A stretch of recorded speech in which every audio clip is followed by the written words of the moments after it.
ki a következő. Azt nézzétek meg, hogy kell lefrizelni a képernyőt. Mert amíg kérdeznek a zsűrit, hogy amíg az ötös sákán, ötösben.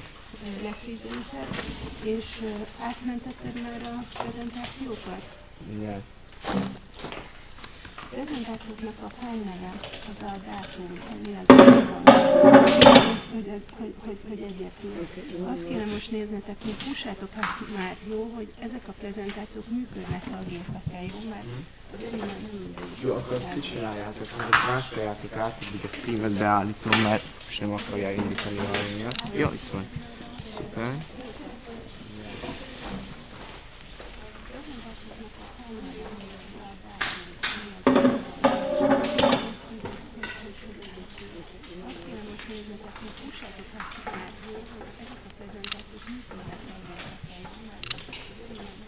Jó, akkor ezt is csináljátok, hogy másoljátok át, addig a streamet beállítom, mert sem akarja indítani a lényet.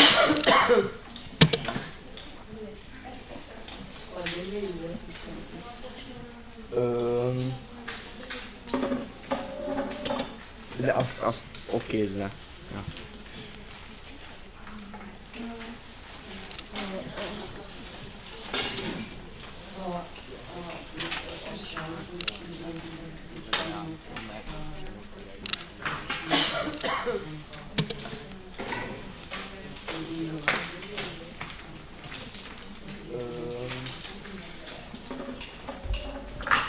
De azt okézne.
Na mondjátok, hogy mikor jó a videó? Ott látjátok a képen, mert most titeket néz.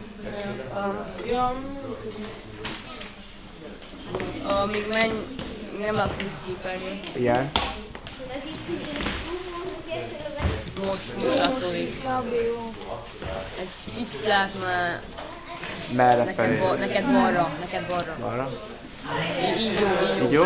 Szuper. Igen, felmegyünk.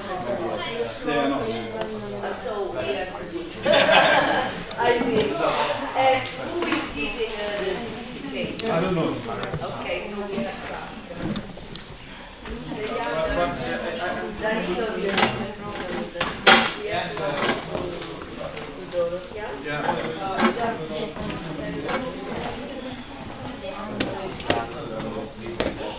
Igazából így működik. Kapsz egy kulcsot, ezt a kulcsot egyszerűen beütöd az OBS stúdióba, és aztán megnyomod, hogy start stream. So you have a adapter for the projector? But it works. It's fine. Yeah, we'll be running the presentations from this one. It's okay? And then from this here, the stream. Yeah. I will change to check if it's working. Okay. thank you. You tried it already? Yeah, it's really lovely. You can hear it? Yeah. Lovely? I'm not actually using this, it's fine, but I'm using the microphone here and it works good. That microphone? Yeah. Get sound? Yeah, the whole thing. It's good like that. And they use The thing is, I don't know how this is set up and I don't want to touch this now, so I'm just... this is a... I can explain. Oh, it's an output? Yes, That is... Okay. So you can even, if they don't hear clearly, you can put it a bit higher. Okay. So I just plug this into my... Ah, you put it in yours? Yeah. Yeah. Okay. Oh, wait. Maybe like this. Yeah.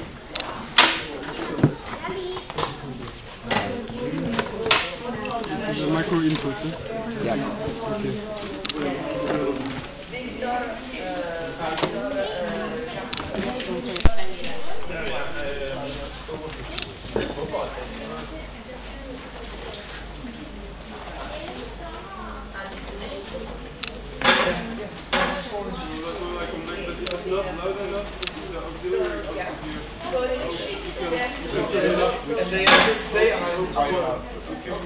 Turn it up, then it will do it. You want to try? Is it showing some...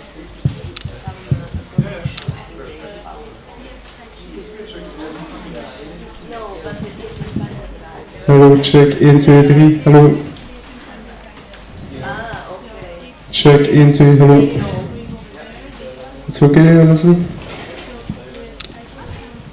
Try it in another room. Okay.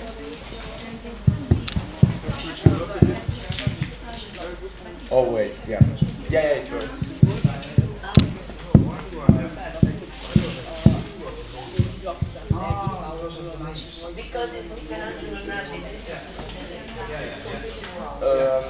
Nem át kell rakni a másikba, igen. De addig le tudjátok frízelni amúgy, tehát... Yeah. It's a microphone input.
Így jó? Lehet. Szerintem. Hát, meglátjuk.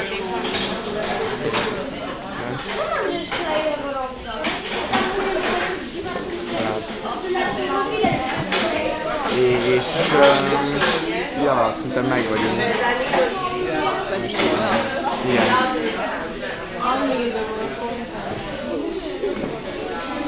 Akkor ez melyik a hanyadik prezentáció?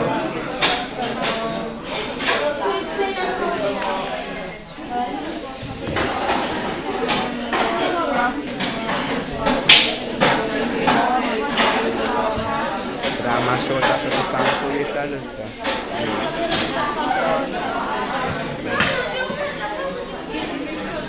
Nézzük meg őszintén. Ez nem túl jó. Egy kilobájtos. Ez se fog működni, mert ez is egy kilobájtos.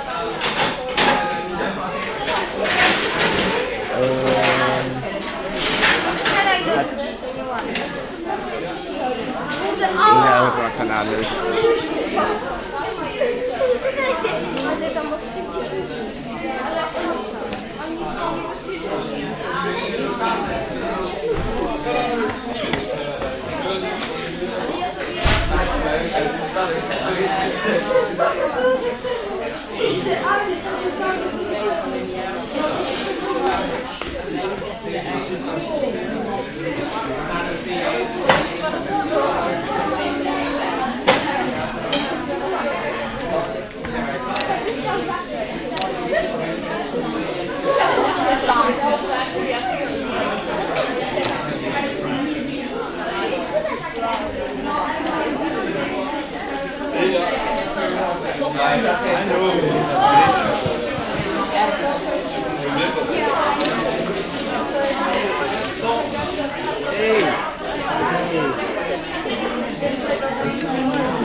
They got microphone.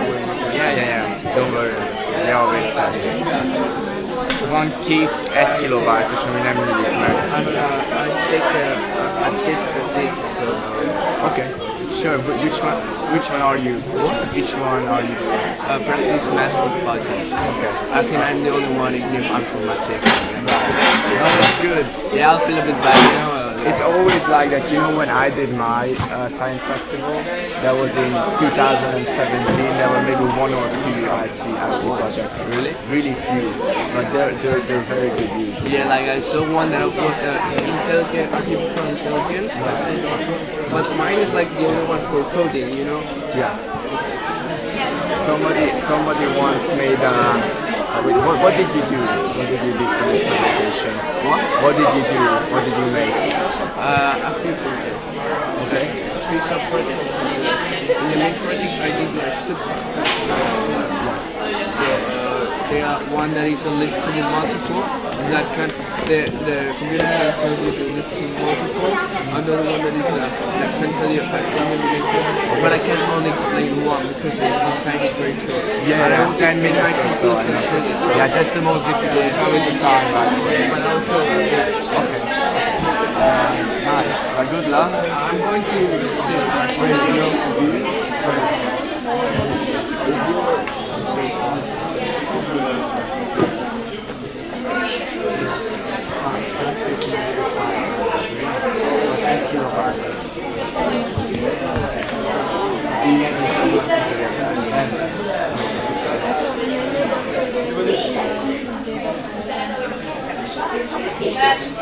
Good luck.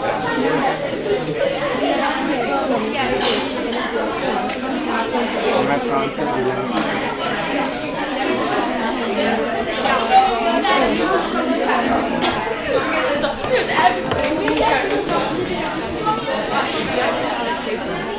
No, sorry, why?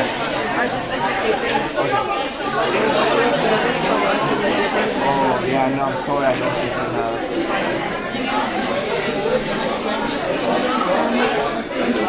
Oscar, yes. Sure.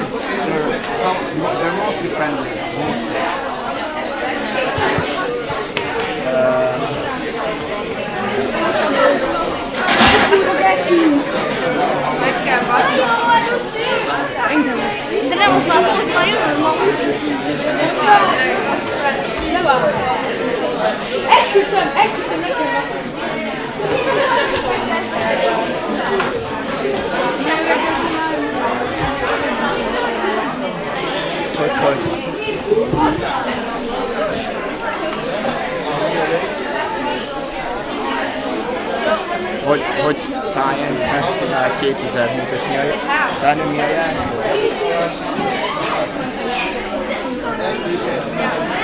Mi a jelszó? De itt belépek a... És ezt a nagy... Már leszettem az Instagramon. Nem kell tudni.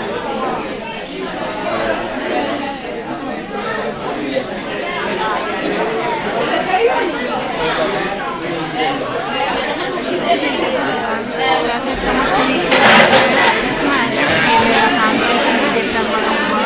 A Google Drive-ban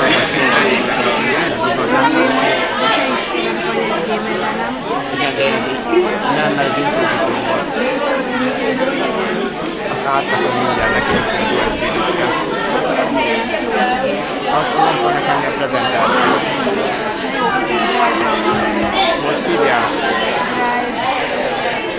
De nem, itt meg itt a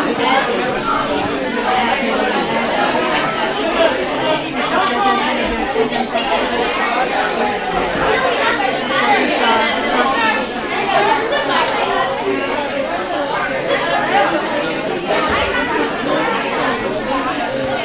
De talán ez nem jó, mert itt is toljuk a prezentációkat 209 bátosabb. Akkor meg tudod kérdezni, azt mondod, hogy Biztos? Megnézem ezt. Hogy hívják a... No, like...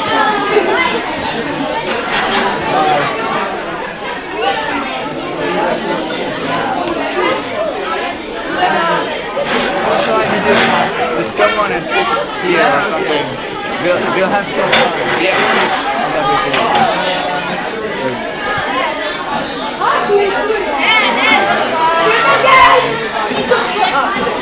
Most minden működik, menjünk. Nem kell már megcsinálkozni. Bring a chair. Azt csinálom, hogy most töltöm.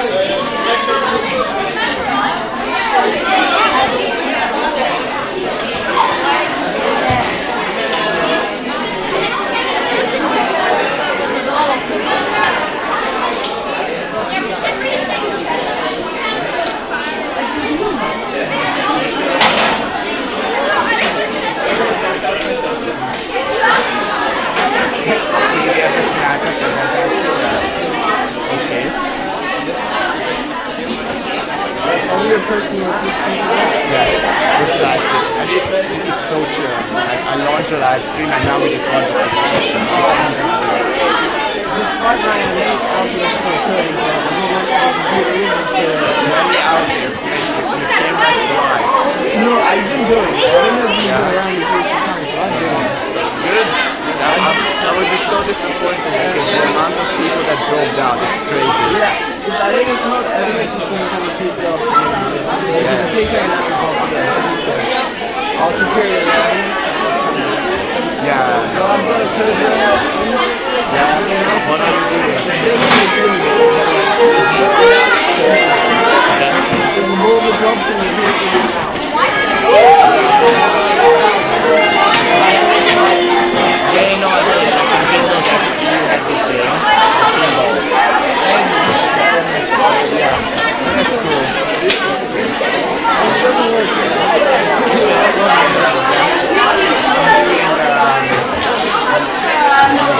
Mindennek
you just like for example like physics? Like,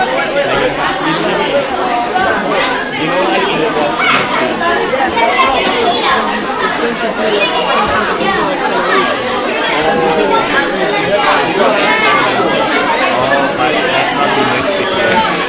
Sorry? That's not the nitpicking. That's not the time. I'm just saying. It's the force is acting outwards.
Buongiorno ragazzi, se avete fatto dei cambiamenti, poco prima della presentazione dovete dare la pennina a loro.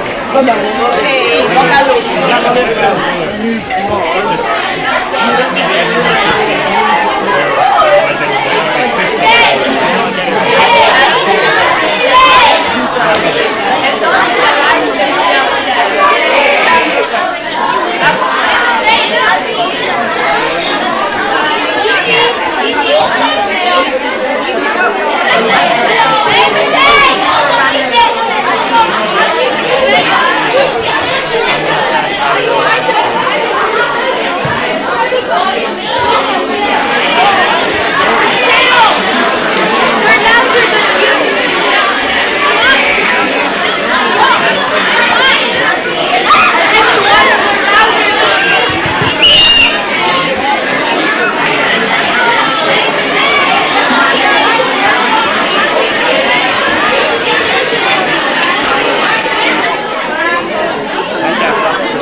Nazlı.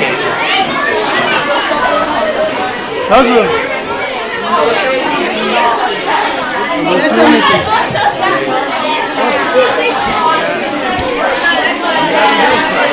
Welcome everybody. We would like to start the Science Festival just now. And we have to be very quick because this year we have a lot of projects and we are really glad that we have. But it means that we have shorter time, so we don't want to spend the time talking to you.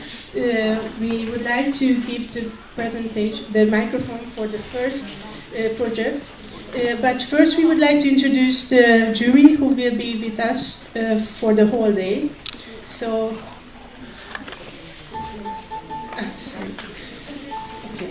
so we have Gratina Piotrowska from the police section, Ferdinando Buzo from the French section, Arno Jutier from the English section, Pa Daineshi from the Parents Association,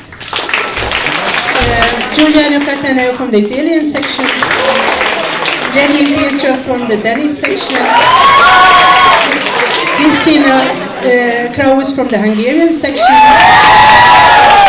and we have two students who won the previous year's science symposium in Mol, the ESSS, so Marta and Alejandra. So let's start the festival because we have a really tight schedule.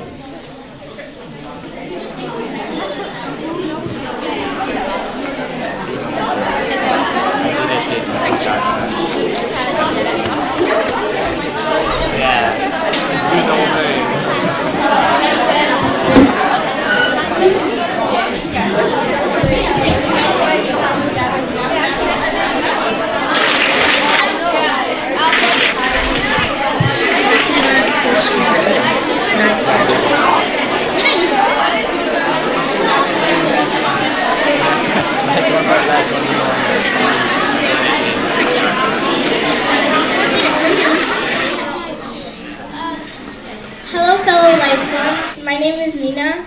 I'm Thomas. And I'm Julia. Today we'll be talking to you about the Dyson sphere.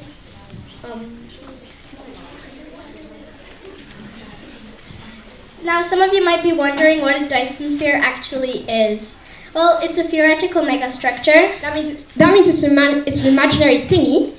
It will completely surround the star, as shown in the diagram, to capture most of its energy.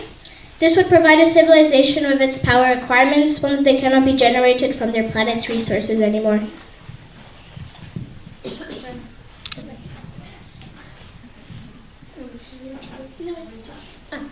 How would a Dyson sphere work? To understand that, you need to know how stars work. Stars work a bit like a giant furnace. They crush hydrogen to helium, helium into carbon, and so on.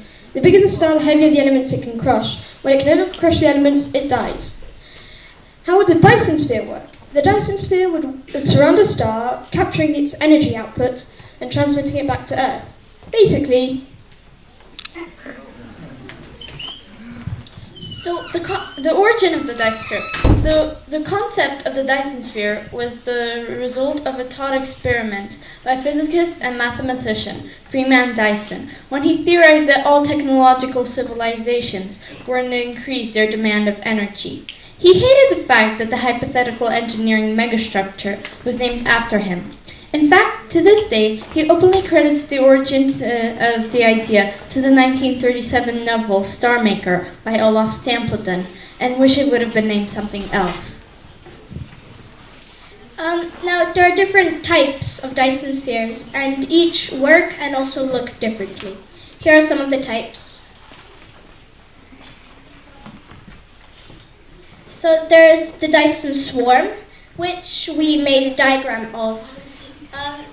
The energy from the star would bounce off to the mirrors, which would then send the energy to the solar collectors, which would transmit it here, and the energy would come to Earth.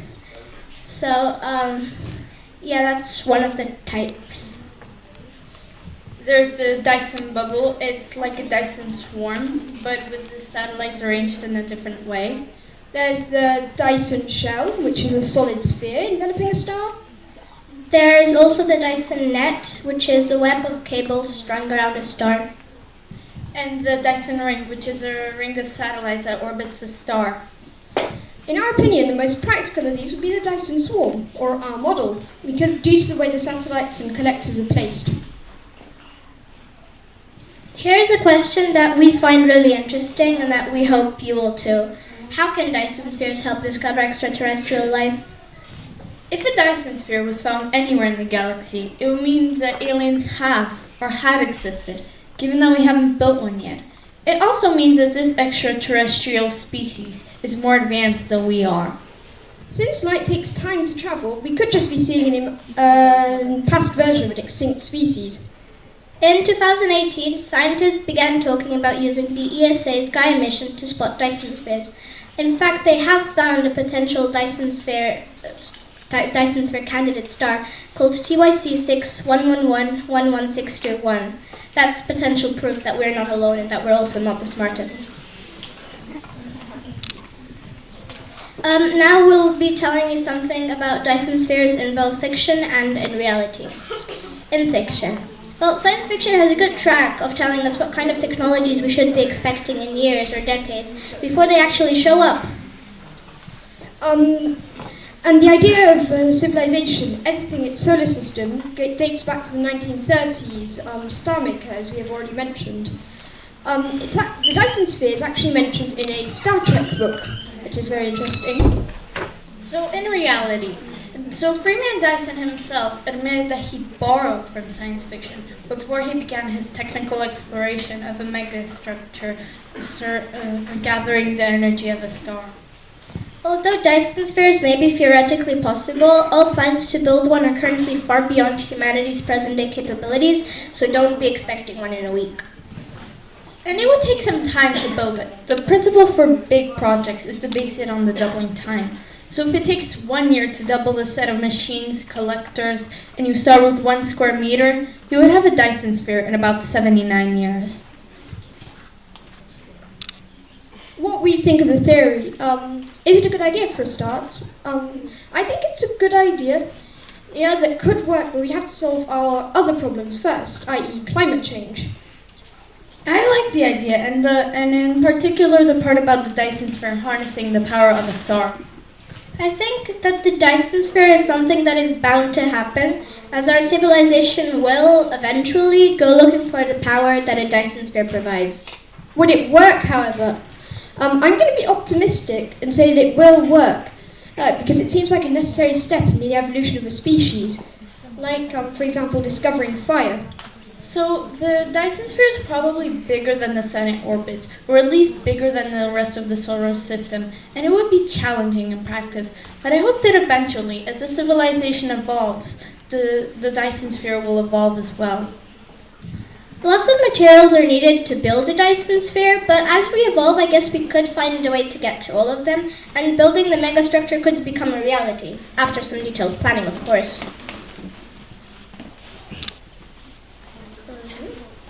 As you can see, we made a model, and some of you might have noticed that it's not to scale, as the planets are much too big compared to the sun and also too close. But we are aware of those mistakes, so I hope you can forgive us. Bibliography, we have a couple of links if you would like, go and check them out. Thank you for listening.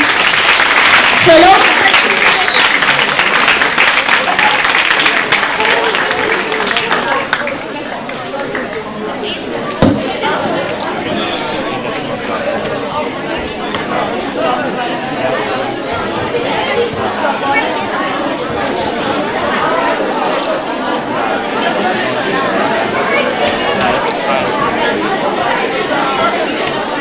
Is there any question from the jury?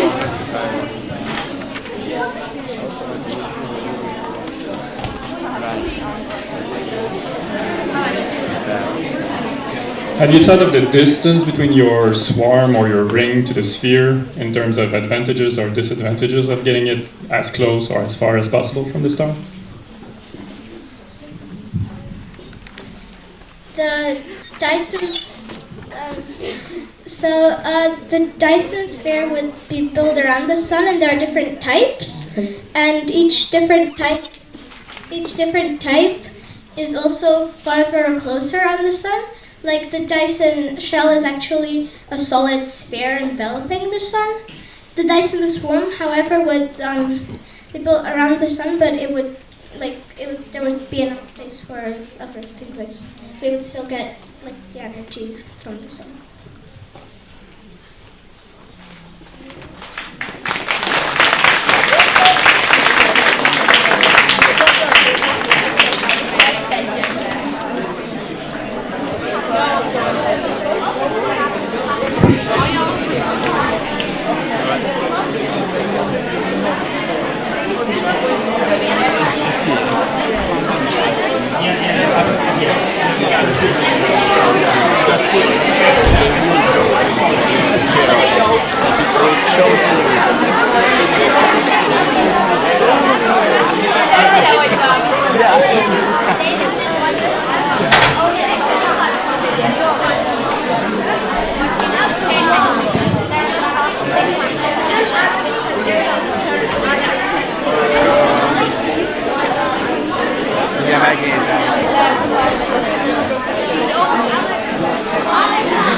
That's not recorded. It's YouTube recording automatically.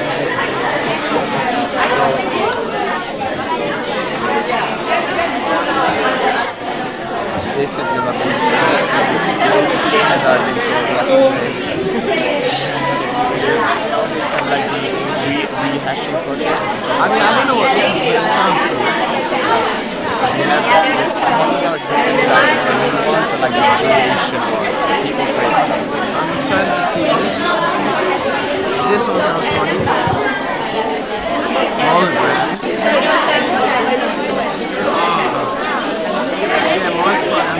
I expect I know what this is. It's still with the model creating stuff. I almost decided to present this year.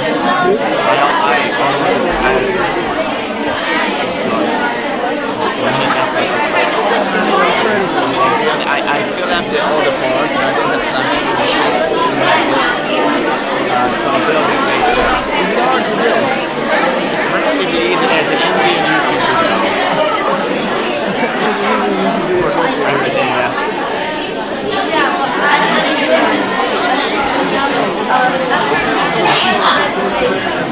Welcome to the next presentation, The Blob.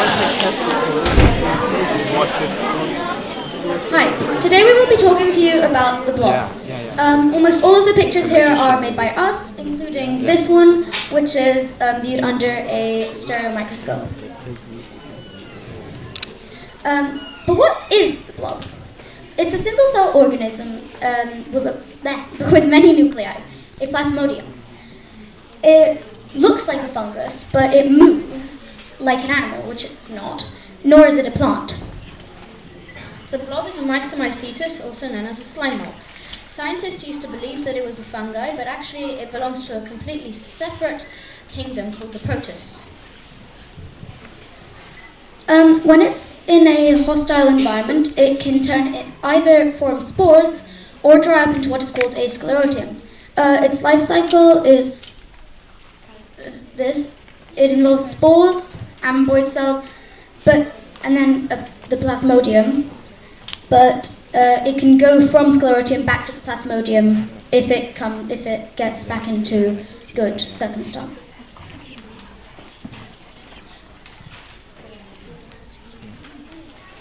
Some fun facts about the blob. It moves at around 1 to 3 centimeters per hour, 4 if it's really starving. Ours didn't move that fast though. It has more than 720 different sexes. In the lab it likes to eat oats. The oldest sclerotium was resurrected after 60 years in a lab. There are 900 known species of slime mold, maybe even more. You can find them all over the world. Recently, we discovered that you can also find Physarum polycephalum, the species we were researching and that most scientists have researched on, in Belgium. It has no brain, but it can actually learn. And some scientists can build sort of computers with it. We were studying Maximycetus that we found in the wild, and we got 10 samples, but they actually weren't all blobs. We studied some under a microscope, like that picture over there, and the crystal brain here looks a lot like a blob, but it's actually a fungus.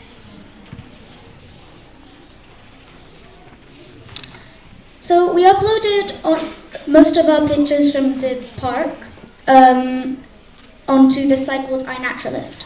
It's a citizen science platform that allows anybody to upload pictures of their observations in the wild. And we started a project called Slime Molds of Belgium, where if anybody uploads a picture of a slime mold in Belgium, it will automatically come to our project. Anybody can rename other species, and that's what happened with this one, with the Physarum polycephalum. So, a person uploaded a picture of a Physarum polycephalum, but they didn't know what it was, so they called it a fungus at first. But they called it a slime mold, and it came to our... But they changed their mind, they called it a slime mold. And so it came to our project, where we recognized it as a Physarum polycephalum, and so now this is the first observed Physarum polycephalum in Belgium. That's more or less where we are, and those are some of our observations. As you can see, there are also lots of slime molds around the world. So, blob in the lab. So we had bought a Physarum kit with a few dry sclerotiums on paper. We put it to grow. We put it to grow under those conditions, in the dark, in petri dishes. We sterilized the equipment with a pressure cooker, and we observed it with the stereo microscope. So the blobs that we were actually studying, we hadn't sterilized properly, so they were all attacked by fungi. So the attack can be sometimes to the blob's advantage because it can feed on the bacteria and the fungi. We had also recently seen that our Physarum would seem to be producing an antifungal substance, but also sometimes the blob loses. This is an example of the blob actually eating the fungus, and over there something very strange happened. It actually climbed on top of the invading fungus and stuck to the top of the petri dish. We don't know why this happened, and these two are pictures viewed under a stereo microscope. We had a food experiment where we sterilized 7 foods, and we also had an experiment featuring jelly beans. The conclusion was that the blob likes fruit, nuts and oats, but it doesn't like acidic or too sugary foods like the jelly beans. So it turns out that Physarum polycephalum can actually solve mazes.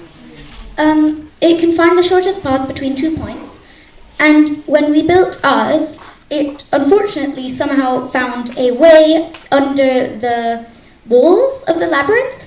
So it did find the shortest path, but not the one we were looking for. It has an external memory made of mucus, so it leaves a trail, and like that it knows where it's already been.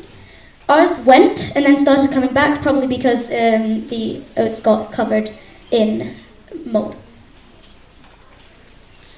We grew our Physarum polycephalum at the center of 4 neodymium magnets to see how the magnetic fields affected it.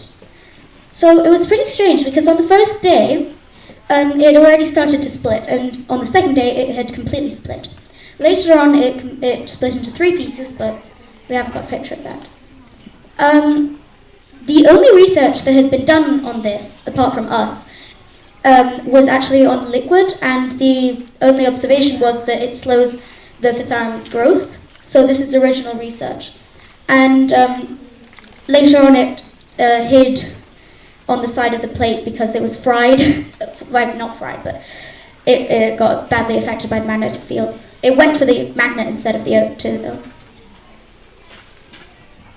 In the future, we would like to do some more interesting experiments with the blob. Thank you for listening.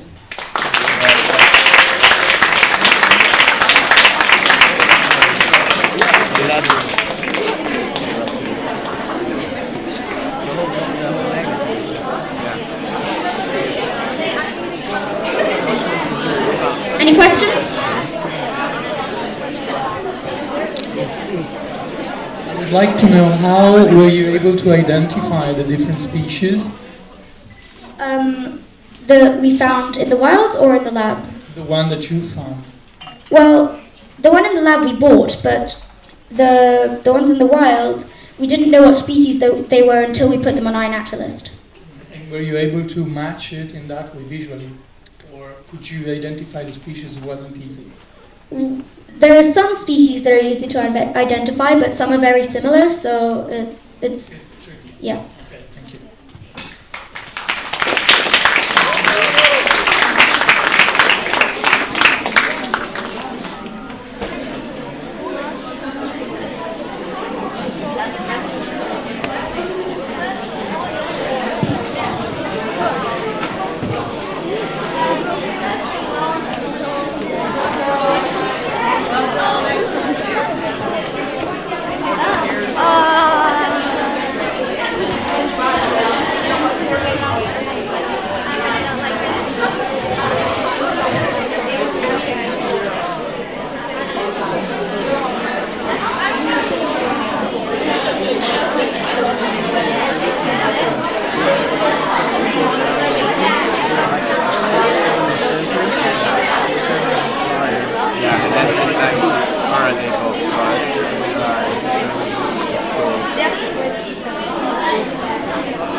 It's surprisingly a nice way of using it. And I've seen the Dr. Who team played on it. It's good. You can synthesize everything with it, feed it in, and there's some magic thing that makes it jazz or something. The difficulty of a heart transplant. Jazz and The next presentation is the heart transplant.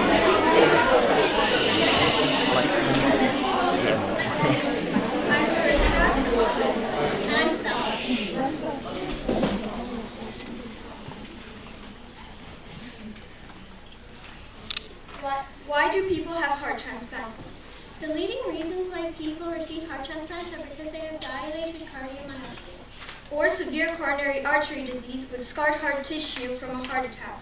So on the left there's a diagram of the dilated cardiomyopathy, which is when the right ventricle becomes dilated, and the coronary artery disease is when an artery builds up, or the plaque builds up in the artery. How much does it cost? The cost of an average heart transplant can approach a whopping $1.4 million US. In euros, it's more than 1.2 million. For that amount of money, you can buy 1,414,141 bottle levels of 1.25 liters of Coca-Cola. How must the heart be donated to be used in a transplant? The heart must be donated by someone who is brain dead but is still on life support. How long can patients wait for a transplant without a heart? The brain can survive for up to 6 minutes after the heart stops. After that, without CPR, however, the brain begins to die. Although while waiting for a human heart transplant, Stan Larkin lived for 555 days without the organ at all. Instead, he had an artificial one. How many heart transplants are there per year? Worldwide, there are about 3,500 heart transplants performed annually. The vast majority of these are performed in the USA, around 2,000 to 2,500 per year. What can go wrong? Some of the most common complications are rejection, cardiac allograft vasculopathy, graft dysfunction, and chronic kidney disease. Virtually all heart transplant recipients will suffer at least one complication. What can go wrong? Rejection. The recipient's body may reject a donor organ through hyperacute rejection, acute cellular rejection, or antibody-mediated rejection. The risk for developing rejection is the highest in the first 6 months following heart transplantation. It decreases as the time from transplantation increases. Sex and age are both linked to rejection risk, with females and younger individuals being at higher risk. Similarly, patients of black race are also at a higher risk of rejection. A higher rate of rejection 1 year post-transplant has been reported in patients who received induction therapy. However, this may represent selection bias with higher risk patients receiving induction. What can go wrong? Cardiac allograft vasculopathy. Cardiac allograft vasculopathy is an accelerated form of intimal hyperplasia that occurs in the coronaries of the transplanted heart. It has historically been a limiting factor for the long-term survival of heart transplantation, responsible for 32% of deaths after 5 years. According to the 2015 ISHL2 report, cardiac allograft vasculopathy was detectable in 8% of survivors within the first year, 30% by 5 years, and 50% by 10 years after transplant. The diffuse and progressive nature of cardiac allograft vasculopathy explains some of the challenges associated with interventional therapy. What can go wrong? Graft dysfunction. Graft dysfunction occurs frequently post-heart transplant, either immediately after transplantation within the first 30 days, or late occurring after 1 year of normal graft function. What can go wrong? Chronic kidney disease. The dramatic improvement in outcomes with heart transplantation over the last 2 decades can largely be attributed to the use of CNIs, cyclosporine or tacrolimus. Although these drugs play a critical role in preventing graft rejection, they have side effects, including nephrotoxicity. In fact, by 10 years post-transplant, 19.3% of heart transplant recipients will have developed CP. Certain individuals have a higher likelihood of developing CP.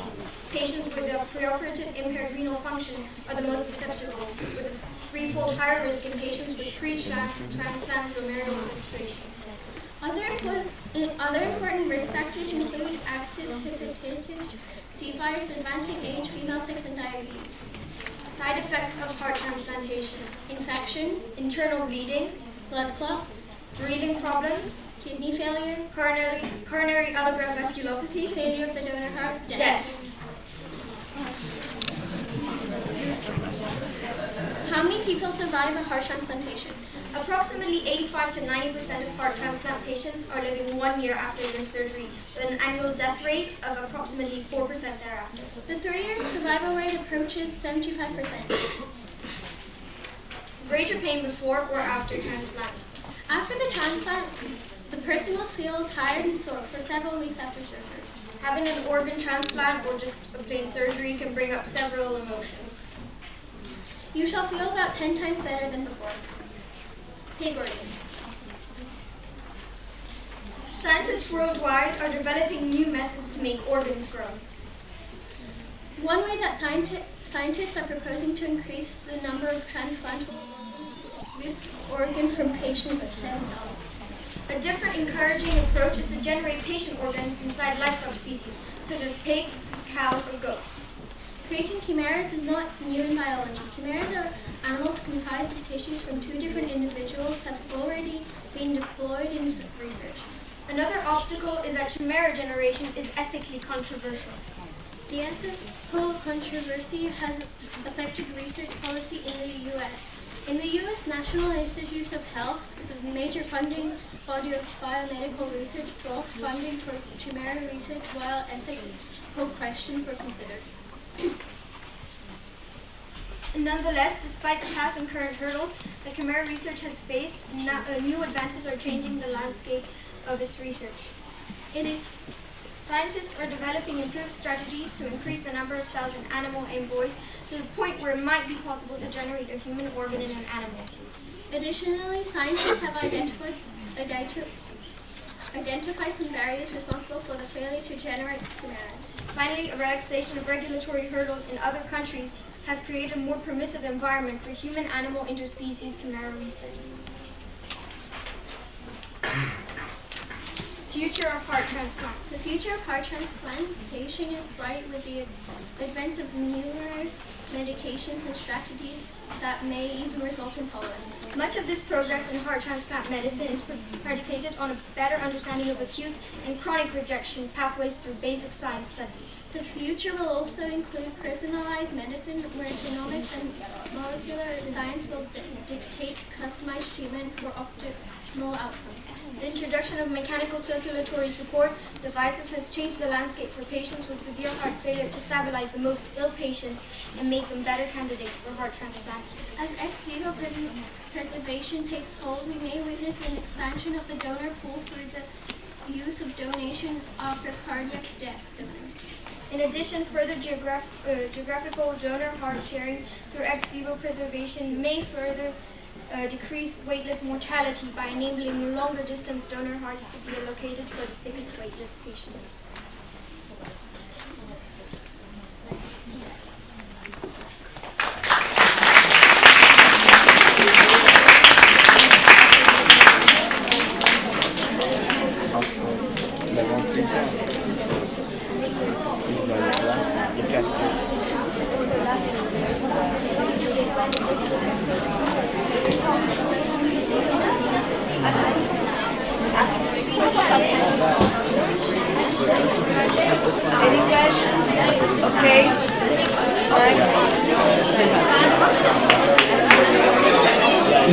Yes, I was wondering what made you pick this subject. Well,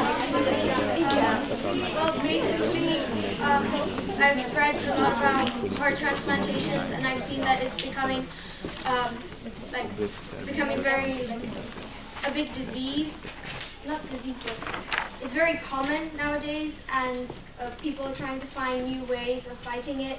And then some people just don't know what some people have going on, and so we just thought it might be right to share and say why we think people should not question when people have these things, because they're going through a lot of pain, and it's already really hard to find a donor to donate heart, not only heart but also kidneys and lungs.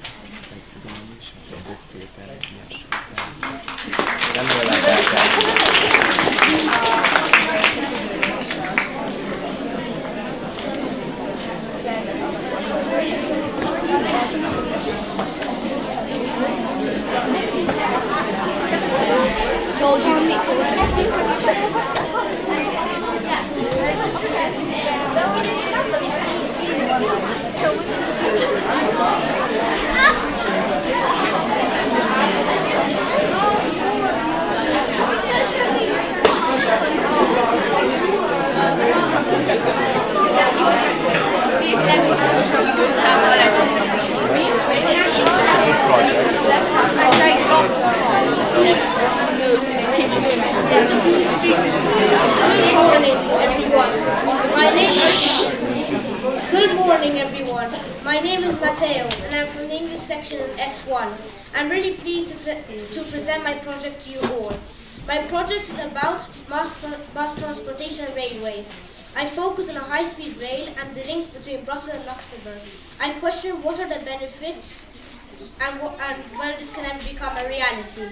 I'm interested in this topic, as my dad travels regularly between Brussels and Luxembourg for work, and the faster you can get home, the better. My presentation is divided into 5 parts. based on how I approach my research topic. These include the benefits to the public of a high-speed rail, the type of railing between Brussels and Luxembourg, the infrastructure needed, the impact this would have on the environment, and finally, the conclusion.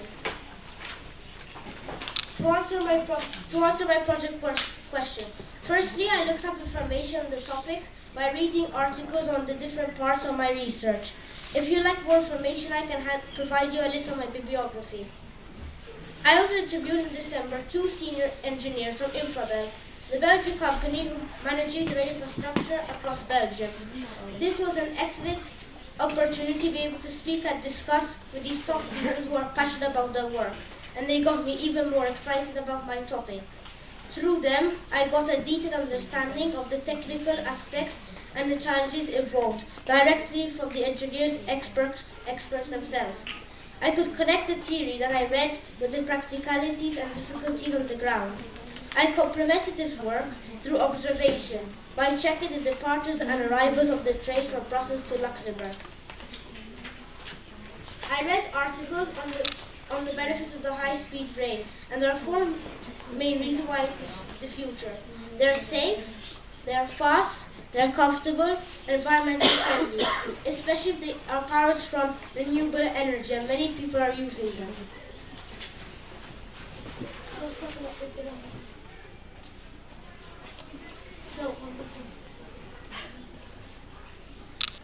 But this later technological achievement of engineering makes sense of the route between Brussels and Luxembourg. The European Court of Auditors recently reported that the train journey between these two cities currently takes up to 3 hours 17 minutes an hour, 1 hour slower than in 1980. A modern rail infrastructure can reduce time up to just 90 minutes. So for the aspect of time and duration of the trip, the answer is yes. But time is definitely not the only factor that needs to be looked at. When speaking to the engineers at Infrabel, it became clear that one of the major challenges were the sharp curves on the route, especially in the Ardennes. They explained that the high-speed rail infrastructure would require the construction of new tracks in certain areas for the train to follow a straighter path. This would allow higher speeds and ensure comfort. Another important change would be some of the tracks on the rest of the route would also need to be upgraded to be used for high-speed trains. High-speed lines also need modern electrical technologies to have efficient, reliable, and safe supply and distribution of electric power. Huge amounts of energy supply are needed using alternating current at 25 kilovolts are needed for high-speed electrification. Going fast means more power to push air out of the way.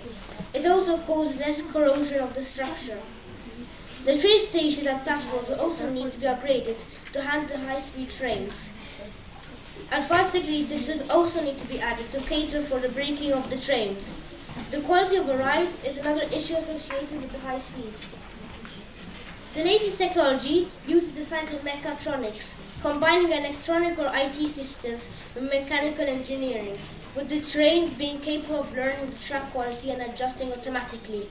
Aerodynamic design is also crucial for reducing noise and vibration at high speeds. Building a high-speed rail link between Brussels and Luxembourg has positive and negative impacts on the environment. On the positive side, naturally, there is faster travel and less congestion on the motorway. As a result, there will be air pollution and better air quality. On the downside, there will be environmental damage during the building of the railway. In addition, noise and vibration caused by fast trains affect the habitat. This is the last part of my presentation. Overall, high-speed rail is attractive. The high-speed trains must be reliable, punctual, frequent, and comfortable. Prices must be competitive. It can be a reality for the journey between Brussels and Luxembourg, as this is 210 kilometers, which is good for high-speed trains. Technology and science is available to make the high-speed link a reality. However, it requires a large number of passengers to make it possible, and to explain the cost involved. There are also other competing rail connections, for example, via Lille in France. In fact, the high-speed link between Brussels and Luxembourg is no longer seen as a high priority by the Belgian authorities. This project made me appreciate the science and innovation for making trains faster, safer, and comfortable. It's helping to understand what could be the future of rail travel. Starting with a simple question, seeing my dad traveling regularly to Luxembourg, I discovered a whole complex world with many factors. Thank you for listening.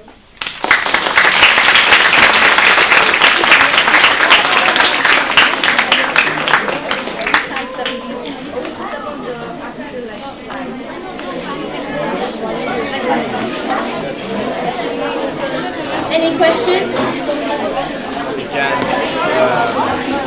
Did you get to ask the people at Travel just with our regular infrastructure and our regular train if you were to have?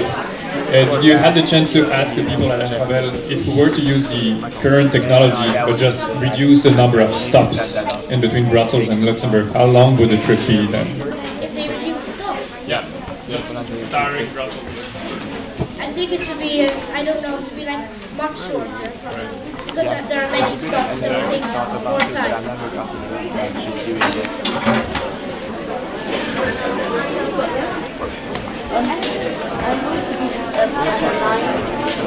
I would like to ask everybody in the audience to leave it and be as quick as you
Thank you.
La chiavetta, la donna che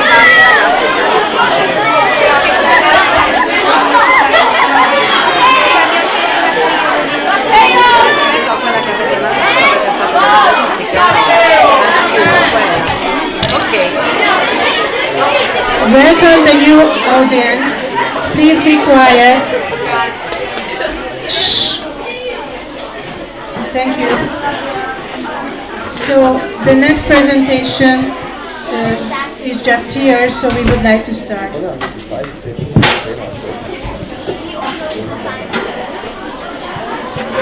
Good morning. Good morning. We are presenting a project on climate change, and its central question is, can water float on water? I am Anna Maria and I'm Anushka Madhya. The ocean currents importantly contribute to the climate we experience today. In our project, we will explain the effects of climate change on the ocean currents and how this is extremely important for our lives. The Earth has warmed up by an average of 1 degree Celsius in the last century. Unfortunately, rising temperatures don't just mean that we'll get nicer weather. The changing climate will make our weather more extreme and unpredictable. Climate change is caused by burning fossil fuels, methane gas, and deforestation. A warmer climate could affect our planet in a number of ways. More rainfall and severe storms, changing seasons, shrinking sea ice, melting of polar ice caps, and rising sea level.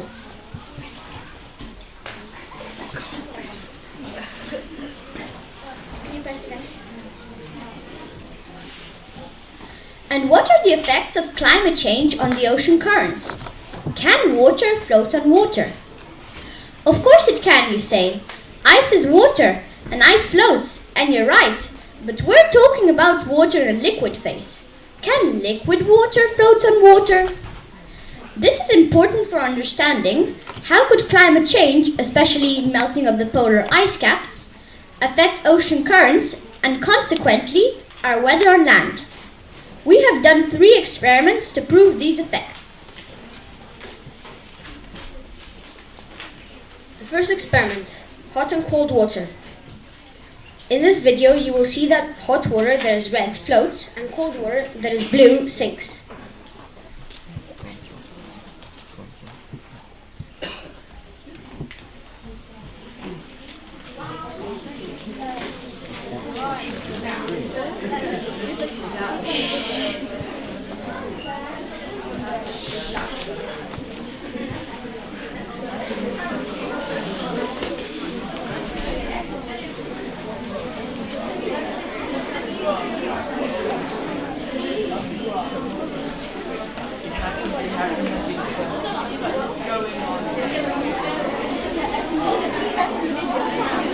Yeah, we're doing it.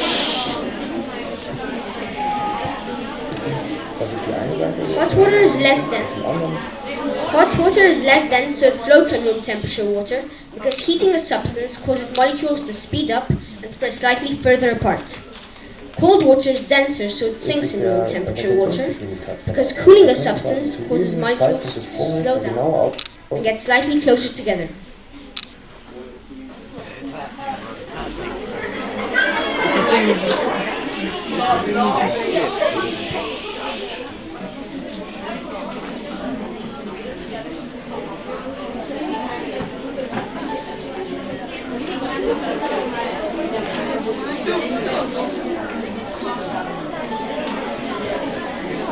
Fresh and salty water.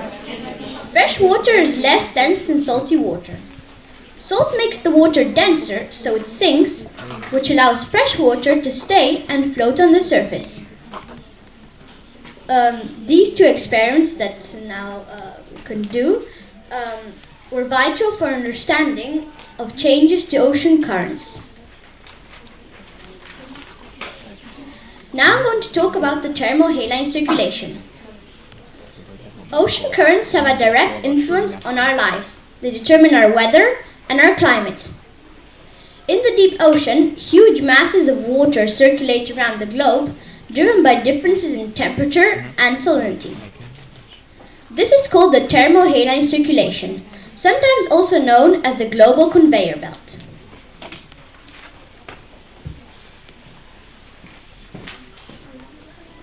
The Gulf Stream is a small part of the thermohaline circulation. It is very important for Europe's climate. It brings hot air and water to Europe. The Gulf Stream keeps running because the warmer water traveling north is lighter than the cold water, so it floats on top and keeps moving. If the Gulf Stream stopped, as showed further in Experiment 3, Europe's climate would become much, much colder. So as you can see, this is the Gulf Stream. It flows up, and next to it are the white thing, are the ice caps, which we are going to talk about now. What happens when the ice caps melt, or why could the Gulf Stream stop? Normally, colder salty water sinks beneath the surface. It is this sinking that keeps the warmer waters flowing northward. Freshening of the North Atlantic due to large amounts of ice caps melting might prevent sinking. Fresher, lighter water would keep floating on the top and would slow down or even stop the Gulf Stream, making Europe's climate much, much colder. That would severely affect weather, agriculture, and lives of all of us. We chose this project to inform you about how our lives can change completely if we do not stop polluting. Even if climate change will initially warm up our planet, it can ultimately lead to severe storms and freezing winters in Europe, or even to ice age.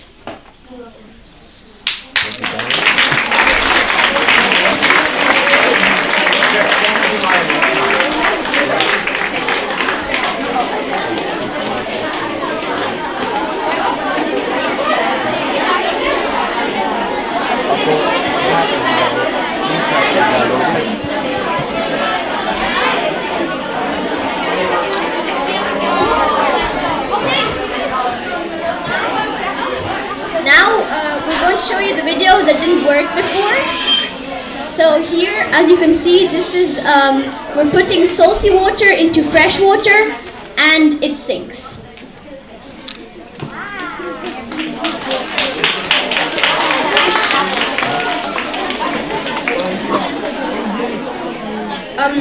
So in this video you'll see that hot water that is red floats and cold water that is blue sinks, because hot water is less dense and cold water is denser.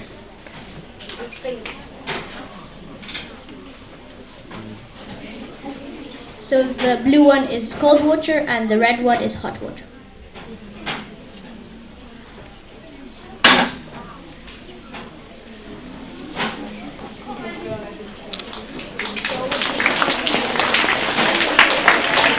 Is there any questions?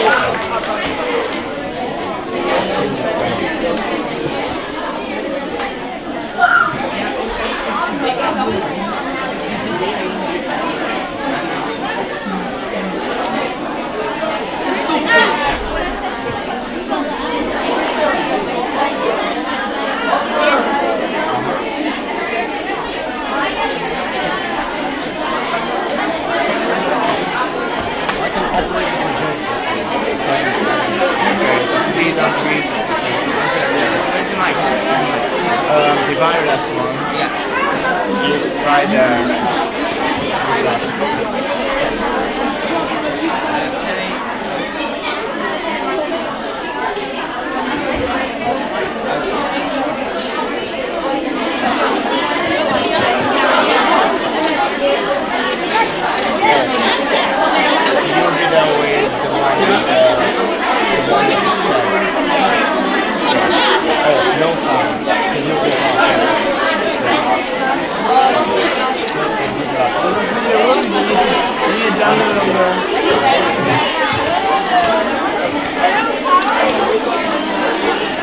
Are you sure?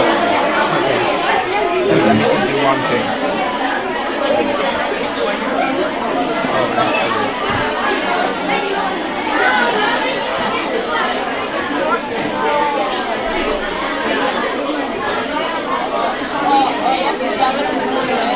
Wait, look at you now. Some of you guys need to like download. Since I was a child, I was very interested in space exploration. The planets, the sun, and most of all, our moon. So as I heard that the Science Festival is organized this year, I knew I must participate in it. My name is Vital Jakovic, and I proudly present to you 50 years of Apollo 11 history. What do we still remember? The purpose of my research project was to find out the knowledge of my schoolmates and teachers about the Apollo program and the first man-moon landing in 1969. To achieve it, I used a questionnaire and I drew conclusions. First, I would like to show you the questions I've asked. Then I will talk about the replies I received, and then I will draw conclusions. So these are the questions you can see behind me are ABCD questions, and one true or false. Which president announced the goal of landing a man on the moon? What was the name of the first man-moon landing mission? Which of these astronauts was not a part of lunar mission? Which year did the first man-moon landing occur in? True or false? The Apollo 11 mission was the first time a craft had landed on the moon. What was the name of the lunar module, the lander? How was the competition between Soviets and Americans for dominance in space commonly called? How many other man-moon landings have there been since Apollo 11? The general area in which the lander landed was called and what kind of rockets launched the Apollo missions from Earth? So behind me you can see the percentage of right answers to those questions. Actually the icons don't work because it's an old version of PowerPoint. So the column on the left represents students, the center pillar represents teachers, and the column on the right represents randomized answers. So as you can see, students got a little bit less than 60% and teachers a little bit more than 65%. So you can see that knowledge doesn't look perfect, and there's no big difference between knowledge of teachers and students. So I would like to augment this graph. Here you can see the same graph but divided into 10 questions. As you can see, the percentage of right answers varies significantly. And as I have only 7 minutes to talk and so much to say, I would like to focus on question 8, question 2 and question 3. So let's start with question 8. So question 8. How many other man-moon landings have there been since Apollo 11? A2, B3, C4 and D5. So as you can see, there's students got a little bit more than 20% and teachers a little bit less than 10%. So you can see there's poor knowledge overall, and it's even lower than the randomized answers. And can you just so as you can see, the students know a little bit more, and I think I know why you can see that such poor achievement of our respondents. So I think it's like eating chocolate. The first piece of chocolate is very tasty, but after a dozen of them, the taste vanishes and you don't feel the same same enjoyment in eating chocolate after a dozen of pieces. So just like with chocolate, you lose interest in moon landings after they occur. So the next question I would like to focus on is question 2. What was the name of the first man-moon landing mission? A. Apollo 11, B. Apollo 14, C. Mercury 1, and D. Mercury 2, and D. Gemini 1. So here our respondents show the highest awareness of the subject. Everybody got this question right, so congratulations to our respondents. And you can see that, of course, the Apollo 11 is the right answer, and I think that's because of the 50th anniversary of the Apollo 11 moon landing this summer holidays. So the last question I would like to focus on is question 3. Which of these astronauts was not a part of lunar mission? A. Aldrin, B. Armstrong, C. Collins, and D. Gagarin. As you can see here you can see the percentage of wrong answers.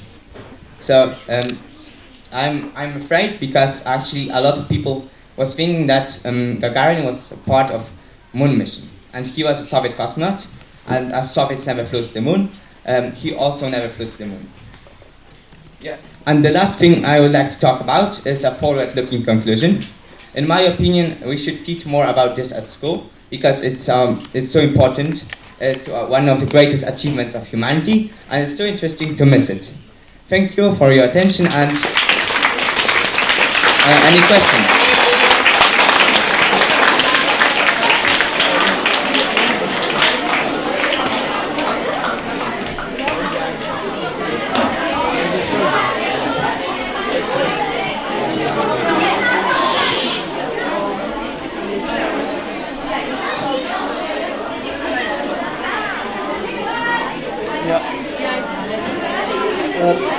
Have you tried to ask open question instead of multiple choice question?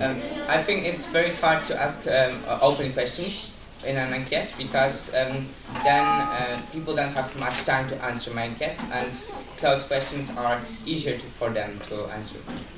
Thank you.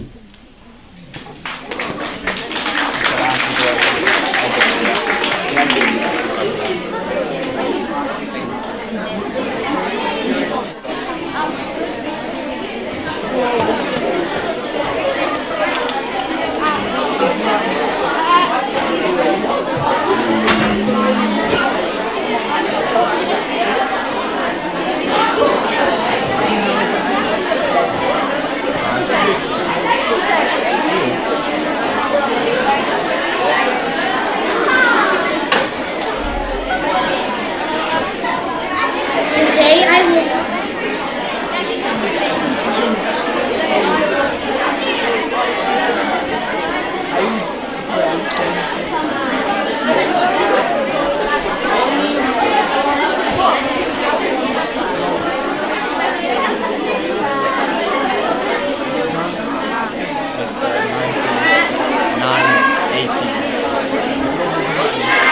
Today I will speak about sports and technology.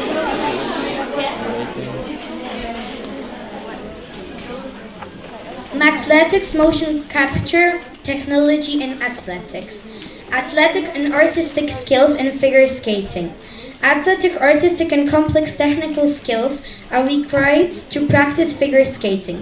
The figure skaters perform jumps, spins, steps and spirals to music. Here in my presentation, I will concentrate on successful jumping and if and how motion capture can improve performance. Successful jumps. Do you know what happens in a skater's brain during a performance? During the training, I'm the most concentrate on not falling. The correct position in the air and at landing from a jump is a critical element for a successful jump. Now, I would like to talk about my one specific jump. The axel Paulsen jump, known as single, double or triple axel. It is the oldest and the most difficult figure skating jump and a very highly scored by the judging panel jump because the jumping technique for a single axel requires 1.5 rotation in the air. Nowadays, the best skaters competing internationally perform the triple axel, which requires 3.5 rotation in the air. And here's my single axel jump.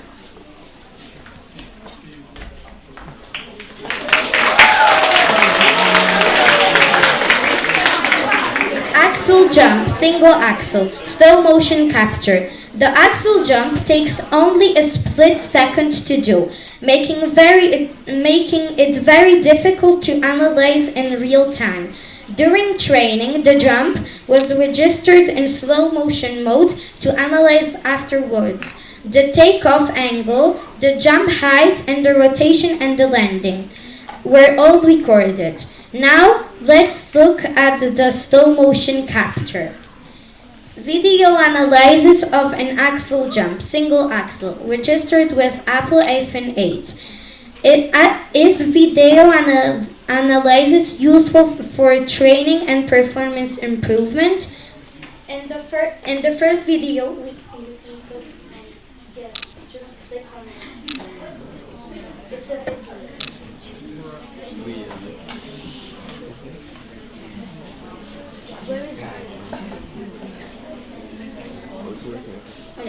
In the first video, we can see that the takeoff is good, the jump height is also good, the rotation it was good and straight, and the landing also. In the second one, we can see that the takeoff was not very good because my hands went a bit on the left side. The jump height was okay, the rotation no, because I was not straight, and the landing, it was not a good landing. The landing is like this. Conclusion. The slow motion capture allows us to establish a list of movements and positions, guidelines for an excellent jump. But it isn't enough to tell me what to do. I need to know how to do it. Ice skating plus maths. Is that gold medals? Can motion capture be useful for figure skating application? There is a short video about a new measurement system for figure skating that uses digital technology.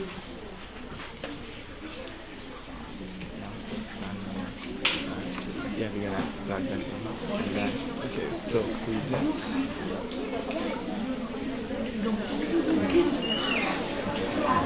Yeah. In this system, in my opinion, there, as a figure skater, there are some pluses and some minuses. One of the pluses is that the table's numbers and graph translate into a very useful information, which can be useful for better skating in future. Practical difficulty regarding cost for individual training, and that's a minus because we need to have a very big team with much of cameras and much of computers, and some clubs don't, and it's very expensive for some clubs and individual skaters. And the next minus is the highly dynamic motion in the large space is difficult to capture, and that means that that sometimes it's very difficult to catch the skater in the camera. But this point is going in the two system, the measurement system for figure skating, and it's also going to the system with the slow motion mode. After the next minus is the size and the weight of the sensors, and placement of the skater can hinder the freedom of movement. I think that the sensors are not very comfortable, and that's maybe a bit stressing when you're jumping. The next, and I have one plus, that maybe the technology will improve in the future, making the results more useful. But in my opinion, the best system for skaters is the one in slow motion mode, because you can have it on your phone, and it's just not so expensive. And all phones have the slow motion mode, and the measurement system is very expensive for some clubs and some individual skaters. Thank you for your attention.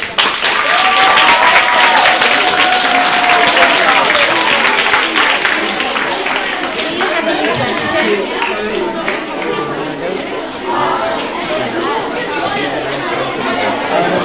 So one thing that made it hard for your slow motion video to be well analyzed was the flickering that we got to see with the lighting. How do you think you could solve this on an easy budget for a small club? Sorry? So on your slow motion capture video, we got to see that the light was on and off and on and off on your slow motion. How do you think we could fix this so that it's easier to analyze next time?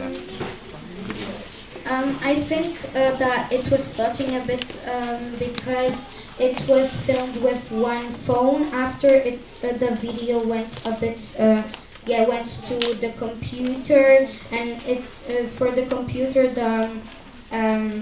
it's like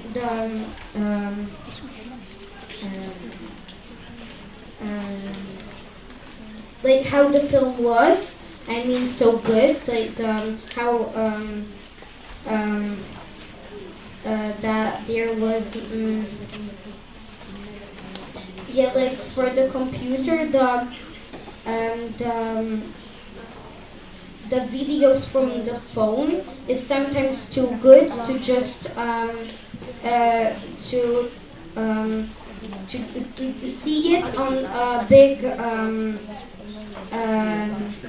screen like on the phone. I mean, so like in the same not floating, like not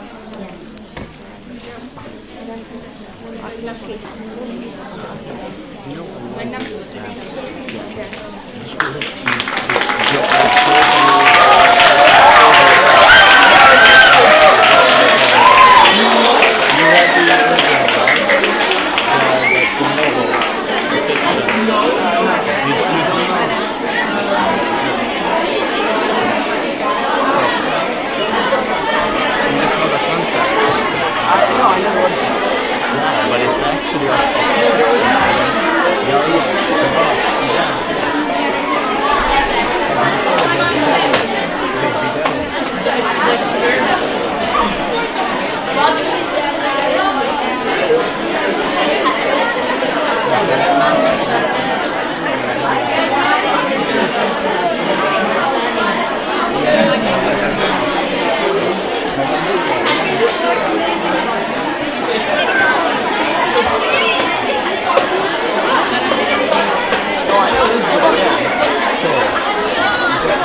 concept is based on his short story, The Library of Babel. It's one of my favorite philosophical works.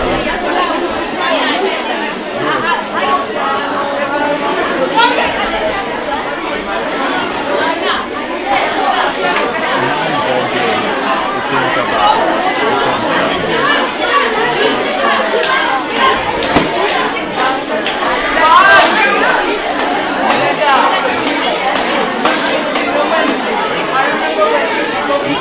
You can read it.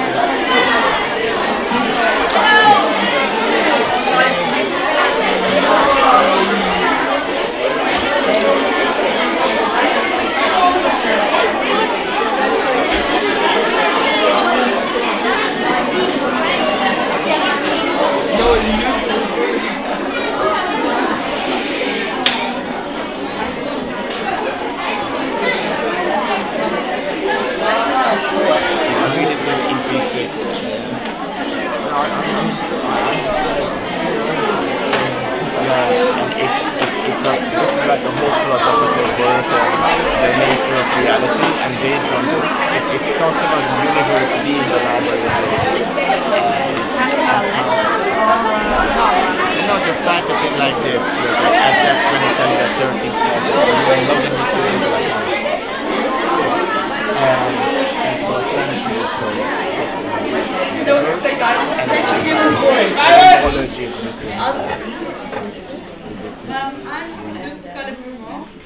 And I'm Luca Covet, and we come from the S1 English section. So what is centrifugal force? Centrifugal force is when you spin something and it starts pushing outward. Like on a bus, when it turns and you feel it pushing you up. So this is a picture presenting centrifugal force. The blue arrow pointing outwards is centrifugal force, and this math equation is centrifugal force is mass times omega squared, which is how fast it's spinning, and times length times distance from the axis. Every object persists in a state of rest or uniform motion in a straight line unless it is compelled to change that state by forces impressed on it. This is Newton's first law. Centrifugal force does not exist. To make an object go in a circular motion, one must constantly push it towards the center. This is centrifugal force. Without this force, the object would, due to inertia, move in a straight line along the tangent. Centrifugal force does not exist because it is just inertia constantly changing its direction due to centripetal force. So these are different uses of centrifugal force. A washing machine uses centrifugal force to dry the clothes by taking out clothes. Nuclear power plants use centrifugal force to split the uranium they can use from the uranium they cannot use to make energy or electricity. So a spinning carousel uses centrifugal force to make it work. And laboratories use centrifugal force to split two or more liquids or split from one liquid to little particles, let's say dirty water. So this is our experiment, the centrifuge. So we use a heavy body to minimize the vibrations, a hard disk drive, and its normal speed is 5,400 RPM, but span only at around 264 RPM. It's measured using a slow motion video. It's powered using an old PC power supply. It had a mechanical constructed arm, it had a counterweight on one side and a sampling cuvette on the other.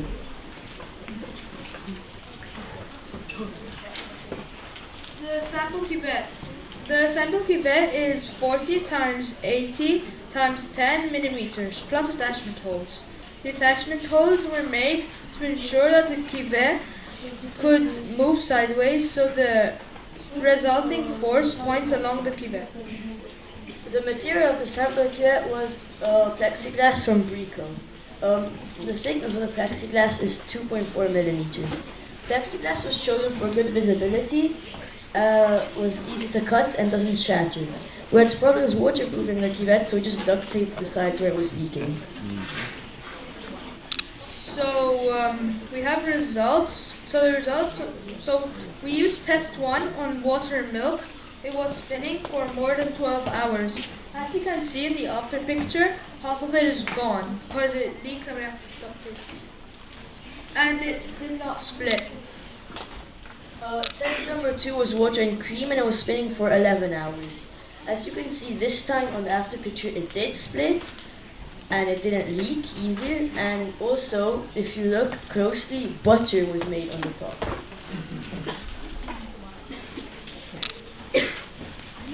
So discussion. So the experimental setup is robust.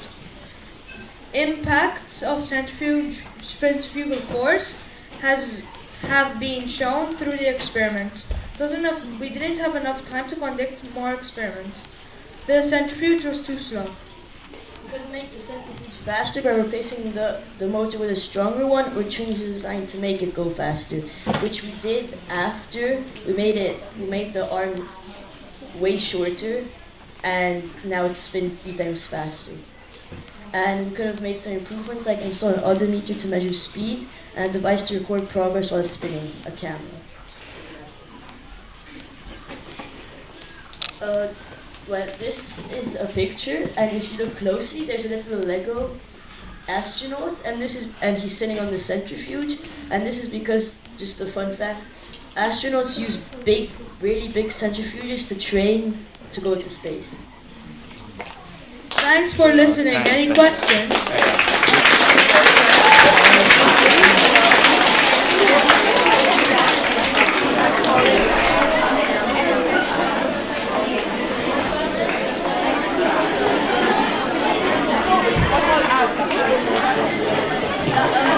So what do you think that your motor, which is rated at 5,400 RPM, only spans? So why is it that the motor you took from a hard drive, which is supposed to spin at 5,400, only span at 300?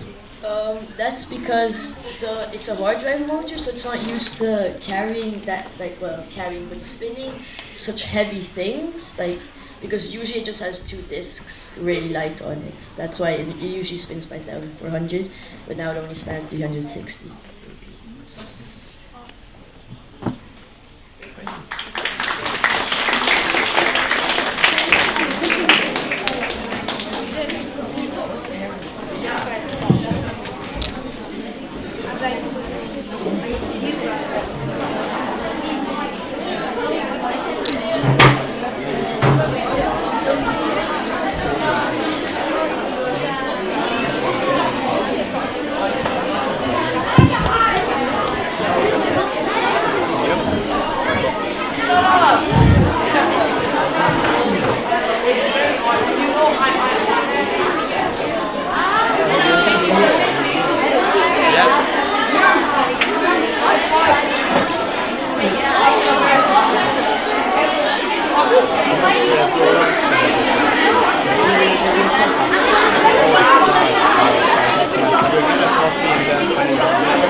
Alors bonjour, aujourd'hui je vais vous présenter paléontologie et géologie de la Belgique.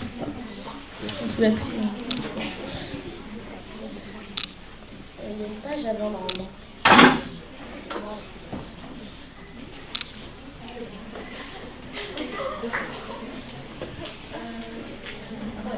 Repérons-nous dans le temps.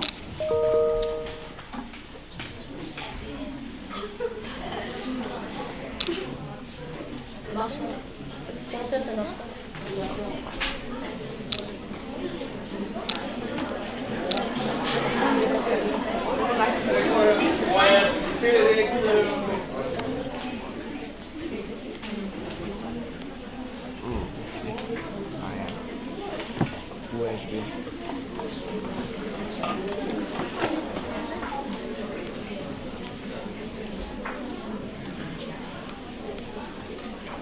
On va attendre que le problème s'arrête.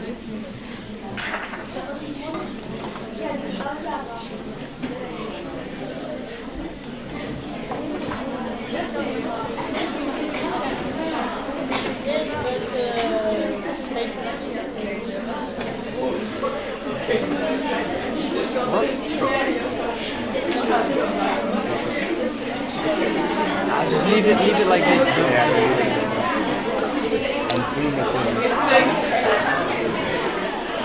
Donc repérons dans le temps.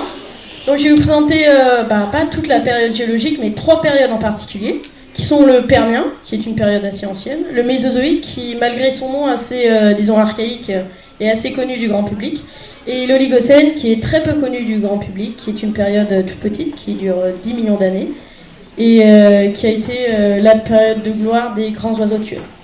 Donc ces 3 périodes ont vu, une anatomie de la planète assez globale, qui est la Pangée. Donc l'Europe se situerait ici. Donc l'Europe, ce serait plein de petites îles.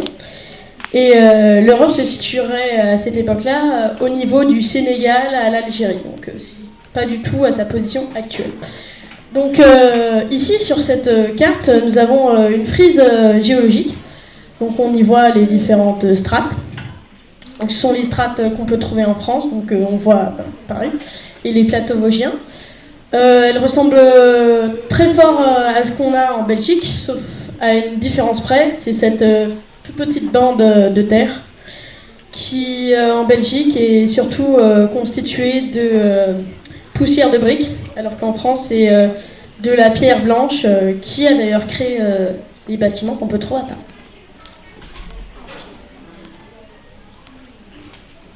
Donc pourquoi des extinctions massives ont-elles eu lieu et comment la vie s'est-elle développée? Donc les extinctions massives sont dues à des changements climatiques, à plein de choses naturelles dont on ne trouve pas vraiment toujours la source. Ce qu'on sait, c'est qu'à l'époque du Permien, par exemple, les espèces ont disparu à cause de cet immense continent de la Pangée, qui a provoqué d'immenses cataclysmes, surtout des tremblements de terre, qui auraient produit une sécheresse énorme. Puis au Mésozoïque, on pense que c'est une météorite qui serait tombée sur Terre. On le pense à cause de découvertes dans les eaux du golfe du Yucatan. On a découvert des restes de métaux extraterrestres assez rares sur Terre. C'est ça qui nous a fait penser à ça. Et pour l'Oligocène, c'est surtout au niveau des plantes, des paléobotanistes qui ont découvert que à certains endroits, les plantes auraient disparu et auraient fait disparaître les forêts au profit de savanes. Donc la vie, c'est généralement très bien sorti. Hein. Nous sommes la preuve vivante.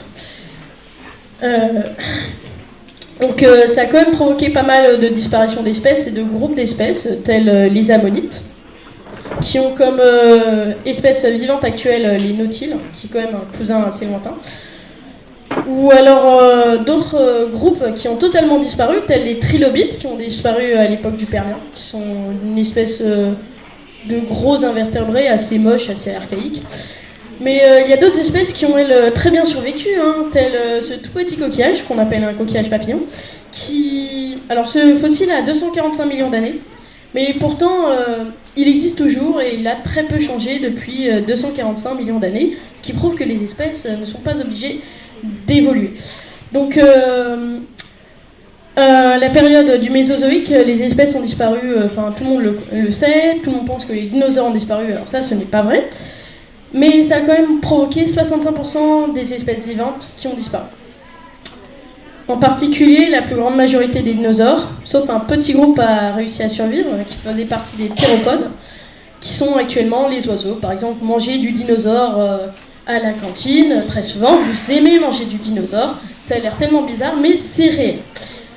Et puis à l'Oligocène, sont les grands oiseaux tueurs qui ont disparu, surtout en Europe, qui étaient des animaux assez gigantesques, qui se nourrissaient d'animaux comme des mammifères, surtout de petits chevaux.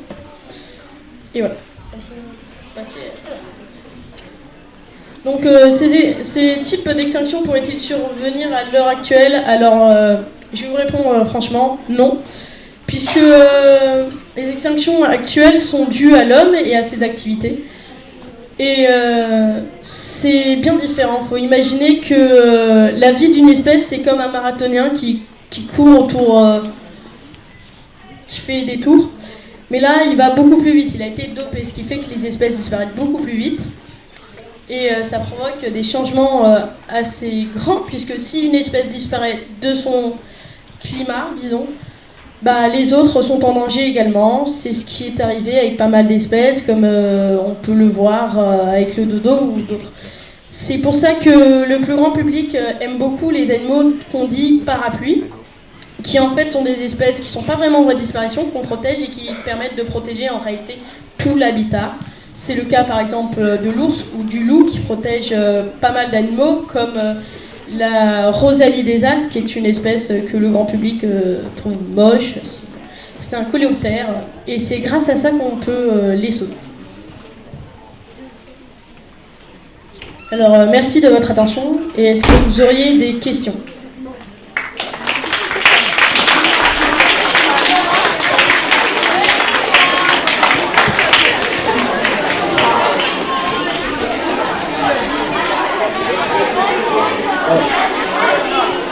Que fait-il que certaines espèces, pourquoi certaines espèces évoluent et d'autres pas? Alors c'est surtout lié à pas mal de choses, c'est des problèmes génétiques, donc ce sont des erreurs génétiques, donc c'est pas la nature qui dicte ses lois, donc c'est surtout des problèmes génétiques, c'est-à-dire que les chromosomes quand les animaux se reproduisent, vont devoir se dédoubler. Et c'est là qu'on peut avoir des problèmes génétiques, c'est-à-dire qu'on copie mal l'autre chromosome qui a disparu. C'est le cas, par exemple, qu'on a du sélacan. On pense que c'était des poissons à nageoire normale, mais que c'est devenu des poissons à nageoire charnée, à cause de ce problème génétique.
J'invite tout le monde.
Qui ici ne s'est jamais réveillé en ayant toujours la tête dans son oreiller? Qui ici n'a jamais voulu passer une journée plus motivante et plus rapide avec un réveil plus agréable? Voici mon projet. Le réveil. On entend bien, on doit monter la voix. Oui, plus à peu près le microphone. Le réveil lumineux. Mon projet est un réveil, j'ai monté ce prototype, est un réveil qui se réveille non par le bruit, mais par la lumière. Et le but de ce réveil est d'essayer permettre un réveil qui te réveille plus lentement qu'un réveil par le bruit, un réveil par le bruit plus soudain, comme ce réveil à la base, que j'ai essayé de bloquer le bruit, mais à la place mettre une lampe qui te réveille.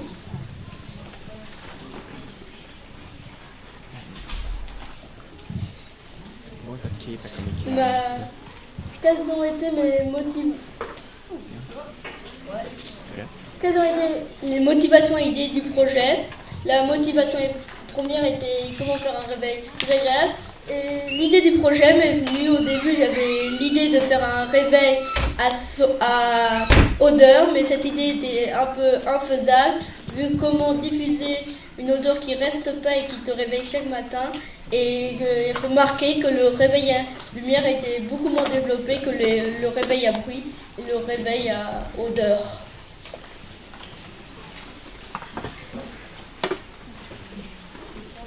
Comment marche mon prototype? Mon prototype est d'abord un réveil mécanique qu'il faut remonter toutes les 24 heures. Il y a deux petits bitonio, un bitonio qui permet de régler l'heure de l'horloge et un de régler l'alarme. Et il y a un dernier bitonio qui tourne quand l'alarme s'allume. Et en fait, j'ai accroché un interrupteur à fil à ce bitonio qui tourne, et donc en fait le bitonio va attirer le fil et donc allumer l'interrupteur, ce qui va laisser passer le courant et qui va allumer la lumière. Malheureusement, je n'ai pas trouvé de moyen d'essayer de faire tourner le filtre simplement sans utiliser un mini-moteur ou quelque chose, et donc je ne l'ai pas fait. Je vous le montre. Et la lumière s'allume.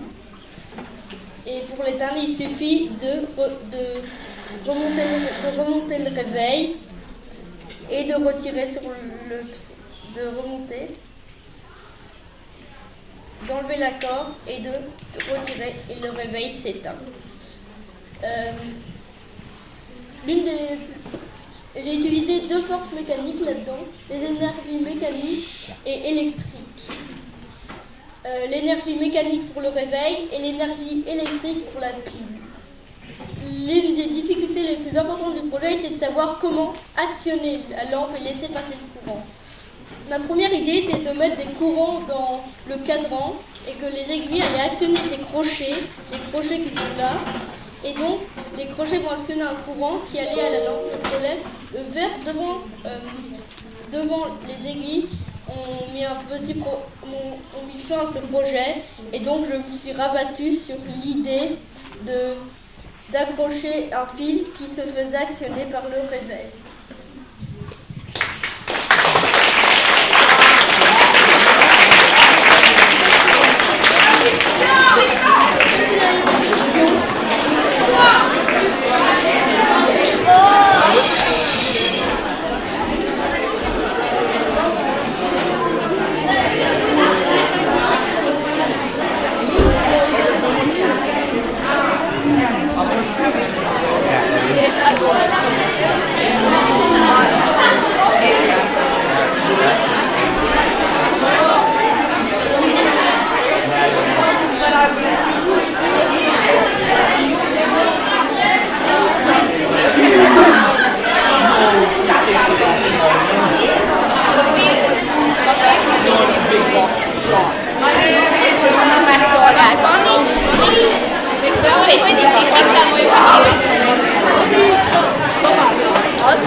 passive integration social mutations under his religious benefits that go around the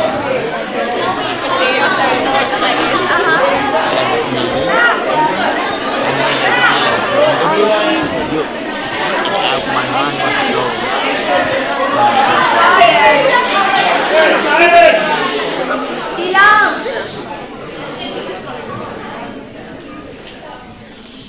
5-second rule. How dangerous is my gummy bear? In my project, I would like to investigate if more fungi and bacteria get on my gummy bear if I drop it on the floor for longer, for 5 seconds or 30 seconds, and then we analyzed it by wiping it on agar plates, and we let it grow for 6.5 days in an area which was in a cupboard in the kitchen, which was 18 degrees, and protected it from drafts and other bacteria getting in.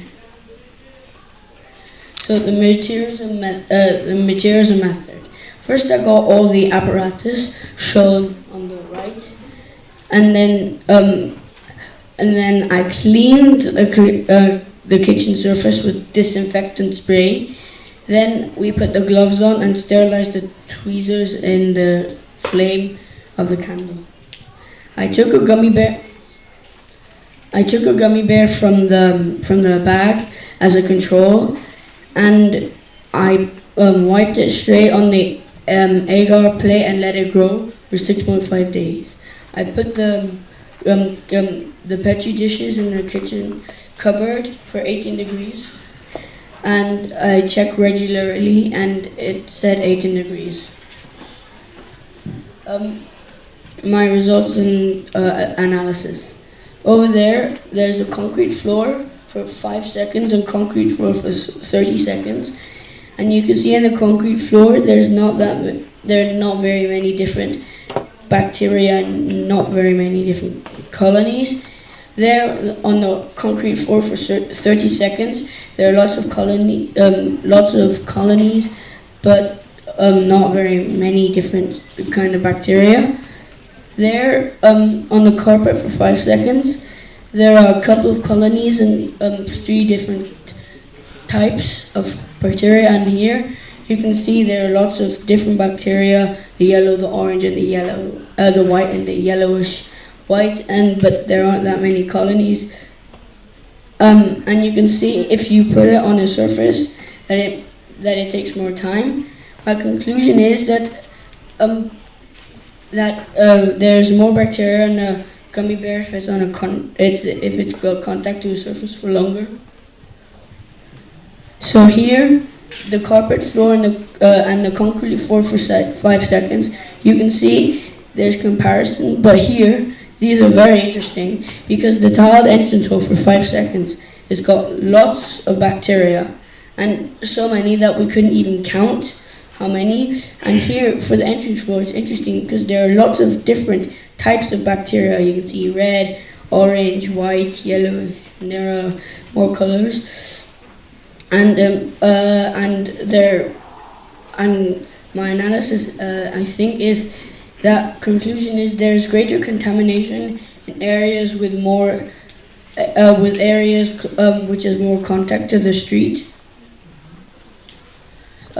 Discussion and conclusion. Discussion points: difficult to create lab conditions at home. The more contamination than in a lab and not sterile. Could not separate colonies in some areas of the plate with bacteria from entrance hole. Control plate may have been contaminated as it had one colony, because I think that they use some substance so that bacteria doesn't grow and so that gummy bears can keep for longer. It's impossible to incubate petri dishes under optimal conditions. For the future, I should repeat experiment with more samples under better conditions, which is what we did, except we had an error because we put the petri dishes too hot, over 40 degrees, so the agar melted and the bacteria died. We should identify different strains of bacteria and fungi in different locations. Conclusion, more contamination in area closer to the street than inside the house. Longer contact meant more contamination, more variety of bacteria and fungi on uneven surface, and don't eat gummy bears from the floor. References and acknowledgements, these are the sites I used. One of them was for the front photo and another one was for some of the text. I would like to thank my teacher, Miss Butler, for providing the agar plates and also the lab technician. I would like to thank my godparents, Dr. Jacinta Lodge and Dr. Roman Hillig in Berlin, for giving me the idea to do this project.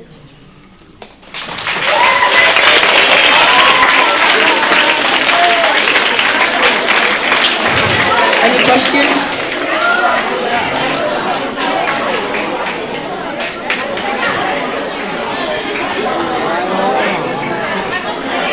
Which other type of food could you consider if you were to repeat the experiment?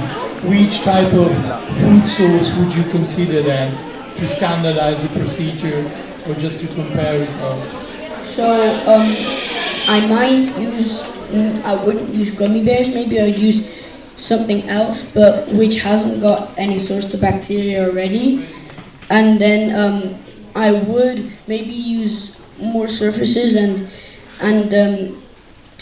incubate it in better conditions, and I would use 2 controls at least, and I would do several of the same to be sure that those results aren't well, they aren't exactly perfect, because there will be some sources of error because it's not sterile, it's not lab conditions, and might be too cold, and there could be other sources of bacteria.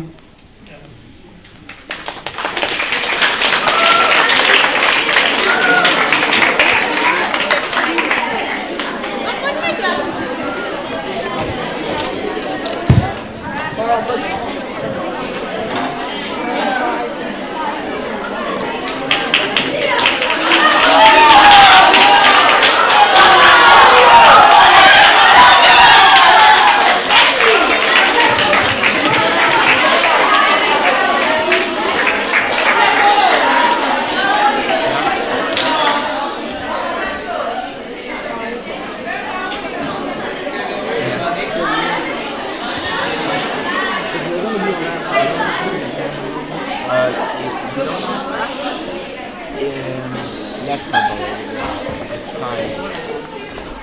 The rhythm gets good. You won't get other shots. Even if you can. That's good. That's good. Yeah. Hello everybody. Today I'm going to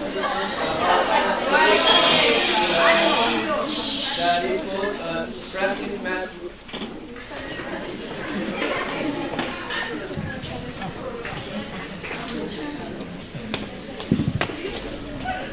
So today we are going to present our science project that is called Practice Math with Python. So this is our content, introduction, our projects, but I will just explain one because we don't have enough time, and our conclusions. So I will explain why we have chosen this project.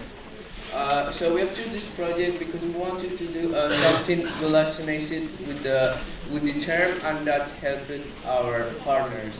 And Nacho will explain better. Why I have chosen Python? So why we have chosen Python?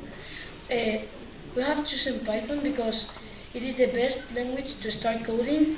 The syntax is easier to write, and the project is more readable because of the easiest syntax. So our objectives in this project was to know how it is to become a coder, to learn a bit of this language, and to teach a computer to solve math operations. So what was our motivation to start? So, my motivation to start, so I'm new in this school, so when I came here, everyone just come and introduce me, so I wanted to do something to help them, to help the pupils, so my friends, and that could be improvised with the time. Then I started programming with Scratch, but it was a bit boring, and I told Julio if he knew any coding language. And he told me that his dad told him that Python was a good start, so I started. So we start learning it. So, what tools we have used during this project? A laptop with the Python version of 3.8.0, YouTube Python tutorial, and some books that we have read. But so imagine if in Spanish it's difficult. Imagine in English, like you cannot understand a word. So what more tools? So, who were the people who helped me? Who helped us? When I had some mistakes, when we had some mistakes, Julio's dad teach us to learn what line was and what was the error. Like in the language, in the line, what type of error, and for this I used Python, the Visual Studio Code, that is a program that you can install in your computer, and it will help you to see. It's a kind of editor that helps you to see the error, and you can learn by doing this. And I also use Trinket, that is a website that I discovered later on, that you can program with Scratch, and then it passes Python and algorithms. So it was kind of good. And the people who helped me were my father, I said Nacho, a friend that she has studied 6 years of this language, so she knows all the syntax basically, and she helped me. And my project partner also, that helped me to think about it and program. So now I'm going to show you one program for you to see. That's how we planned it, a bit of the scheme of thinking it. So as you can see, you start and you say, okay, if it has a dot or comma, then it's a decimal number. If else, then no. So I'm going to show you the least common multiple one for you. So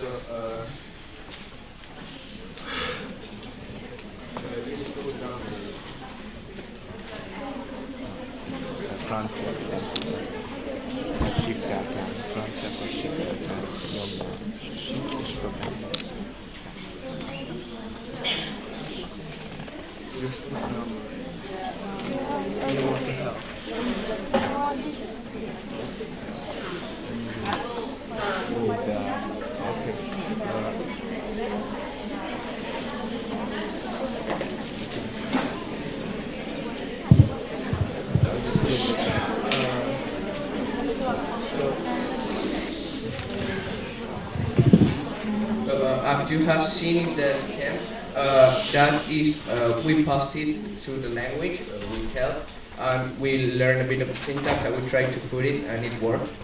And it also tells you the errors of syntax. But I think for some reason it doesn't work, so I'll try not to.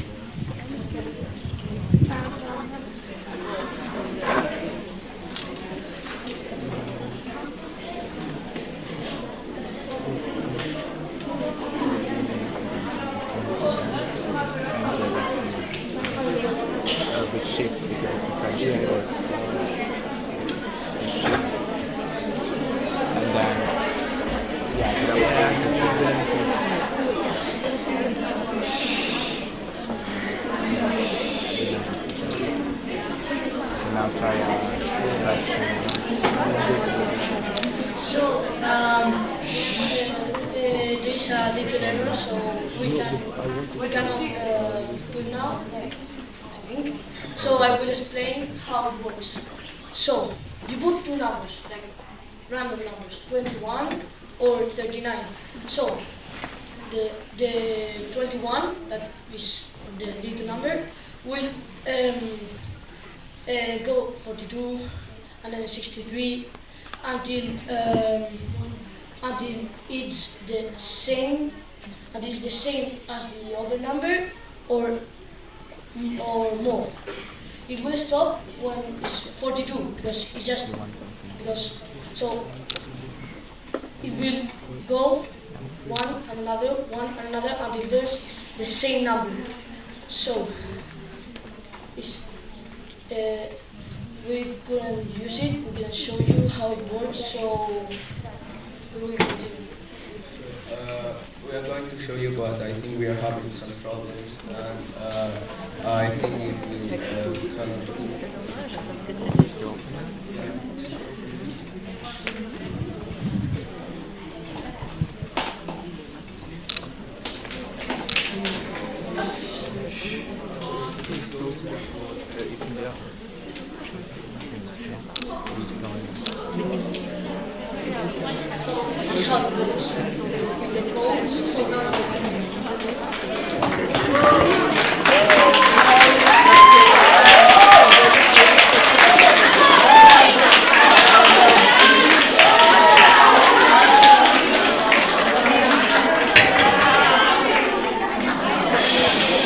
As you can see here, you got the Scratch programming in Scratch for you to understand, and here it's in Python. You can see it for running it, and you can see that when one is in the when you say okay, you need to put on the A is the A was 75 and the B was 8. So 75 just go one up, and when the 8 go up till until it goes equal to 75 or more, and then the other one starts going up, and this all continues while the numbers are the same, and this is basically the problem. So thank you for your attention.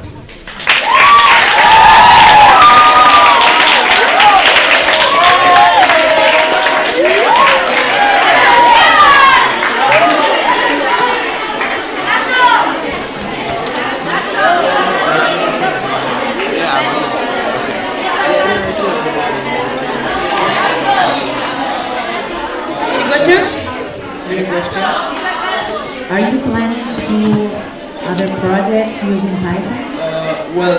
I'm learning its language, and the good of this project that we thought about is that you can do a project and you can just add things and improve it when you want. It's not something you can finish. It's something that you can just upgrade at the time that you want and you learn new things. Okay, thank you.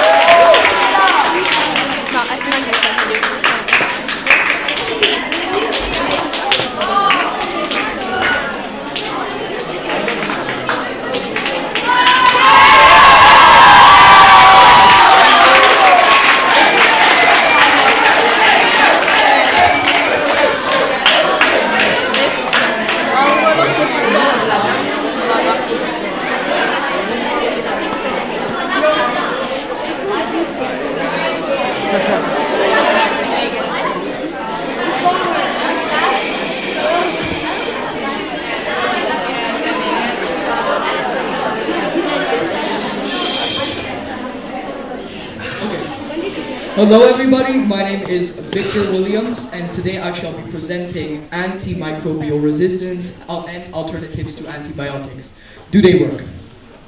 So the history of antibiotics. But before that, first, what is an antibiotic? An antibiotic is a medication that was specially made to be able to combat microbial diseases caused by bacteria. It was found in 1928 when Alexander Fleming, this man, came upon penicillin. It is able to combat, again, microbial diseases caused by bacteria, such as urinary infections, pneumonia, and tuberculosis. But on the other hand, it is inefficient towards viruses, such as an ordinary cold. So antibiotic resistance. Unfortunately, because of us, less than 100 years after its discovery, antibiotic resistance has become one of the major global health threats. And the causes for this phenomenon are: number one, natural genetic modification and as a survival mechanism, which is bacteria's ability to adapt and survive antibiotics. They're also known as superbugs. There are also behavior factors such as suboptimal use of antibiotics or use of inappropriate antibiotics, so using antibiotics for a virus or the wrong antibiotic for the wrong disease. Also, inadequate hospital infection controls practices, which is when bacteria, since the hospitals are not clean, are able to grow inside of the walls, giving the patients even more trouble. There's also widespread use of antibiotics in farm animals, which are later consumed by us. So when we consume animals, we are also consuming the antibiotics they have consumed. And also the lack of political will to do anything about this crisis. So my problem statement. So the medical profession, the research community, and some decision makers are uniting their efforts to be able to stop this crisis. What are they doing? They are narrowing the overprescriptions, both in humans and animals, so vets and doctors prescribe less antibiotics.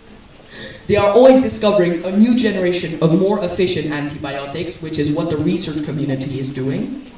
They are also developing different alternatives and therapies, which is what I will be looking at with the natural alternatives. And they could also educate and raise awareness in schools such as ours, where kids should be taught not to abuse antibiotics and overuse them.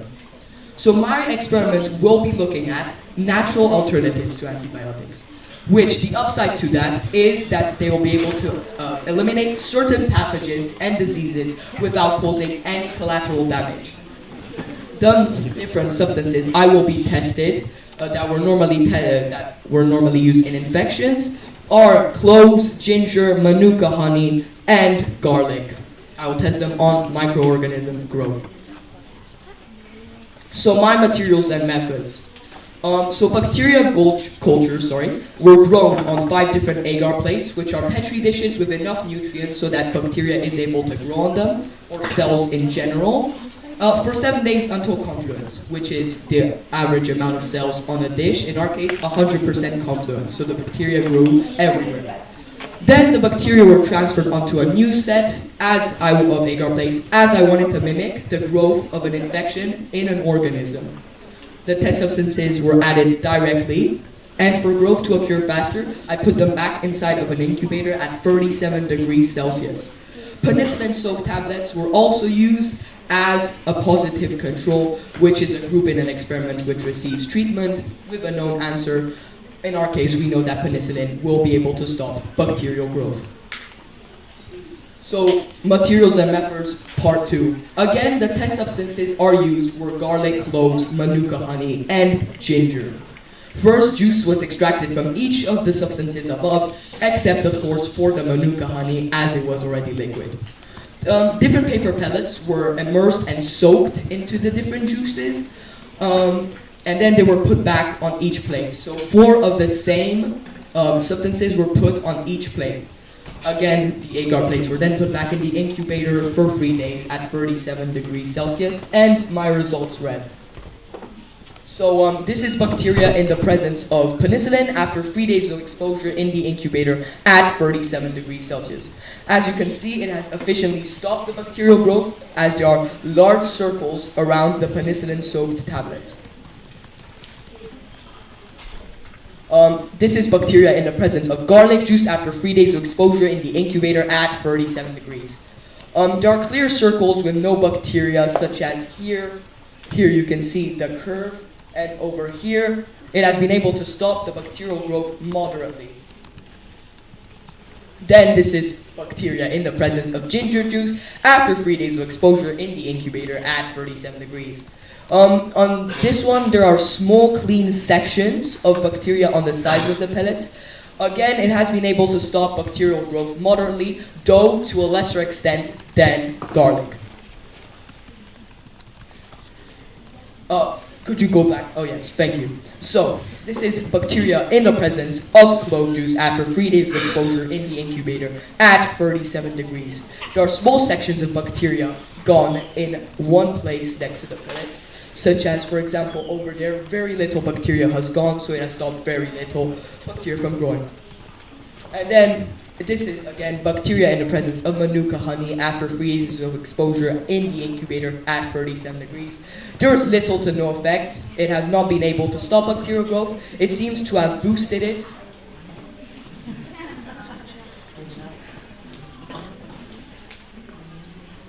So, my results and discussions. I have observed that some of the alternatives were more efficient to prevent bacterial growth than others. However, none, at least in the quantity or concentration that I used them in, were able to match the result of the penicillin. Obviously, the result that was most effective was the garlic, which managed to prevent bacterial growth around its pellets in which it was absorbed in. On the other hand, Manuka honey was not as good, and bacteria was able to grow all around it. My conclusion: while the antibiotic obviously prevented bacterial growth effectively and rapidly as foreseen, the alternative methods controlled in a lesser or larger manner the bacterial growth, suggesting that they could be used to reduce the use of antibiotics. Future experiments combining the natural remedies and or increasing their concentration need to be undertaken, obviously to evaluate potential additive effects. Thank you.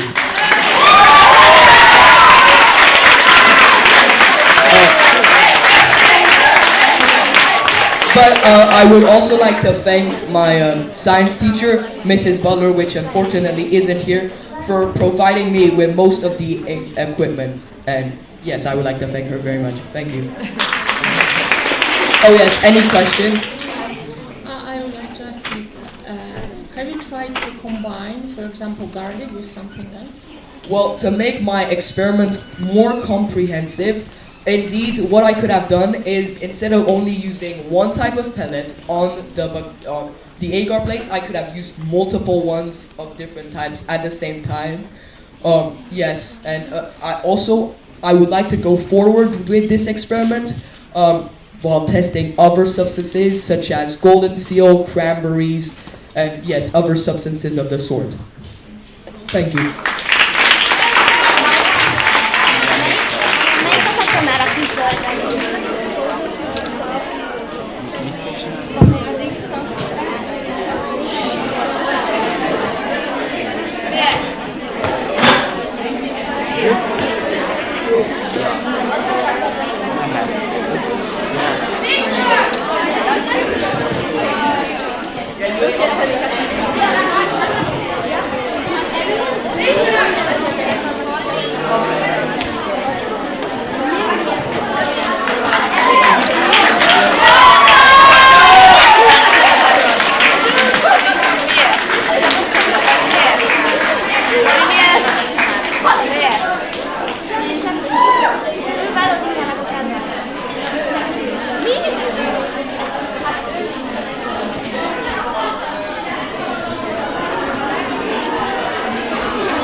Hello, my name is Oscar Bertier, and today I will be presenting to you the challenges and problems of seabed resource exploitation.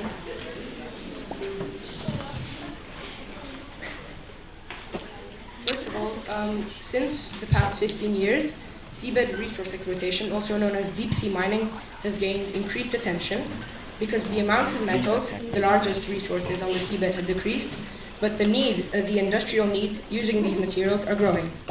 I've been a great admirer of oceans and the marine life, and I feel immense gratitude and respect for them.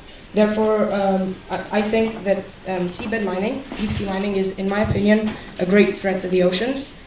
So, therefore, the goal of my participation is to educate as many people what sea mining is and what dangers it brings to the marine world. First of all, what is deep sea mining? And deep sea mining is the process of retrieving mineral deposits from the deep sea, and the deep sea starts where the continental shelf ends, that is at depths that exceed 200 meters. It covers 65% of all Earth's surface and is a home to a rich variety of species, many still unknown to science.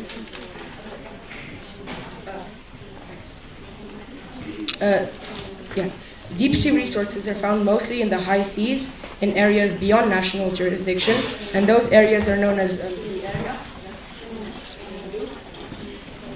And the area is considered the common heritage of mankind and is governed by the International Seabed Authority, the ISA, which was established under the 1982 UN Convention on the Law of the Sea.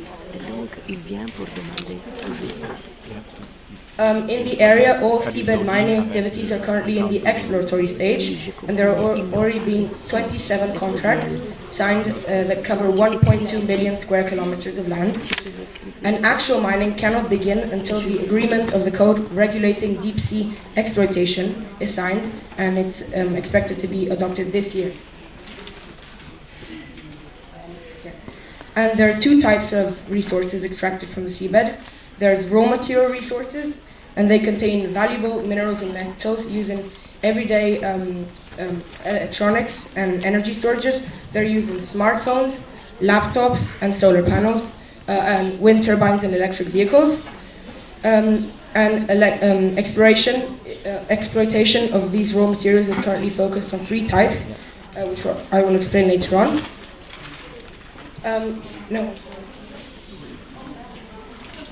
Then we have biological resources, which are genetic resources from marine macro and microorganisms, and they are the most valuable part of marine biological resources and are used for human purposes.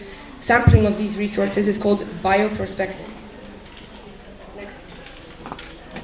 So the three types of the raw materials are the polymetallic / manganese nodules, and they contain nickel, copper, manganese, molybdenum, lithium, rare earth elements, and possibly cobalt, and they are found at depths of 4,000 to 6,000 meters. Then there's seafloor mass. The nodules are. Then there's the seafloor massive sulfides, and they consist of heavy metal sulfides derived from hot water that vented from the seafloor at depths of 1,500 to 3,000 meters, and they contain metals such as copper, lead, zinc, gold, and silver. And it's the second photo. And then there's the ferromanganese crusts, and they contain cobalt, nickel, tellurium, rare earth elements, niobium, and possibly platinum. And these are found at depths of 800 to 2,400 meters.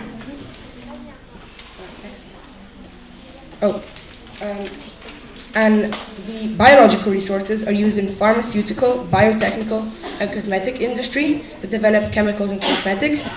Many cures were developed on their basis. For example, cures which contain prostaglandins that control blood clotting and inflammatory responses that are found in corals.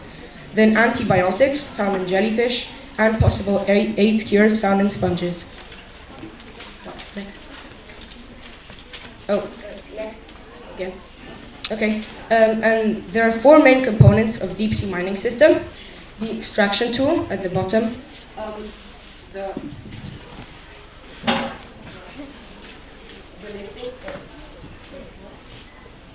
the lifting system, the surface platform, and the disposal system.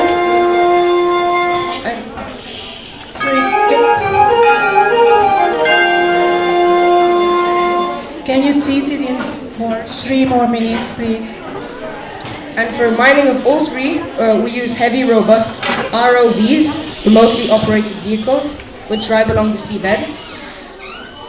Deep sea mining also poses many technological problems, and few are capable of being fixed with the current state of technology.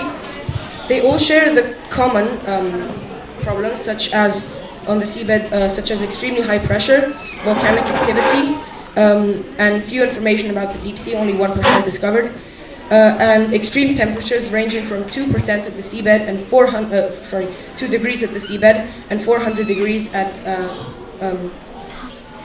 hydrothermal vents, and this would require state-of-the-art technology. And they also have individual problems. For the seafloor massive sulfides, they consist of hard rock, and it requires a significant force to extract. Also, the steep slopes where they are located could not be handled by the ROVs. Then the ferromanganese crusts are also very rigid, but the main problem would be extracting the thin crust and avoiding the waste rock. And for the nodules, it's fairly easy because they can be simply sucked in and they're situated loosely, but the problem is rather their depth, which is 4,000 to 6,000 meters. And these are the ROVs. Just imagine these machines driving along the sea floor and destroying everything in their way.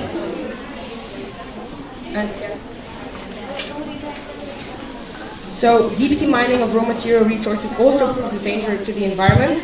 It affects the seabed, water column, and area around it. It damages fragile ecosystems that are rich in biodiversity. And the scraping of the oceans could destroy deep sea habitats for octopi, sponges, and other species. And plumes containing toxic metal particles risk spreading for hundreds of kilometers, smothering all creatures in their way.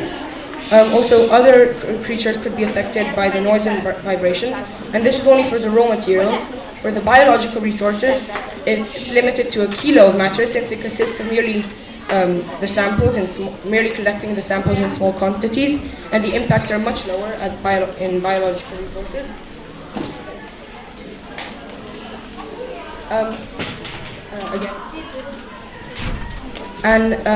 The Discal experiment. In 1989, Hjalmar Thiel conducted an experiment, which was the first seabed mining experiment, on 11 square kilometers of land, and it involved only raking the seafloor. And this created a giant plume,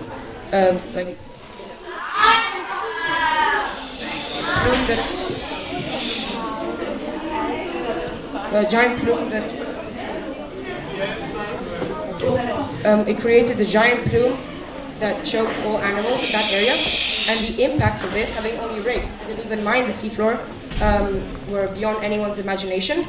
And scientists have recently returned to the site in 2015, and it has never recovered.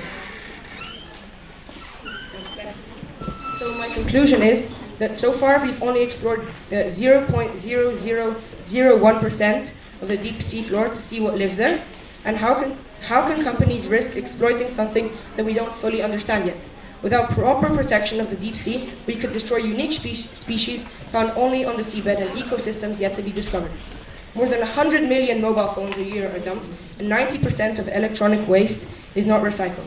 It is estimated that the electronic waste contains precious metal deposits 40 to 50 times richer than the ores currently mined. Therefore, we need a circular economy that repairs and recycles without having to trouble about the destruction of the Earth's most precious ecosystems, the oceans.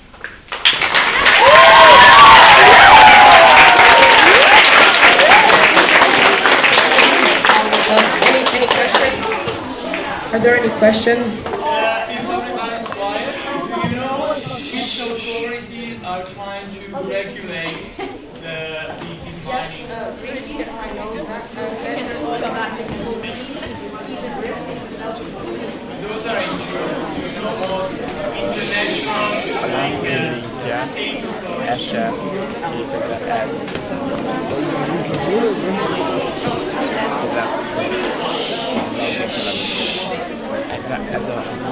companies that support seabed mining or no? international authorities representing public, states, or international organizations That support seabed mining. that are trying to regulate. Oh, well, Greenpeace and another company called Seas at Risk, and that's all I know.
Yo, fill effect.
Luca, look at Leo. He is off.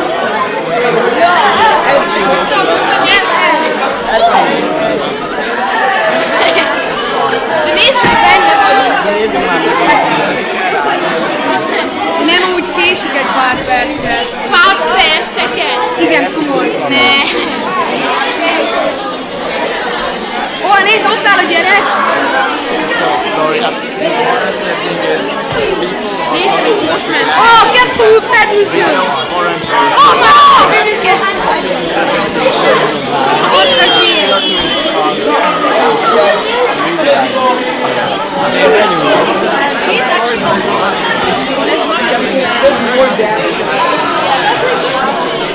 Nézd benne!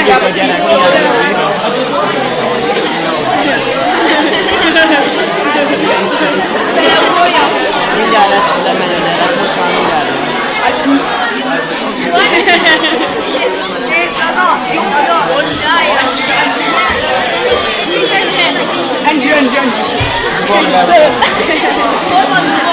most raktunk be a kedvet. Hány voltál?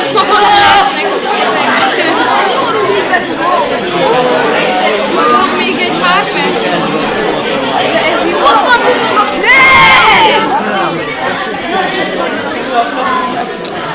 Look at these girls, look at flies.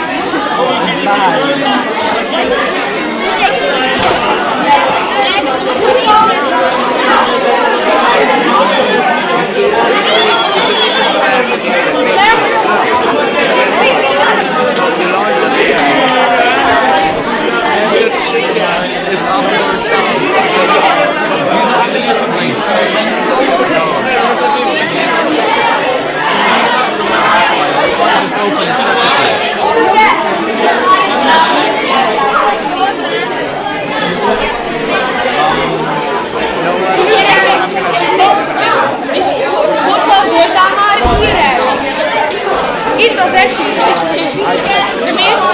Te vagy az egyetlen like, hiszen látjuk, hogy nem látja senki. Az én videóimon többet látják. I want like. I'm the only liker.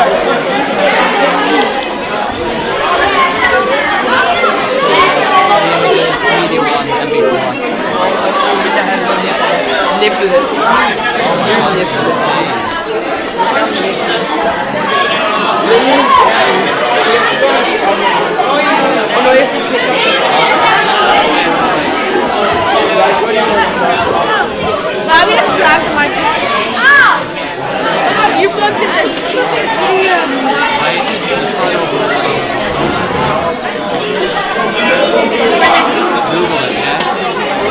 Oh my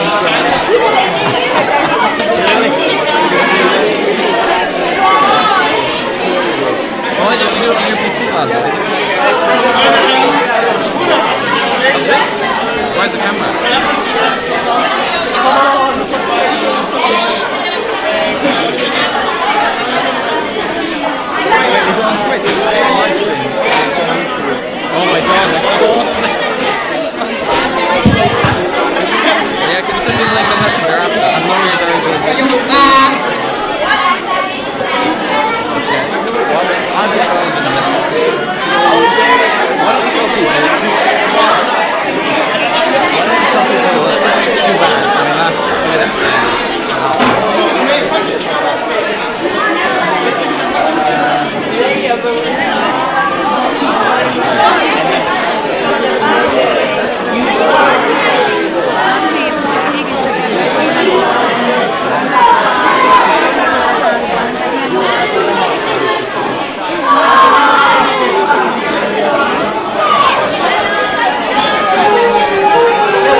Hello guys.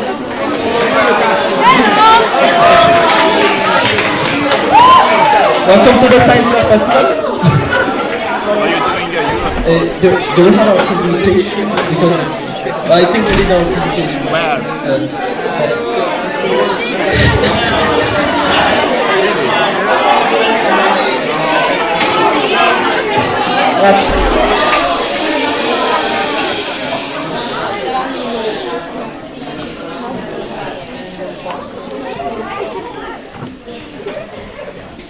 Secondo non c'è cosa. Where's the government? Here. Sì, però.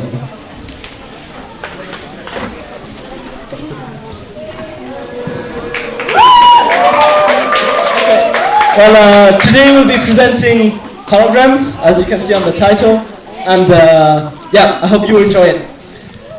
Yeah. So, what is a hologram?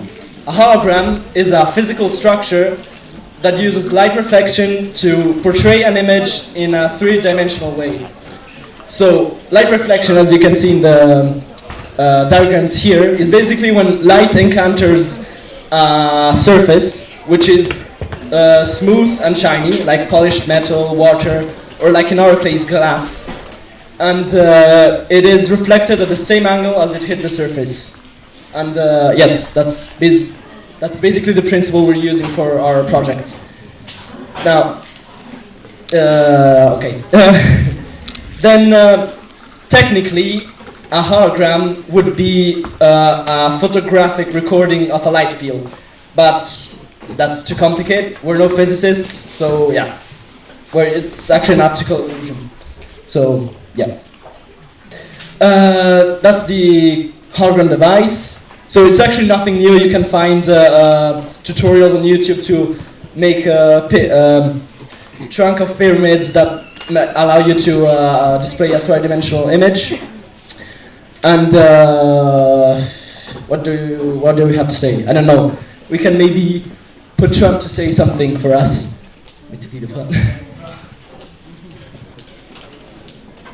Just waiting.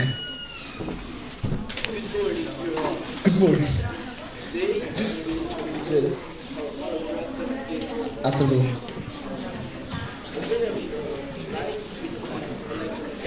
Sorry guys, the volume is not high enough. Nice thinking.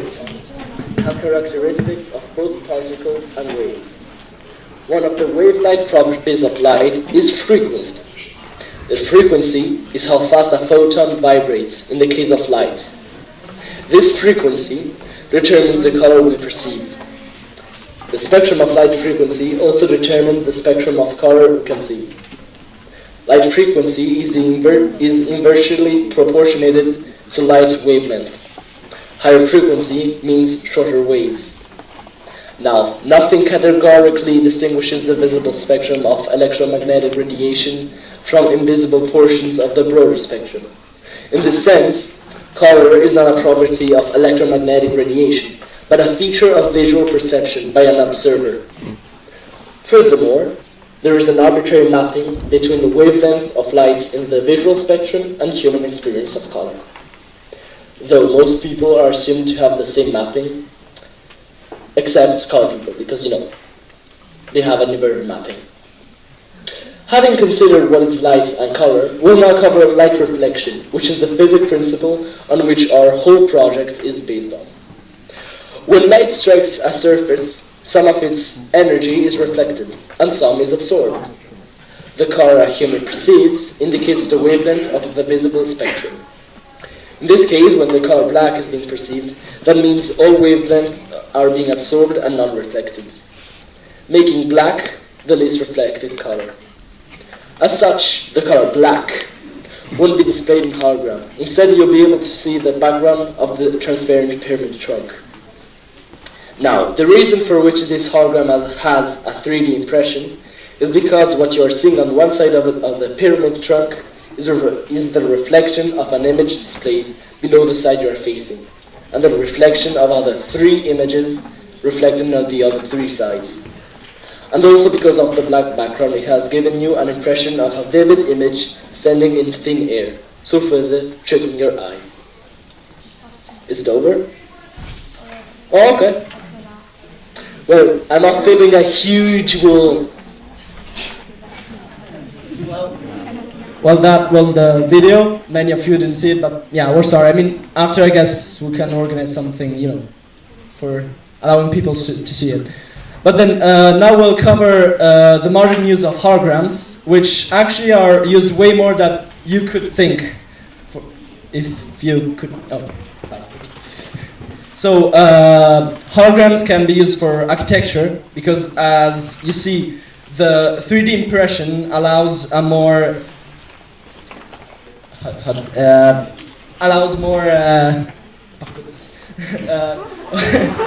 well, yeah, rendering. Thank you.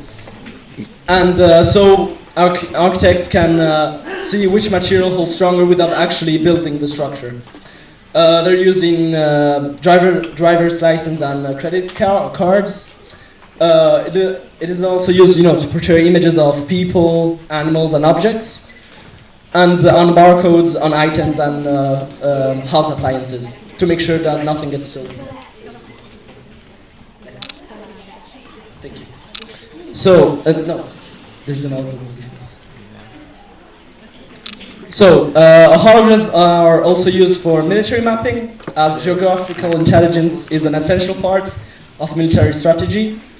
And the technology is very simple to use and very simple to store and transport. Another interesting stuff about holograms is that they can also just record pure data, so just electronic information. They're not forced to display a visual object. So that means that pages and pages of information in a hologram could be overlapped in three-dimensional space, and yes, allow higher capacity in storage. And so that's the conclusion has been done on the previous considerations. So it seems that although holographic displays have a high potential in natural viewing, very little work has been done into reducing the costs for constructing and transmitting the holographic display. And wait. So as more prototype displays are available, there are increasing economic opportunities for exploration of applications that take advantage of natural focus, occlusion, and motion parallax. And yes. I think that is it. So that's so that's actually the hologram that you have on credit cards. So actually, this is a white light mirror-backed translation hologram. That means that when you take your card and see it from certain angles, for example, when you tilt it side to side, you could see a three-dimensional image, and when you tilt it up and down, you see that it changes color. So holograms are actually very important in the commercial security business because they're very complex to forge, but they are very easy to manufacture en masse. So yeah, that's cool. That's the sources. Yeah, sorry.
Hello everybody. Today, me and my group, we're going to present to you Edible Plastic by Leo, Tommaso, and John.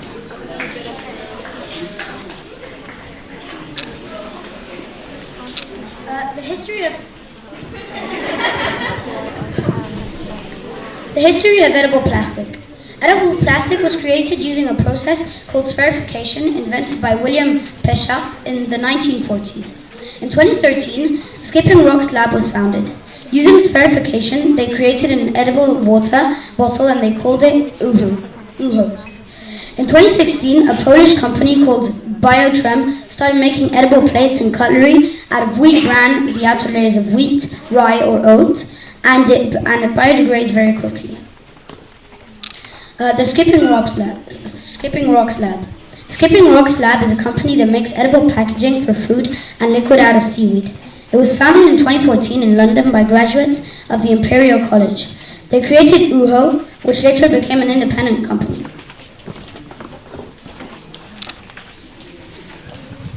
Uhu is a type of packaging for liquid made from notpla, which is a material made from seaweed and other plants. Notpla is a very easy material to make, and that's why the plastic is made from that. They make it to store cocktails, sauces, and other liquids. They also make containers for food. In 2019, the company decided to get a name, and they named themselves Notpla. London Airport is working with Notpla to switch security bags for liquids with biodegradable bags. What is spherification? Spherification is a method of creating spheres by using liquid and different substances. It depends on the substance, and it is used mainly in cooking. That's for spherification apple juice. Lactips. Lactips is a French company that makes plastic out of milk protein. They sell plastic pellets that are used by companies to make a wide range of things. They are edible and can dissolve in water.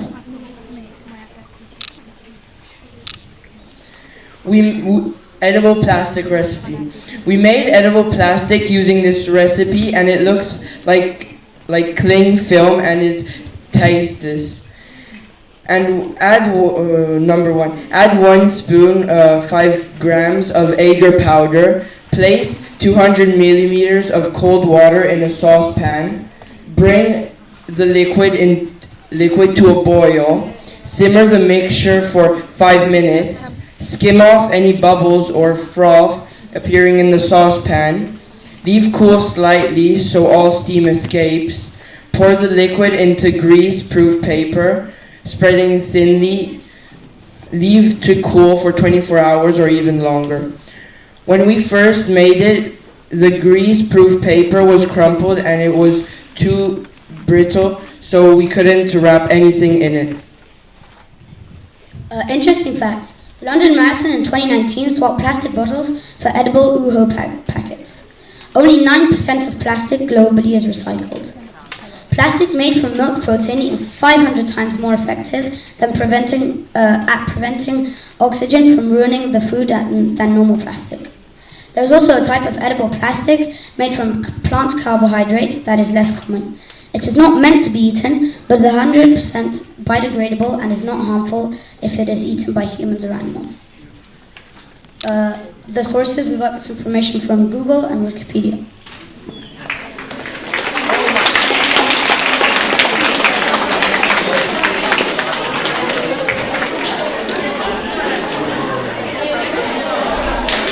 Do you have any questions?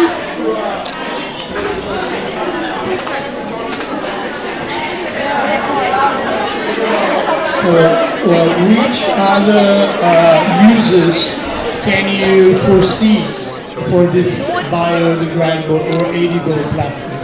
I didn't hear you. Which kind of use? You can use it for bottles? Which other use? You can use it for any type of plastic. Okay, but it has some constraints, some limits in terms of its strength. So I don't think you can substitute all kind of plastics with that at the moment, I guess. Yes, I think so. Okay.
So, good morning. My name is Julian Mate.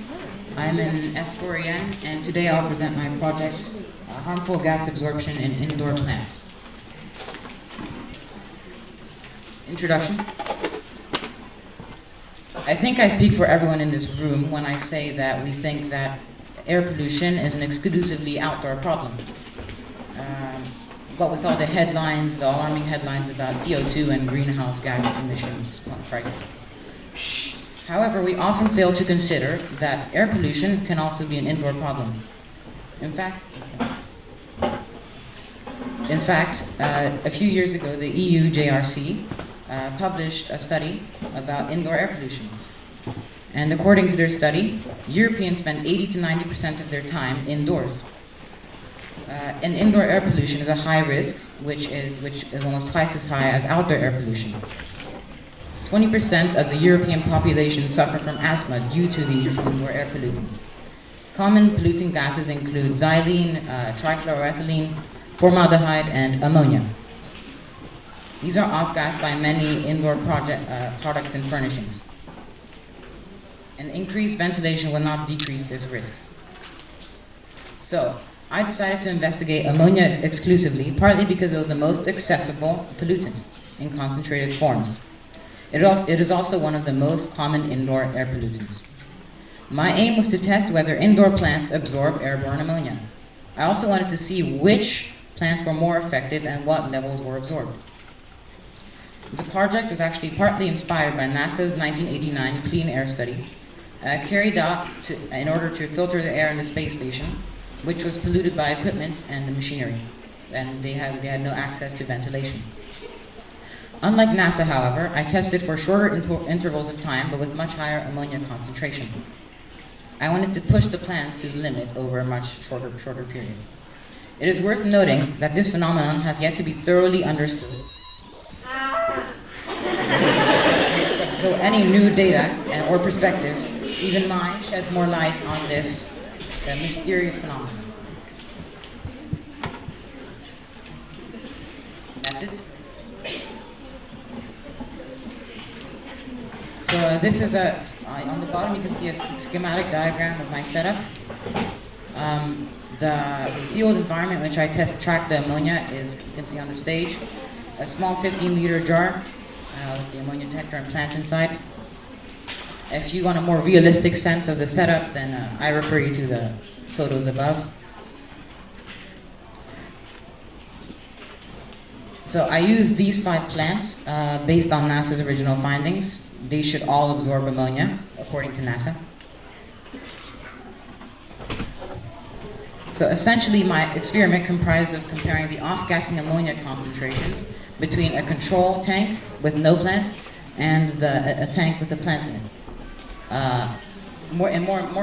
In more detail, I would introduce 1 drop of ammonia solution, 12% ammonia solution at T equals 0, and the ammonia and due to off-gassing, the ammonia concentration would significantly rise. And the idea was that if I compared these 2 results, then I would get an ammonia absorption. I would get data about the ammonia absorption in these plants. So I took measurements of the ammonia in the air for 15 minutes, every 15 seconds, allowing us to see the results of the absorption over time. And this data has yet to be published by researchers.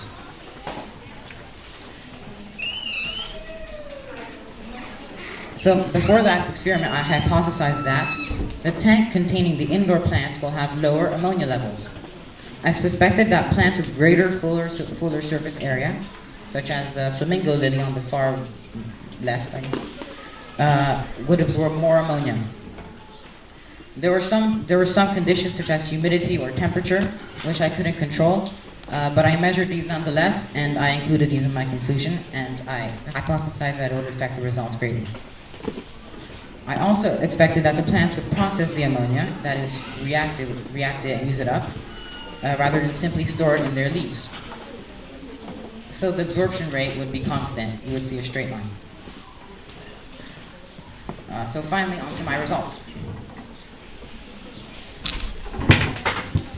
So I performed the experiment 3 times, each of which I called trial 1, trial 2, and trial 3. And each trial, I tested all the 5 plants. I did 2 trials at daytime and 1 trial at nighttime. And the gray line at the top, you can see, is the ammonia concentration in the jar where there was no plant. And the colored lines are the ammonia concentrations in the jar with plants. The control tank reached much higher concentrations than the tanks with plants.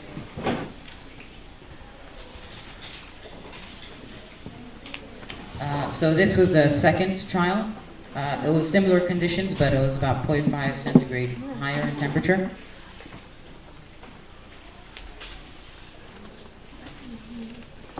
This was the third trial, and the third trial was at night under warmer and more humid conditions. Note the huge decrease in effectivity of ammonia absorption in the plants.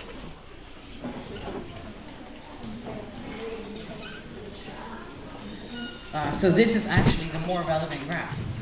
This shows the ammonia absorption for each plant. I actually got it by taking the difference of the results for each plant in the control. That is subtracting the colored lines from the gray lines in the previous graph. So in this first one, we see a slight arc upward that is slowly flattening out, which suggests that some ammonia is actually being stored in the leaves. In the second, however, we notice straighter lines indicating constant rate of absorption much sooner. Most plants actually got worse in the second trial, apart from the spider plant at the top, which improved, if not slightly better. So in the third trial at night, 3 of the plants' effectiveness was greatly reduced, specifically the spider plant, the flamingo lily, and the English ivy. The peace lily, however, stayed consistent, and even the chrysanthemum dropped less than those 3 plants at the bottom. So if you paid attention, you may have observed that all the plants absorbed ammonia to some degree, confirming NASA's results. And here I have broken down all the results by plant. The most notable feature was the consistent performance of the chrysanthemum, but especially of the peace lily. The other plants, as you saw with the spider plant or the flamingo lily, were more affected by the conditions, temperature or humidity. There are general differences in the levels of ammonia absorbed between different plants, but it is difficult to compare the plants due to their variation. For example, in leaf surface area or in soil or in top size.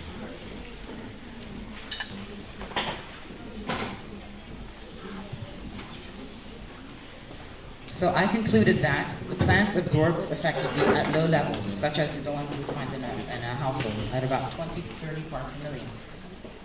The initial spike in the ammonia absorption curves showed this. All the graphs somewhat resembled straight lines, meaning that absorption rates were constant and that ammonia was likely being processed by the plant rather than accumulating. The repetition of the trial also supported this. Some of the test results, however, were inconclusive. It was hard to tell if the foliar surface area affected absorption, though the English ivy with the least foliar surface area did absorb the least. It is unclear how much leaves are responsible for absorption. Some papers suggest that it is the soil that is doing part of the absorption. However, we saw that at nighttime, the effectivity was greatly reduced, and this could have been due to the fact that the stomata were closing in order to not lose water. And this suggests that the leaves do play a major role in the ammonia absorption. So the plant's ability to absorb is affected by conditions, but it was unclear which conditions and how they affected the absorption, since there are so many variables. So the plants do seem to be less effective with more exposure. If you observed, you could see a downward trend in the ammonia absorption of each plant. This suggests that at least some ammonia is being accumulated in the plant and that the effectivity of the plant is decreasing in each trial.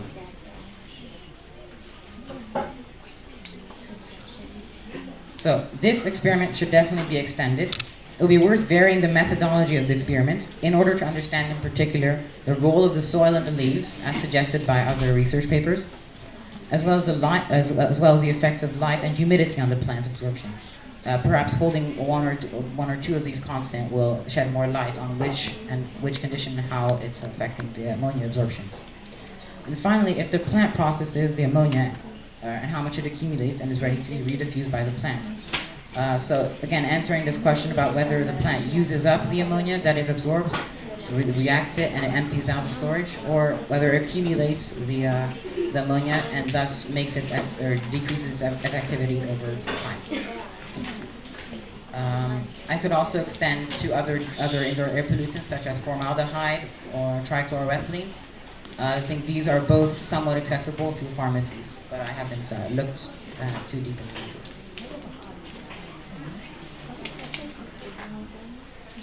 So this is my bibliography. Here you can find some of the papers and research I did on the project.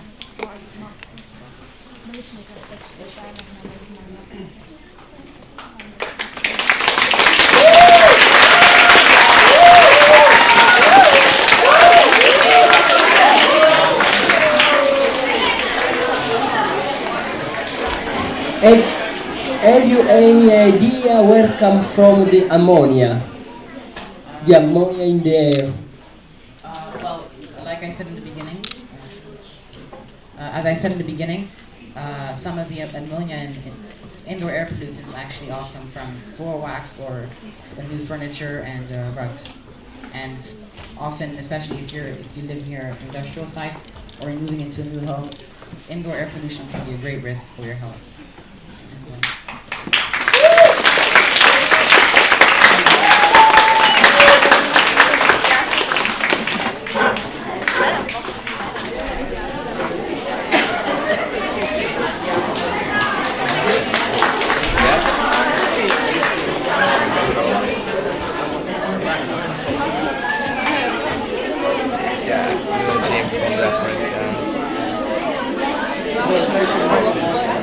It's Mission Impossible 007. It's never called Mission Impossible. Yeah, it is. It's the Tom Cruise. Yeah, you're right.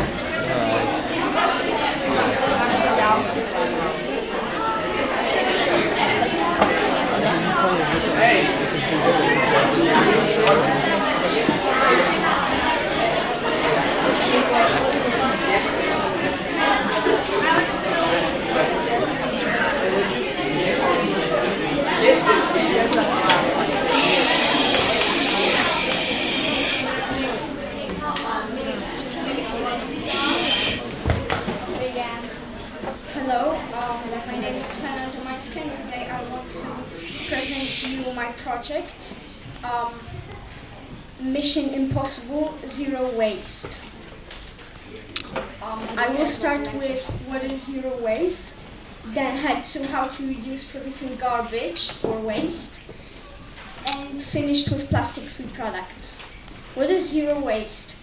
Zero waste is a style of living based on being less harmful for the environment, and it focuses on the 5R rule that I will explain later, and less waste producing. A bit of history. According to Wikipedia, term zero waste was first used in the 70s by chemist Dr. Paul Palmer.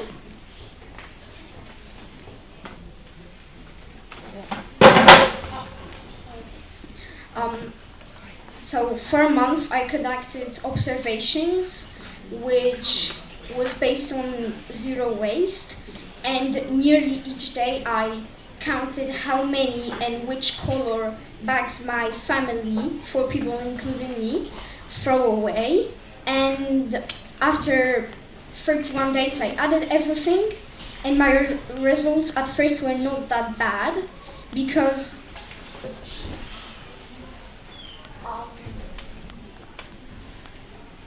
normal white bags were thrown five times a month, bags with paper 4 times, and bags with plastic also 4 times. But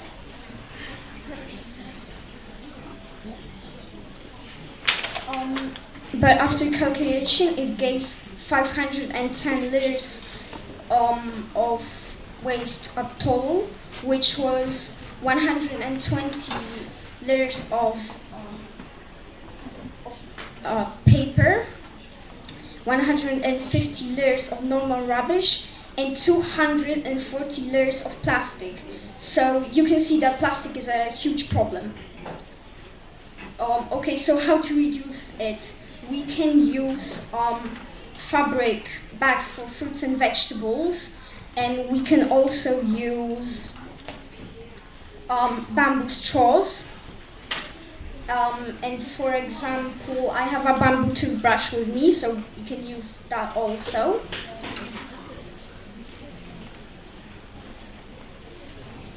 The 5R rule. The 5R rule concentrates on 5 words beginning with R, which is refuse, reduce, reuse, plus repair, recycle, and rot. And maybe if everyone will learn these words and remember them, and also use them, but not just by saying them, but by doing what they mean to, maybe there won't be that many waste. How shops are prepared to zero waste life? One weekend I went to a couple of shops to see how many products I can buy in biodegradable packaging, and I was not surprised that many products were wrapped in plastic or a packaging that contained it. And it's sad, but still some shops sell one-use shopping bags. Plastic-free products. I wanted to have not only a theoretical part of my presentation, so I tested some zero-waste plastic-free products.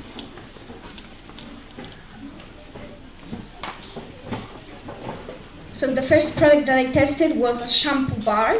It is made from natural ingredients such as cold-pressed avocado oil, and to activate it, I needed to dunk it in a cup or pour some warm water over it, and foam and bubbles formed really quick, and after just 2 or 3 soapings, my hair was washed. I could rinse it off, and I gave that product 5 out of 5 because I like the smell, the consistency, and as you can see, I have long and thick hair, and normally I use just a big amount of shampoo, and with that shampoo bar I use just a little bit and have the same results.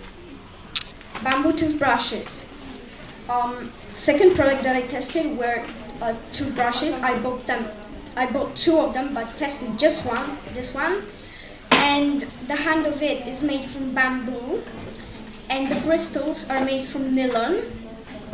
And brushing with this toothbrush was not different from brushing with a normal one. So for people who don't really like changes, they could change to this toothbrush and not even notice it. And I gave that product 3 out of 5 because I thought that it would be something different, but maybe I just have high expectation. I don't know. Thank you for your attention. I hope you liked my presentation. Try my solutions.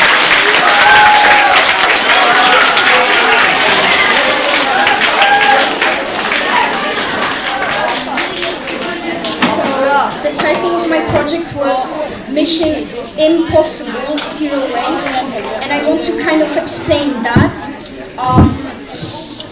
Well, we can go zero waste if we have money, because zero waste products are cost more money than normal ones. So when someone is poor, they will just buy a normal product. So it is really sad that products that need to help our environment are just really expensive, and I hope that will change in a couple of years.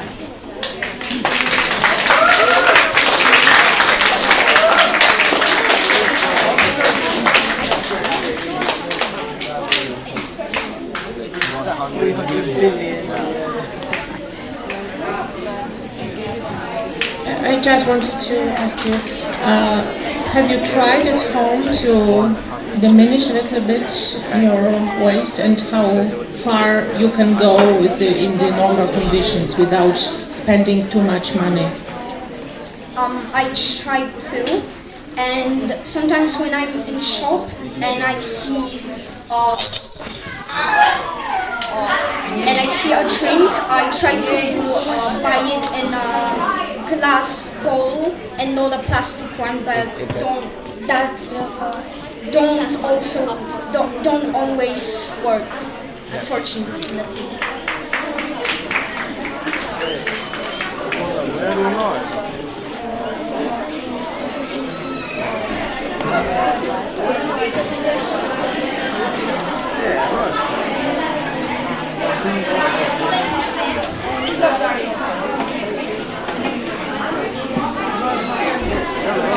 It's actually something's changed with the schedule.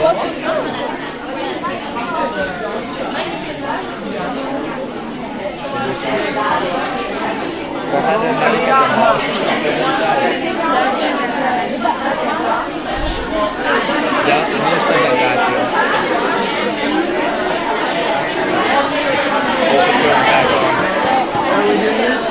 There's no presentation.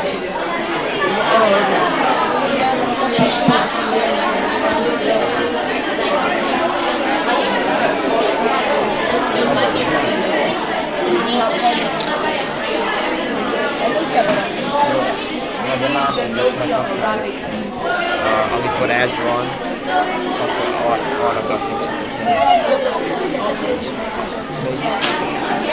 There is a presentation.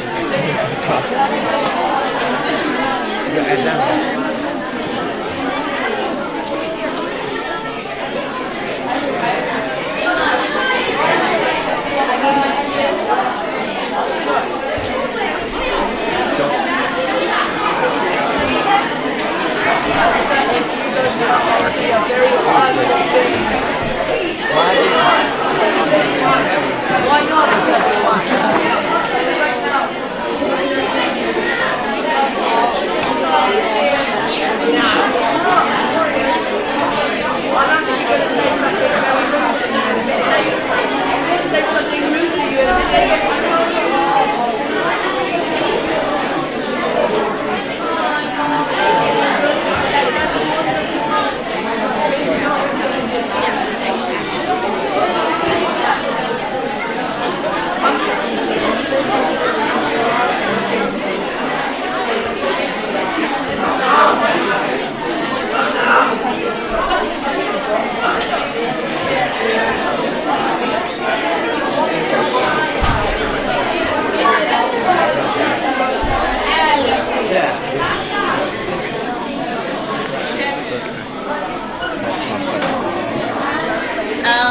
Hi, my name is Basha, and this year with my friend Lena, we decided to make a project about Mars colony, what problems we would have to face, and what solutions could we prevent. So here are some basic facts that we had to take into account while making the presentation and while making our survey and the motto that we created.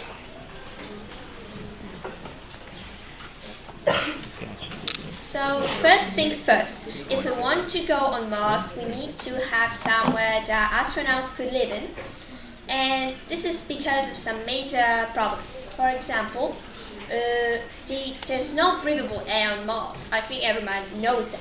So we would have to create some air inside that they could breathe in, and that would create a pressure from the inside because of the differences in the density of atmosphere outside and inside. So it would have to have a round shape to be the most stable. It has also to be in crater. Because on Mars there is wind with dust and sandstorm that can destroy the installations and robots, and there's a big radiation, and in craters is smallest. So the same thing with the radiation is that even if it doesn't kill them on the spot, it would cause major health problems. And because of that, we would have to have really thick walls that could be and put another layer of, for example, dry ice that could be harvested from the atmosphere, and another layer of dirt that could finally protect them so they could just survive without any bigger diseases. So here you can see we did the same thing. We created the thick layer of kind of dirt, and that you can see it's really reddish, and it's actually because of the iron oxide that it's in the dirt. It will be also built by robots before the arrival of the crew.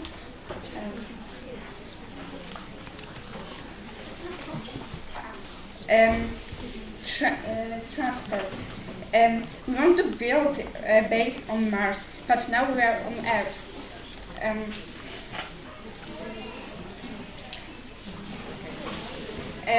There's already a company, SpaceX, and they have a project of a rocket for this mission, and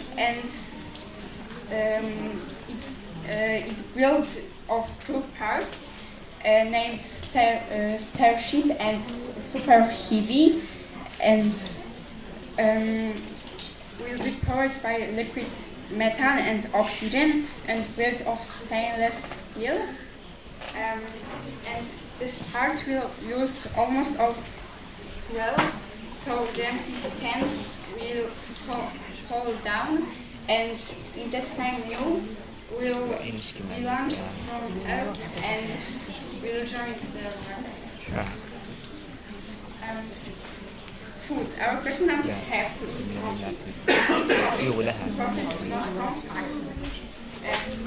when you drink a meal, you need to remember about reduced gravity, because on Mars it's smaller than on Earth. And make sure that meals are healthy and well balanced, and cosmonauts and dietitians like it. The simplest solutions it's pastes, tubes, powdered meals or pills. Spices are very important in this topic because of weightlessness that make the nose stuffy, and food is tasteless, and cosmonauts often choose crevettes because they keep strong taste even in space.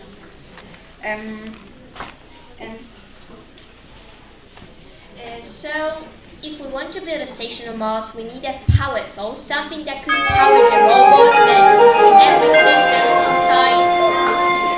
So, one of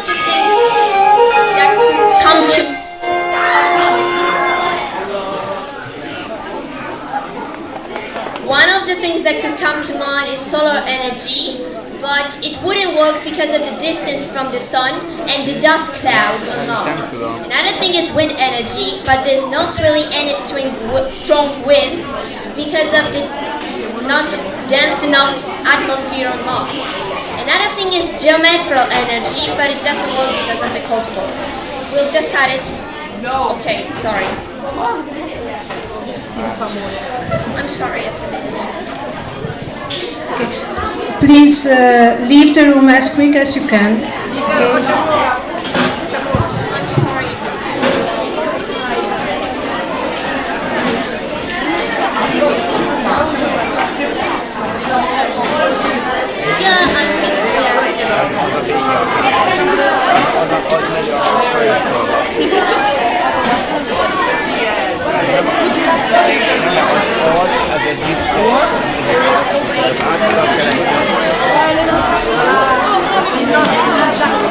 Okay.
Ja, jó, akkor itt megkeresem itt.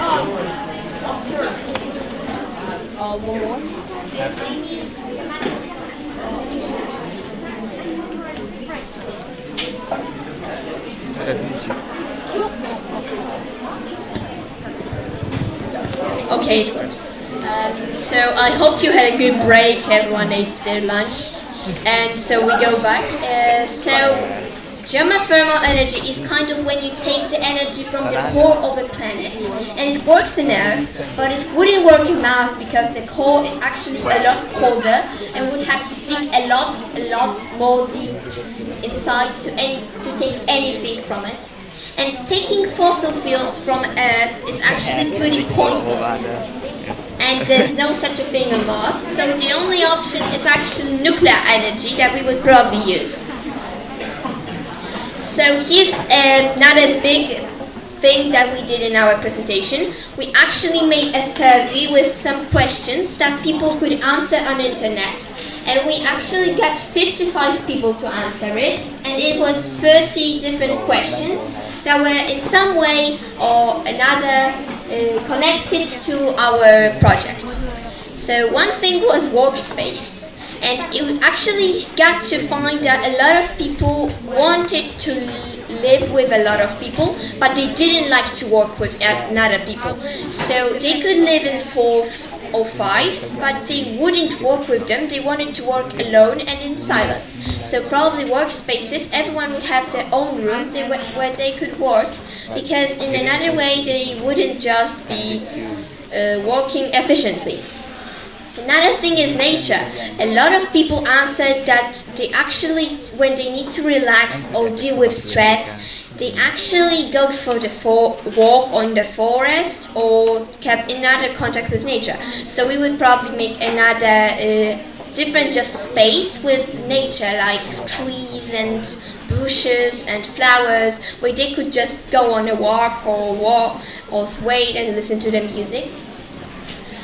So another thing is actually really interesting, because we found out that if we really had a plantation where we could have vegetables, we could use it as a fresh meal and not use the pastes that usually they have to eat. And eating something different every day would make a really good mental boost for the team. Possible profit-making heroes. We have the base on Mars, but why should we do it? We have some ideas, like tourism, biologic weapons storage facility, weapon testing polygon, mining facility, and base for future exploration projects. So it's basically the end, but before we all go and do whatever you want, I wanted to say that I hope we answered some questions and gave you even more questions that you will have to work on alone, and they will draw your curiosity. So maybe you will understand the world a bit more.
Bonjour mesdames et messieurs, aujourd'hui... Can we start? Bonjour mesdames et messieurs, aujourd'hui on va présenter le fruit de nos recherches sur la radioactivité à l'école. Our presentation is divided in few major points. The first point is our initial hypothesis. What are radiations? How to measure them? And then radioactivity at school. That is divided in data explained, results, and conclusions. When we started our project, we asked ourselves if the pupils inside our school would be exposed to any type of radiation. So we inquired to see if the school had a Geiger-Müller counter. We will later explain what it is and what is it for. And we borrowed it. After this, we started measuring radioactivity at school and writing our data down. But first, let's take a step back. What are radiations? Dario will quickly explain it for you. Alors, la radioactivité est le phénomène par lequel certains rayons stables se transforment spontanément en d'autres, en émettant trois types de particules, les particules alpha, bêta et gamma. Donc, la radioactivité n'est pas une invention de l'homme qui au contraire l'a subie, mais un processus naturel, aussi vieux que l'univers.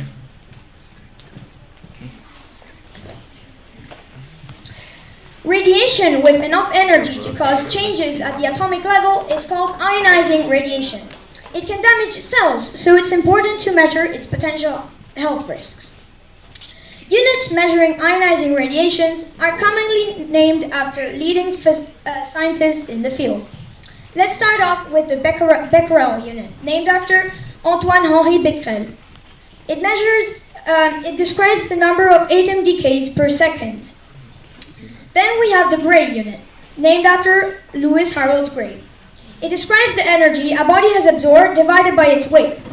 They don't give a full picture of the radiation effects on a person, because some types of radiations do more damage than others.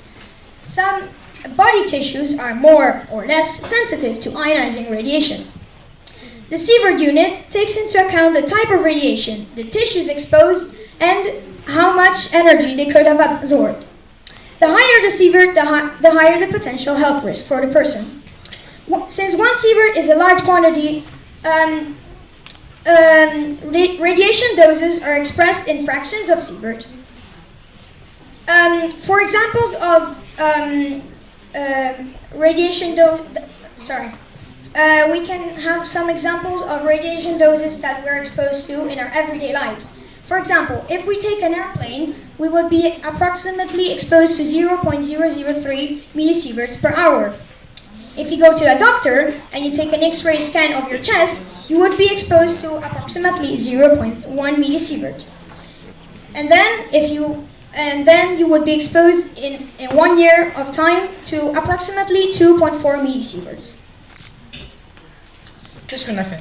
Alors, après qu'on s'est renseigné et on a su que l'école avait un compteur Geiger-Müller, et l'ayant emprunté, on allait mesurer les radiations et les endroits les plus importants de l'école. Et certaines des données qu'on a récoltées étaient inattendues. Un peu d'informations sur le compteur Geiger. Alors, le compteur Geiger-Müller est un instrument qui sert à mesurer les rayonnements ionisants. Cet instrument a été imaginé dans le 1908 par Hans Geiger et mis au point par lui et Walter Müller en 1928. This is how a Geiger-Müller counter looks like. This is the tube. And now let's take a closer look into the tube. So the tube is made of metal because it conducts electricity. Then in here we have gas. Normally you use neon gas for this. And at the center, a rod. When the ionizing radiation passes through the gas inside the Geiger-Müller tube, it knocks electrons off the gas inside. This permits to briefly conduct electricity between the rod and the walls. The information are then seen on the screen. Some Geiger-Müller counters have a speaker that emits that typical clicking sound. Now our data collection. Alors, nos données. Sur le compteur Geiger-Müller, la chiffre était 14. 14 parce qu'on a mesuré pendant 1 minute, mais un becquerel, c'est une désintégration par seconde. Donc on a dû diviser pour 160. Par exemple, l'escalier du plateau, c'est 0,23. L'ascenseur, 0,3 becquerel. Le surpoids d'un extincteur, 0,316 becquerel. Le couloir du deuxième étage, 0,216 becquerel. Le couloir du troisième étage, 0,26 becquerel. La toilette, 0,35 becquerel. La cafétéria S1, S2, S3, 0,25 becquerel. Les casiers, 0,183 becquerel. Après, on a le Da Vinci, le étage -1, 0,23 becquerel. Le Fab Lab, 0,25 becquerel. La chaufferie, 0,183 becquerel. L'entrepôt, 0,316 becquerel. Le Vanout, on a le bureau de la cantine, 0,3 becquerel. La cantine, 0,283 becquerel. Et les toilettes, 0,36 becquerel. Le parking, 0,15 becquerel. La salle de gym, 0,23 becquerel. Et les toits du Bruegel, 0,4 becquerel. On a mis en plus foncé les trois lieux où il y avait le tasse le plus haut de radiation. Les toilettes du plafond, de Vanout et du Bruegel. Maintenant, Mathéo va expliquer pourquoi. The radioactivity levels that we measured in school aren't dangerous. Despite this, we were curious and tried to explain why in certain places there are higher levels of ionizing radiations than others. As we saw in the previous slide, the places with the highest radioactivity levels are the toilets of the Platon, the toilets of the Vanout, and ranked as highest, the toilets of the Bruegel. We think that this has to do with radionuclides of radon present in the water pipes of the building. Radon is a radioactive gas that can infiltrate in buildings through cracks or, in our case, water pipes. It can become dangerous if its concentration gets too high. This is often caused by unventilation.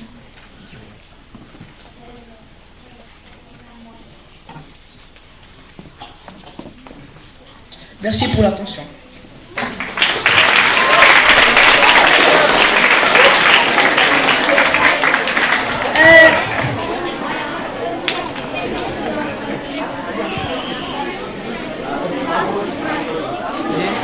What? Last slide, rectangle.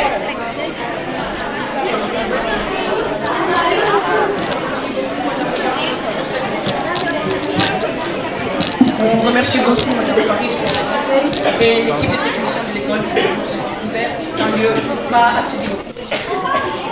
Si maintenant vous avez des questions, if you have some questions, please feel free to ask. Yes?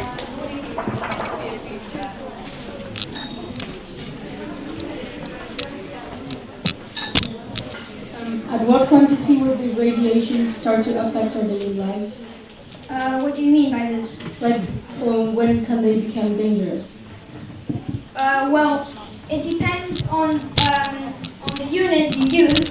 But for example, radiation doses measured in sieverts will get dangerous if it becomes 1 sievert. For example, if you have heard of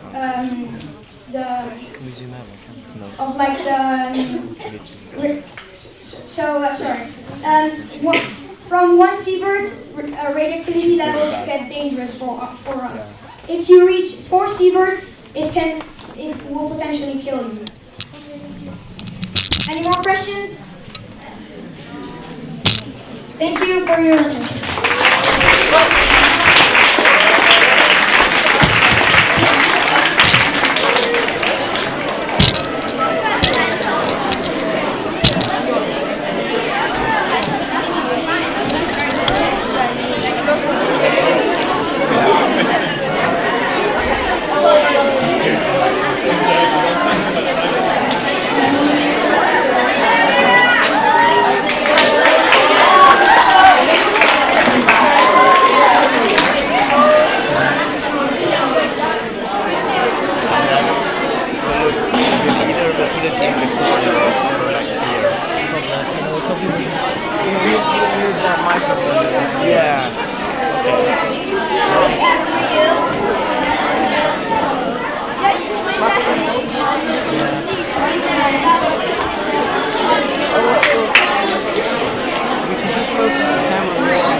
Today we want to present to you circular economy.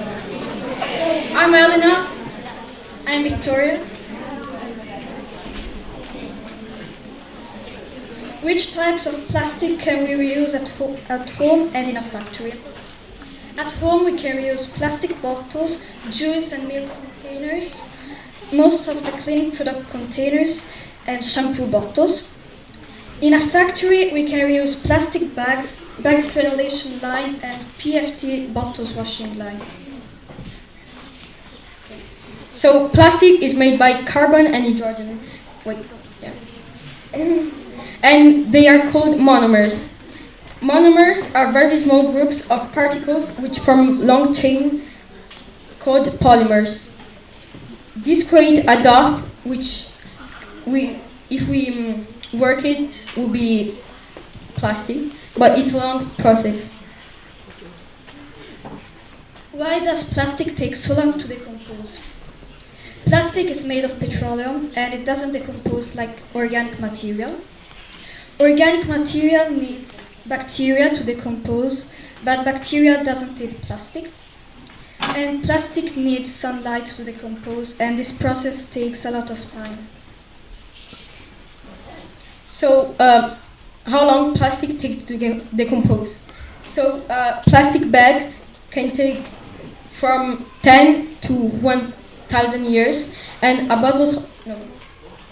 plastic bottles will take 450 years. So a cricket train will take 2 weeks to decompose. An orange peel will take 6 months. Then milk cartons 5 years. A tin can will take 50 years. Some batteries will take 100 years, and a plastic bottles 550 years. How can we change starting from a supermarket? What we use plastic cutlery, what we should use bamboo cutlery. What we use plastic packaging, what we should use packaging made from sustainable materials like Pinatex and Nutri-Beam. What we use bottles, what we should use reused bottles. So the Pinatex is a material which is from pineapples, and if you work it for a long time, it will be like plastic.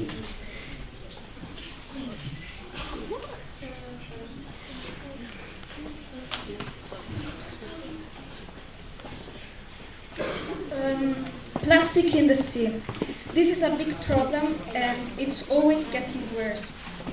It has been calculated that there's between 4.8 and 12.7 million tons of plastic in the sea. The biggest island made of plastic has a surface of more than 3 times the Iberian Peninsula. Luckily, there are lots of associations that clean the sea, for example, for Ocean, Clean Sea Life and Sea Shepherd. So, global solution. It's important that we all do something, but it would be great if the governments can do something. For example, we already have an agreement, the Paris one, but some countries went out, so it will be difficult to change if we don't do our part. Which are the countries that are doing more? According to the United Nations, Sweden and Morocco fighting the hardest against climate change. The United States is one of the countries who are doing less to solve this problem. They also left the Paris Agreement. Saudi Arabia is not doing much either. China and India are doing better. The UN states that none of the countries in the world raised at a high level of employment. So we did a graph about our class. So and we asked how many people do you use bottles, and 2 out of 8 people said no, and 6 out of 8 said yes. Do you separate plastic from paper when throwing it in the bin? 1 people said no and 7 people said yes. Do you think we have to recycle more? Everybody said yes. Do you recycle plastic? Do you recycle plastic? 4 people said no, and 4 people said yes. During the old days, she did this with old tapes, and It's a T plasmate. And I took a movie tapes and knitted it. Then I decorated and I created a T plasmate and a bottle cover.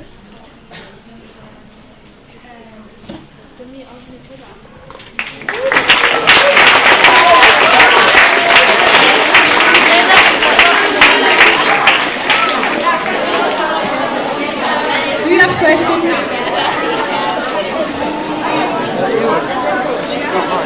Okay, then it's I suppose. Do you have some questions?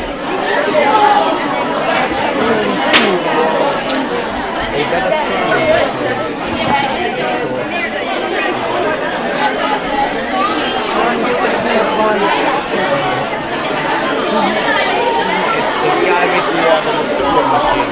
That's amazing.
Italian, and I will present thermodynamics, converting heat energy into mechanical work. I don't know the 6 Thermodynamics, the science of energy.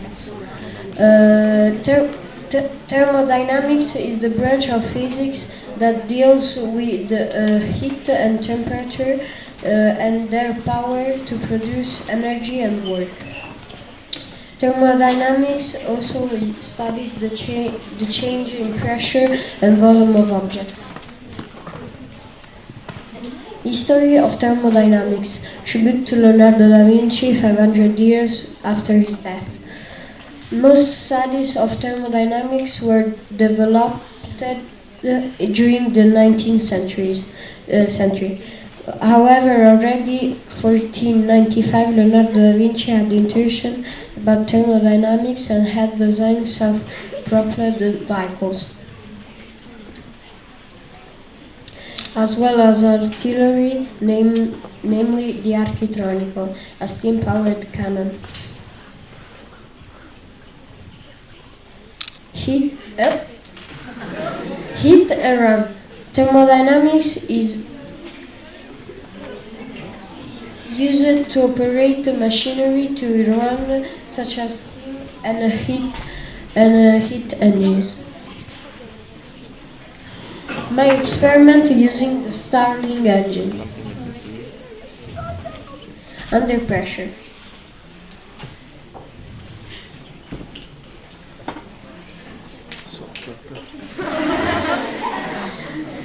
I will show that when you apply heat to volume increases. under pressure till air pushes against an object, causing it to move. If the object is a piston, heat is then converted into work that could move a car or produce electricity.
Yeah, no, it's actually PowerPoint that's being shit.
Any question?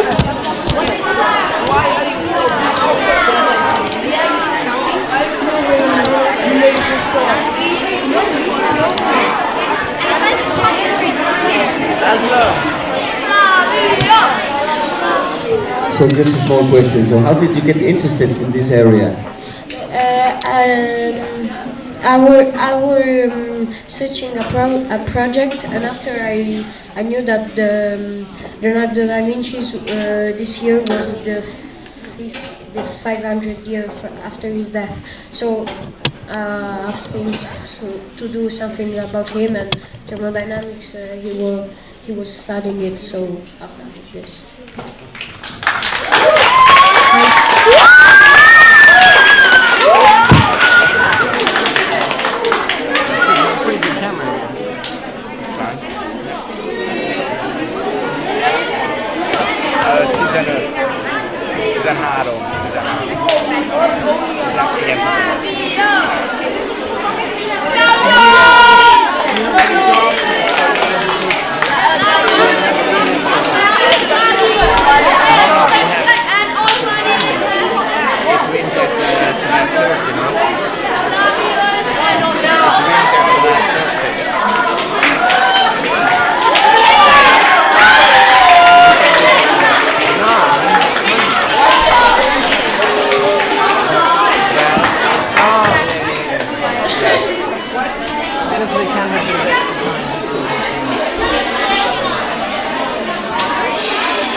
Bonjour, je m'appelle Julia.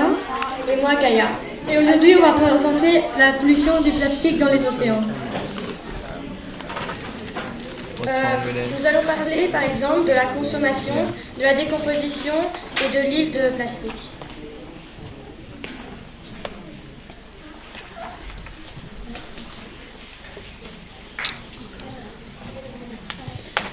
Chaque année, on produit plus que 300 millions de tonnes de plastique.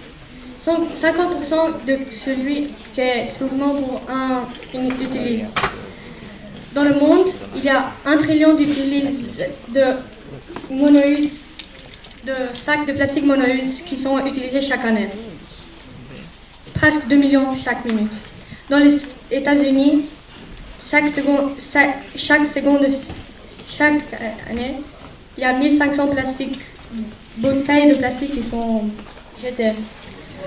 Il y a plus que 500 millions de pailles de plastique qui sont utilisées dans les États-Unis chaque jour. Donc, dans cette image de WWF, on peut voir que c'est la durée de temps que prennent les objets de plastique à se décomposer dans la nature. On peut voir qu'un sac de plastique peut prendre 20 ans, mais un verre en plastique peut prendre jusqu'à 450 ans, ou une bouteille aussi, et les pailles prennent jusqu'à 200 ans.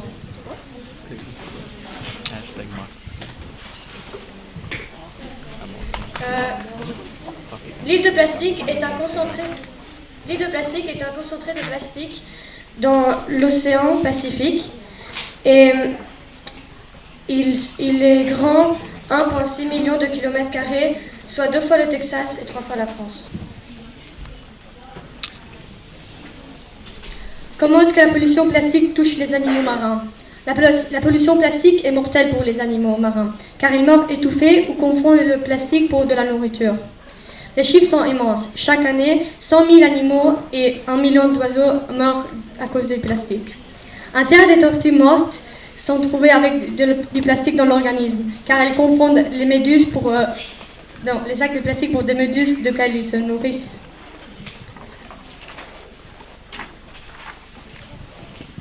Qu'est-ce qu'on peut faire pour diminuer le plastique ?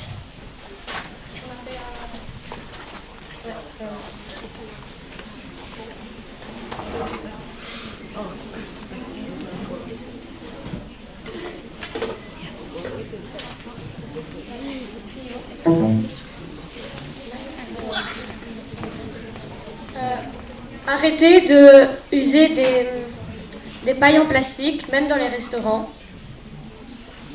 Utilisez des sacs réutilisables pour faire ses courses, au lieu que des sacs en plastique qui sont pour un utilisation seulement. Usez des pailles en bambou ou en métal.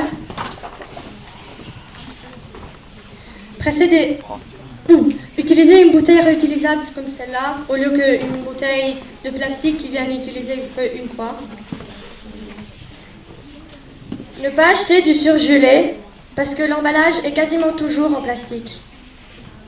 Pressez des jus frais ou mangez tout simplement les fruits au lieu que d'acheter des jus en bouteille de plastique. Achetez des Tetra Pak en carton pour le lait par exemple, parce que c'est pas en plastique et du coup, voilà. Utilisez un rasoir avec des lames remplaçables à la place d'un rasoir à usage unique.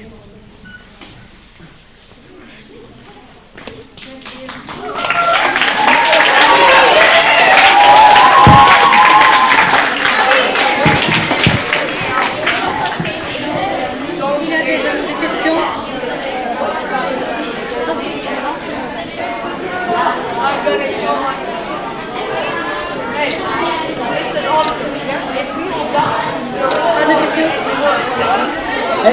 J'ai une question.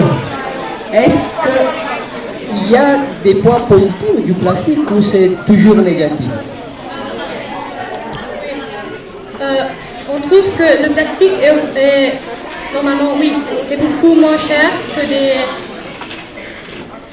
le plastique est beaucoup moins cher que des objets avec pas de plastique.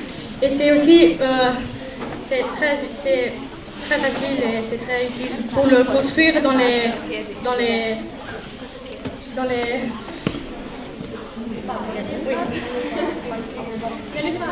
Dans les magasins aussi, dans les usines, c'est plus facile de produire du plastique que des objets qui sont des matériels réutilisables.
For the moment, so please be on time for the next. Now there is the lunchtime. Be on time for the next period, please. Okay, and thank you to everybody for the attention and participation. Enjoy your lunch.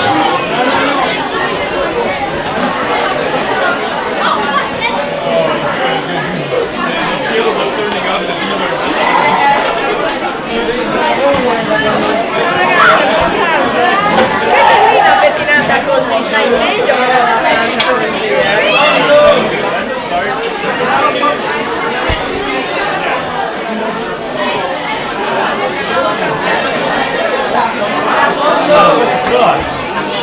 Devi lasciare di nuovo Giuliano, lascialo nella sedia, che adesso Giuliano ritorna e si riprende. La penna era la sua. Ah, ok. Lascia lì. Ognuno ha la sua. Sì, ok.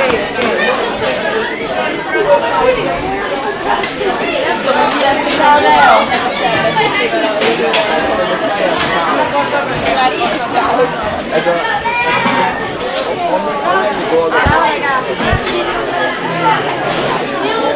Ja mi vedo che tu con molti miei uscati, adesso la sposto la tecnica e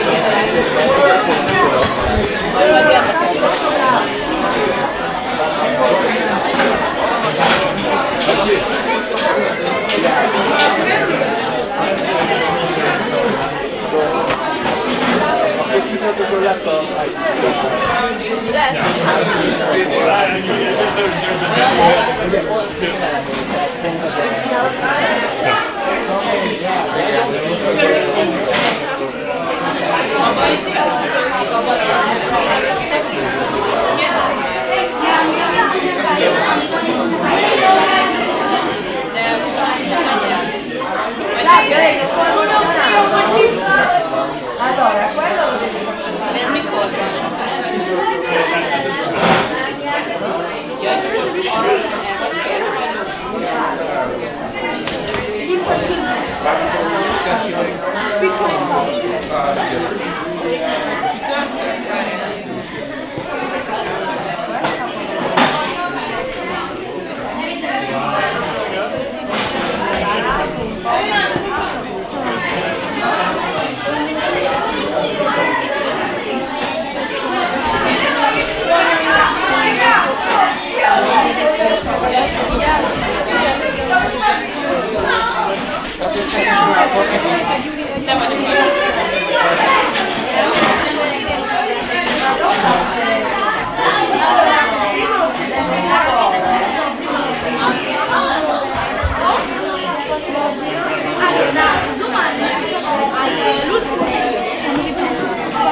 De ne, akkor már inkább a máját, mert az könnyebb széteszik.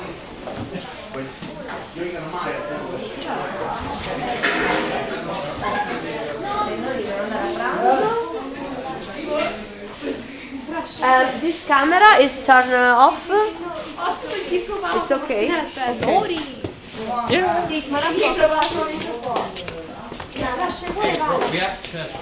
No, it's a webcam. So. Hello. Oh my god, it's so funny. P6 is free. Hey, Raph.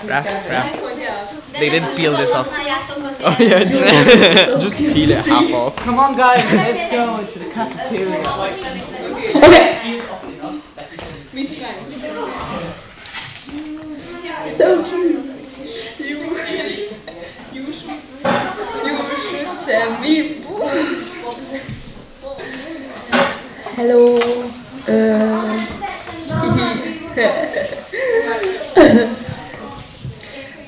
Tudom, hogy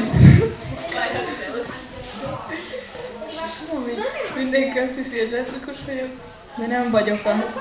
Esküszöm.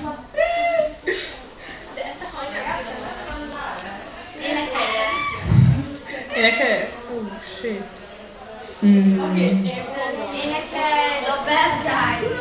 Nem videózz le.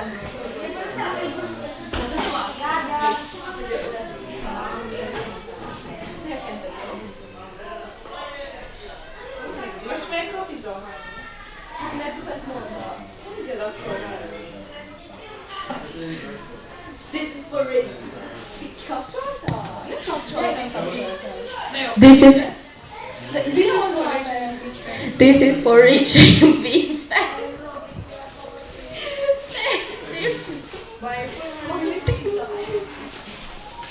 Tudom, hogy mindenki azt hiszi, hogy Zsana leszbikus, de nem az.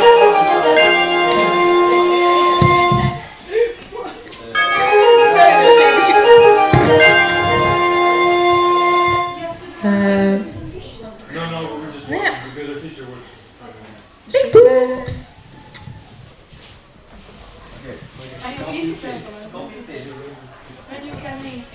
De nem most, hát megszólítok és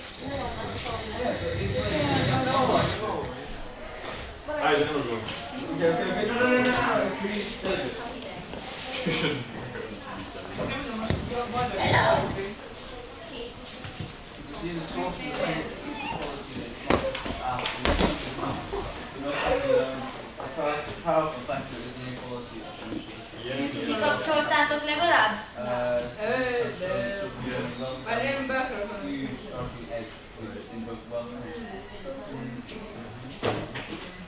Téged a végig itt maradt? Aha. Miért? Mert vigyáznom kell, hogy senki se adja ne. Azt írja, hogy ez kurva jó. Angela.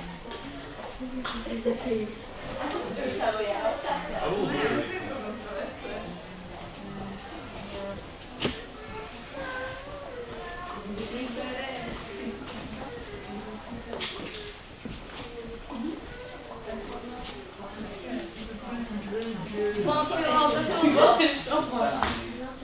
Annyi? Van fülhallgatód? Aha, de ilyen is. Milyen telefonod van? iPhone. Akkor adsz.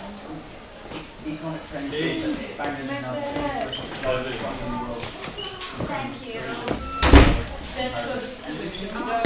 Zsana is the biggest one. Rúgszó.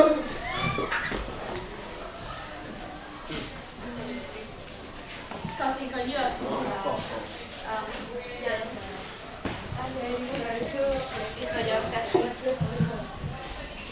Mit gondolsz erről a Science Festival? Nekem mondjam unalmas. Szerintem is, majdnem bealudtam. Kettőször is. Harry Styles, please marry me. Mi? Mi egész végig feküdt.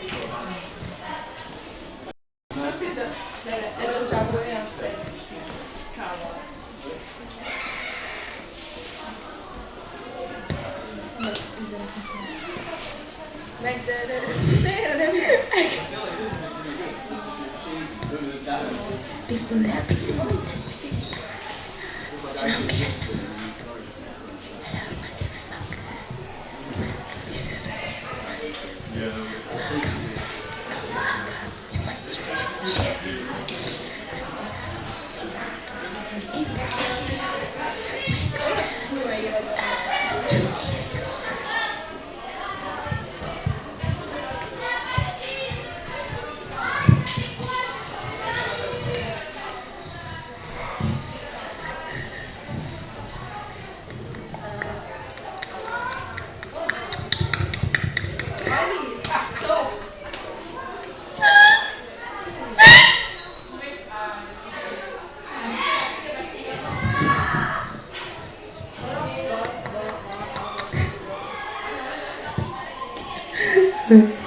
Essa aqui é chocolate.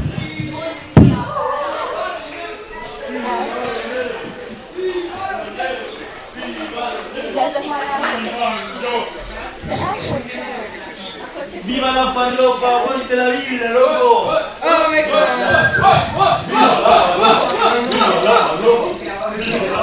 ¡Aguante la mopa!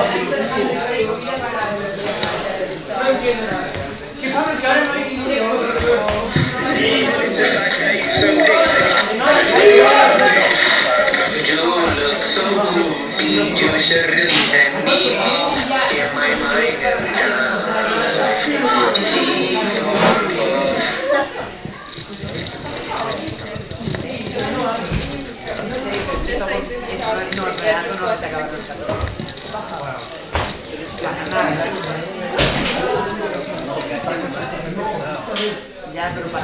Yo, drink the spot down here.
There are presentations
¡Vamos a comerme la polla! ¡Vamos a comer!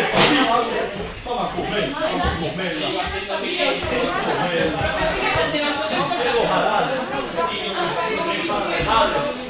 ¡Quiero comer! ¡Quiero comer! Estoy haciendo rap para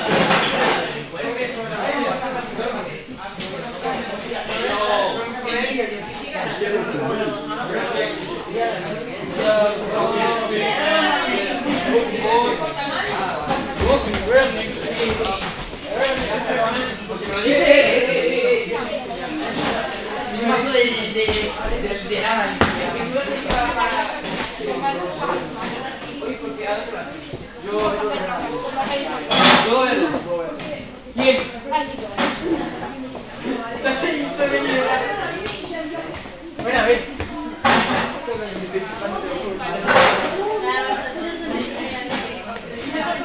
Menos, te juro que menos. He tenido segura vez en mi vida, que es la madre de mi ex, que está extendiendo la madre de mi ex, está loca.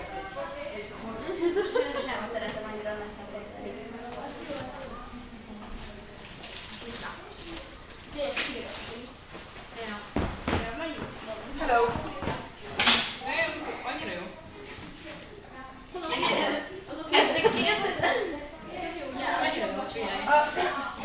Boozy boy.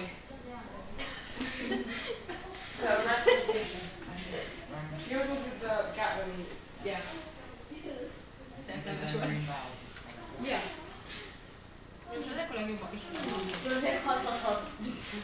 Oh wow.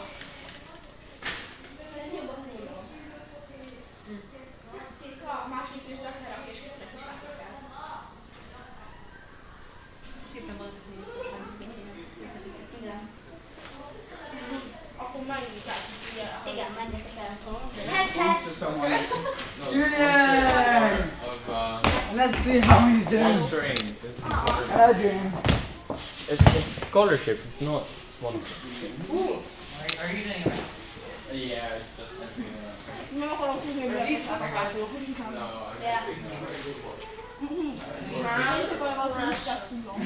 Wait, what is this? Wait, Godzilla's look was rubbing his chest. If you kick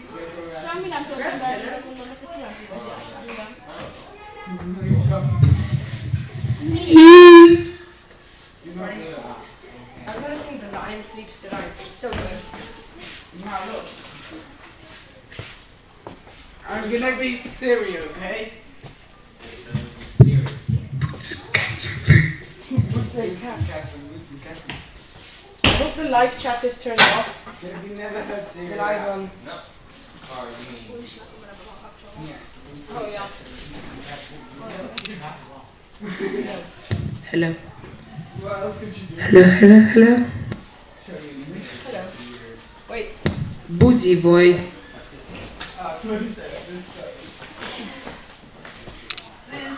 Excuse me, can I have a candy? It's a male form of Siri. Can I? Let's go. There's none left. No. Hey, you know who Dorothy Atsonka is? Yeah. Is she nice? Please stop watching it.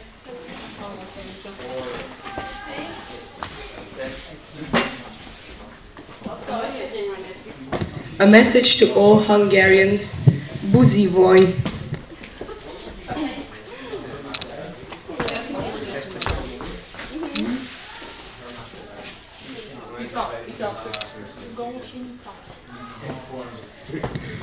What does that mean? Gąsienica.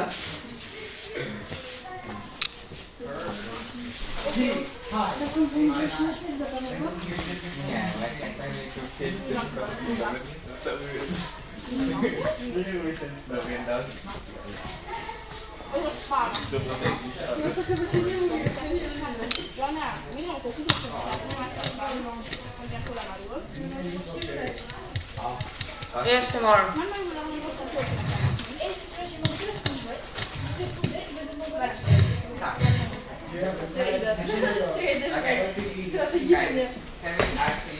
Wait, I'm doing my ASMR. Shut up.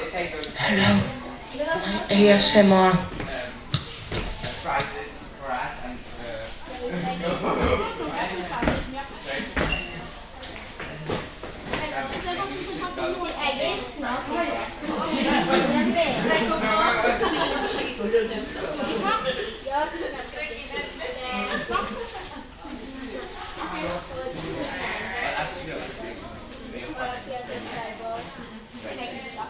My project was very nice. You guys know what ASMR is? No? No. You know what ASMR is? Okay. Yeah. Excuse me? Hey, you, stay down. You know what ASMR is?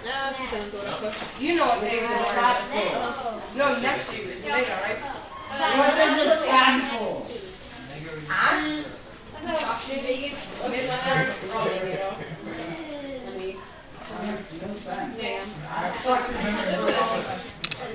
Yeah, it does. He's an ass sucking strawberry. It's like you describe him. Oh.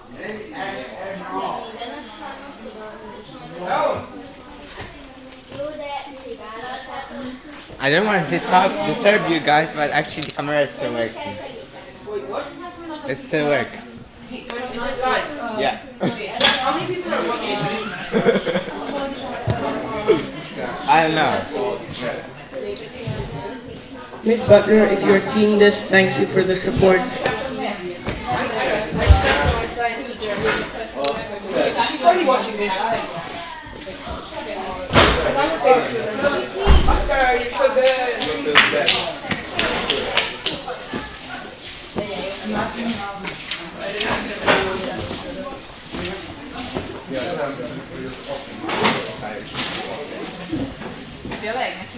Okay, it's time for ASMR.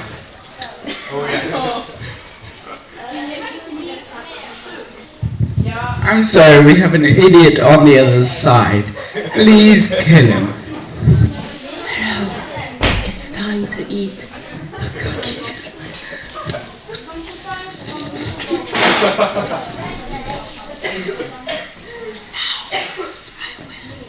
No.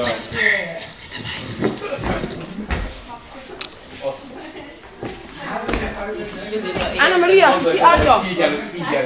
Állta per la Christian Day.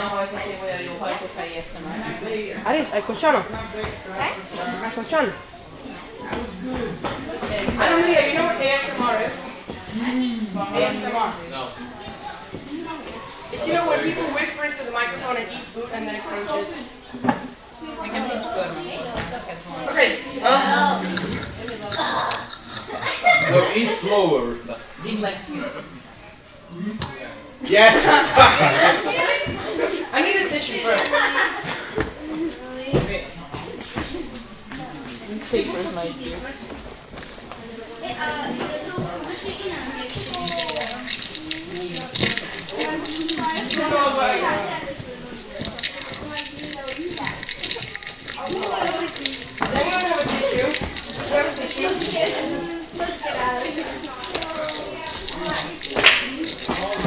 Are you the guy who's always dressed as a communist soldier? Yep. No.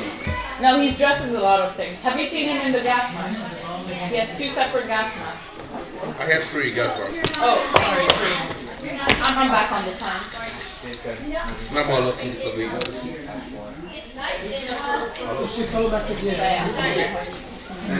Oh, okay, so. We only 12. Nem jó hallott. Az előző papíron csináltam azt, hogy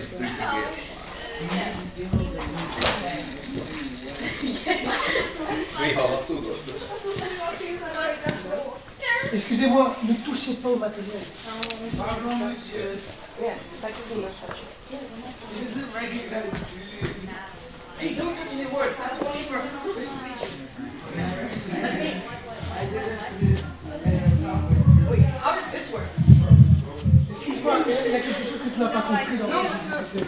Mais ne touche pas, c'est tout. Ça coûte cher, c'est fragile.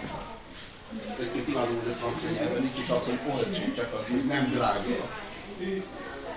Ja, tényleg. Nem drágáért vette. Én nem tudom. Biztos van valami ilyen szó, amit senki se használ. Igen. A visszaírottságból nagyon nem az, mint... Yes, napszemüveg ASMR.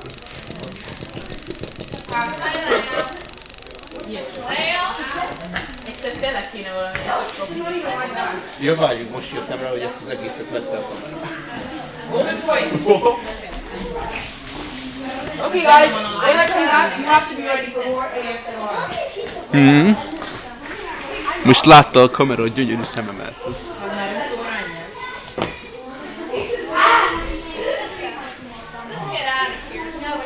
Ezek a kis tényleg mennyi esetben van?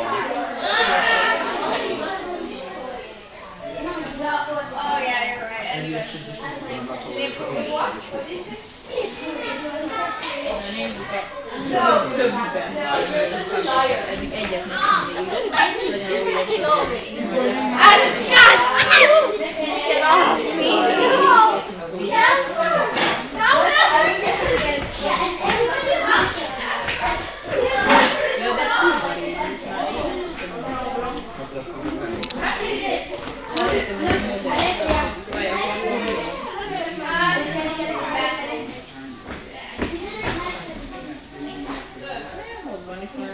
ezek ilyen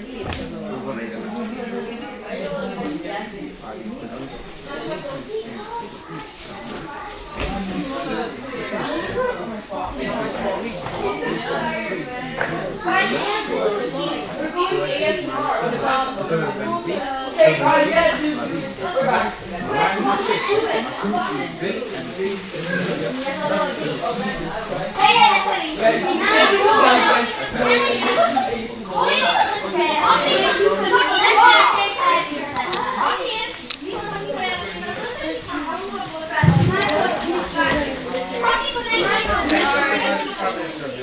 Did you just I'm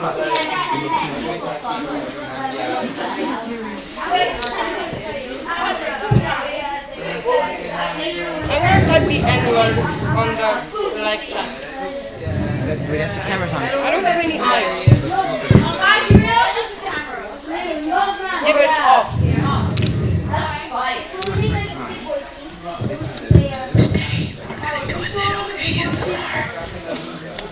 Yeah, like a big one.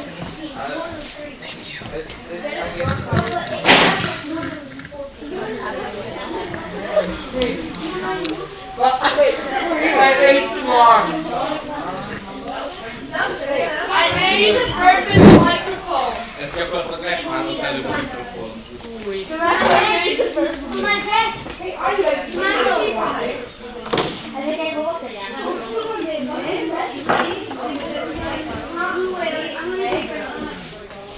Nem is sem.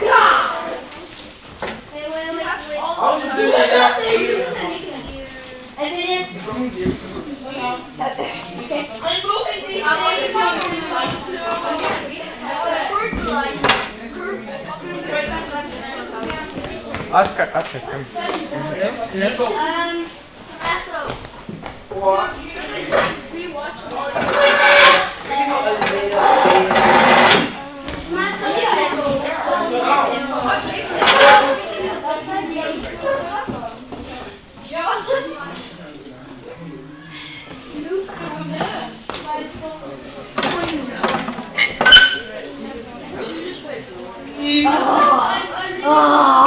Én így lefekszem, yeah.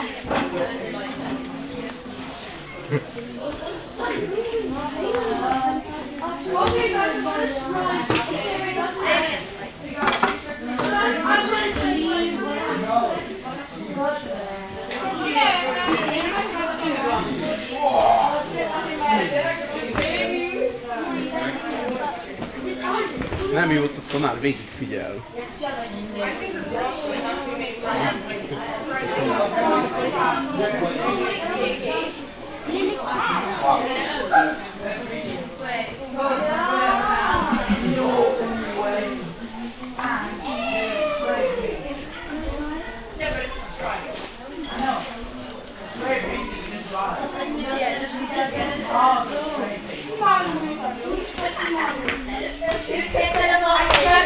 Hey, do you like Lord of the Rings?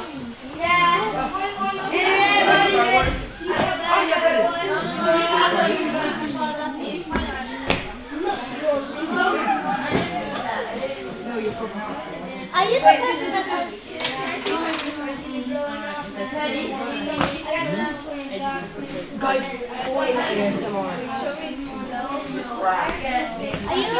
Take the microphone, put it to the floor, and drop a coin. No, but you literally give it like a Why? Why? It's not first I radio. like it. You managed to make a successful coin in ASMR. You can time it. Drop the coin, and then you can coin ASMR, and keep the coin after trial. Hey, I have Ah, I see good. Luke! You know Anushka? No, stop following me. Anushka, you know her? Well, she's in her class on the trial. It makes sense. I don't. Alright. What are you going to do? Okay, I'll try something. Let's get something. When you say Dorothy at some point, Mary. Ready? You can communicate. Oh, that's not right. Get a 10 music thing.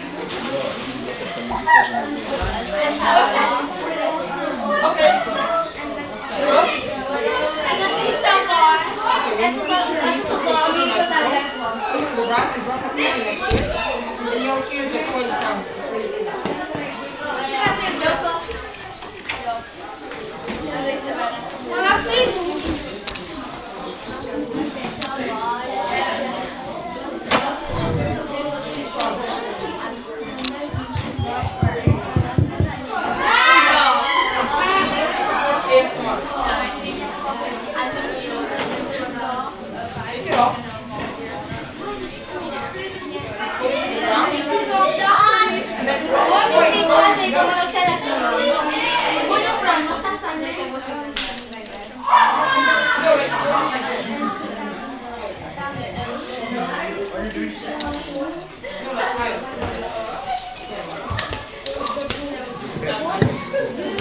Back on, quickly.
Wait, I know something else. Look.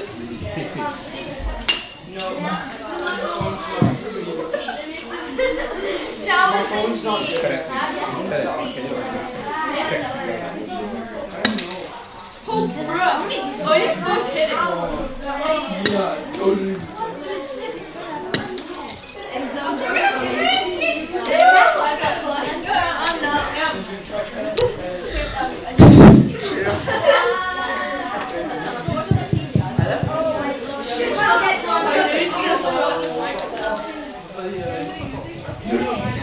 I'm not.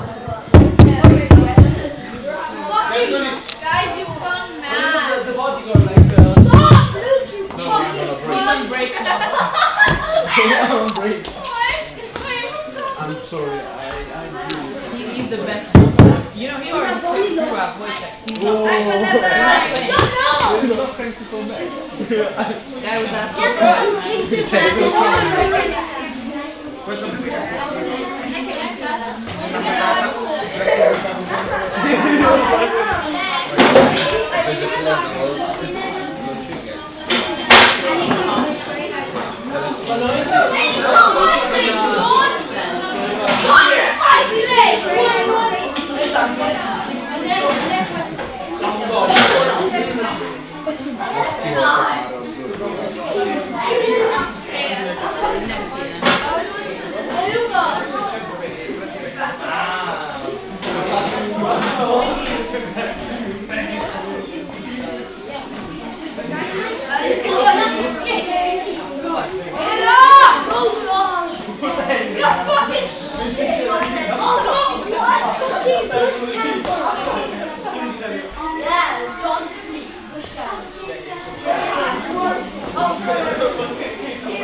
Yeah, but it's not real play.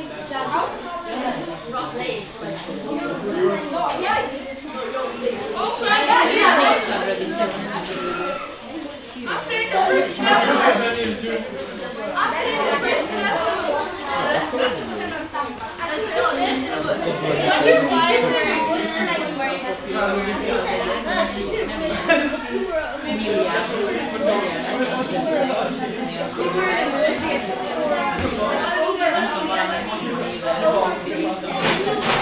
Oh my Oh my god!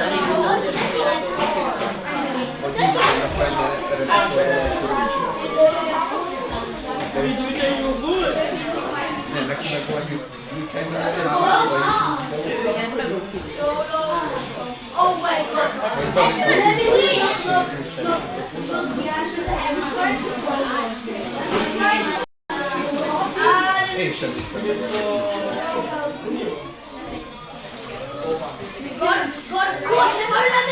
I did a crush out.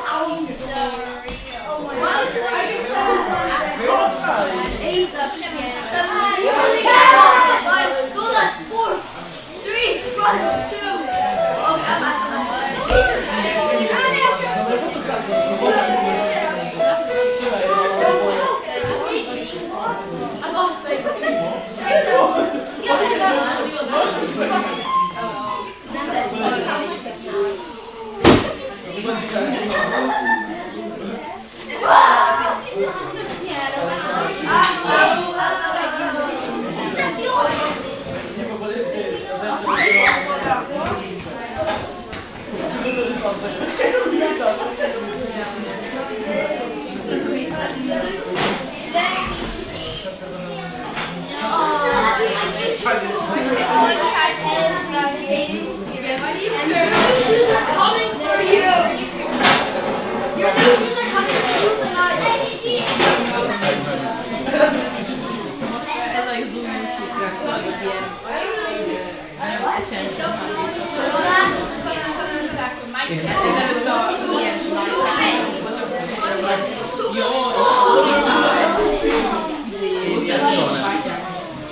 Emlékszem el egy biztos.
Je vais passer à la télé. Et les mecs, je m'appelle Youssef, vous êtes des bâtards. Ouais, et son nom à l'envers, c'est fesses. Oui. C'est que il fait que lui c'est boucage. Attends, écarté.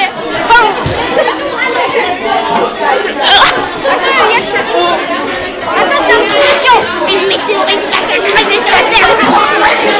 Attends, une météorite. True, Mickey.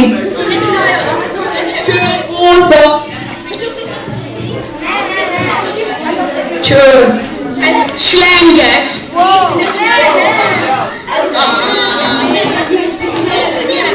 Valaki tudja, miért ilyen vízhangos?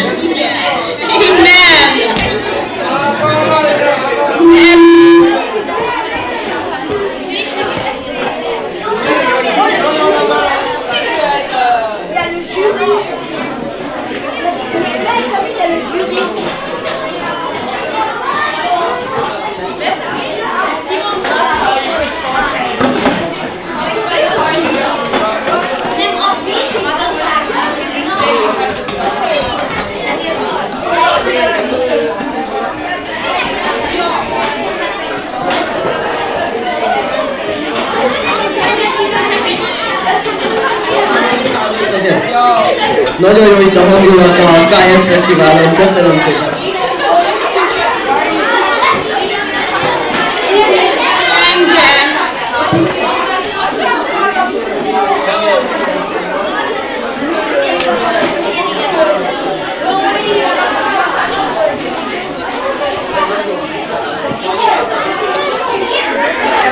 Nem fogom elcseszni. Igapuli! Szerintem most a hivatalos info.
Really good science festival if you want to watch it again. And we are doing.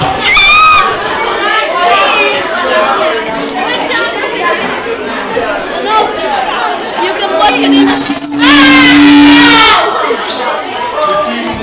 Test. 1, 2, 3.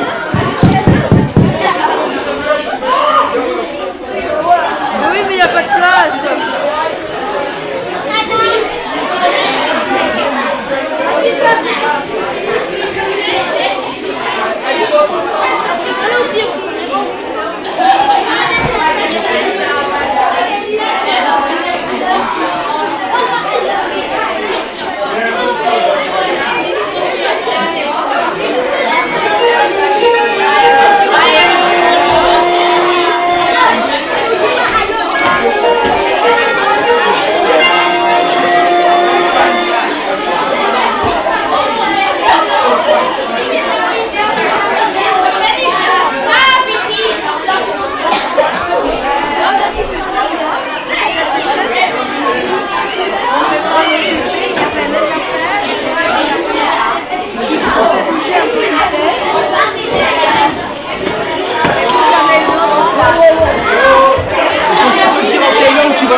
perfetto, benissimo.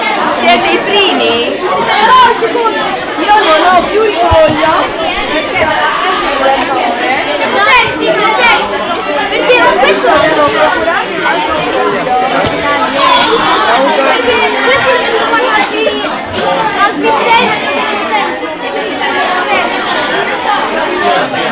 Non avevano tempo. Siamo in questo orario, abbiamo finito 5 minuti. Adesso recupero, ciao Sara, adesso recupero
Welcome in the Science Festival. So we are looking for Sophia, who will be the next presenter.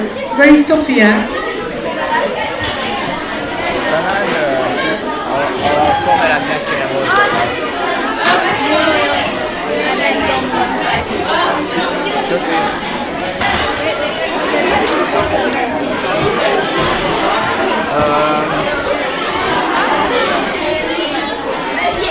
Ja, ez jó, köszi.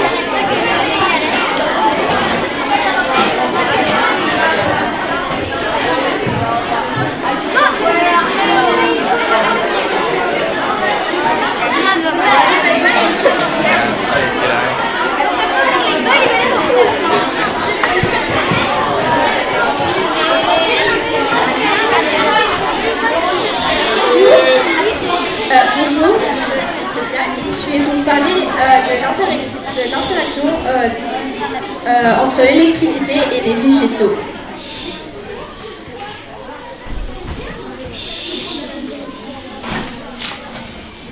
C'est un duel qui est fabriqué de soleil.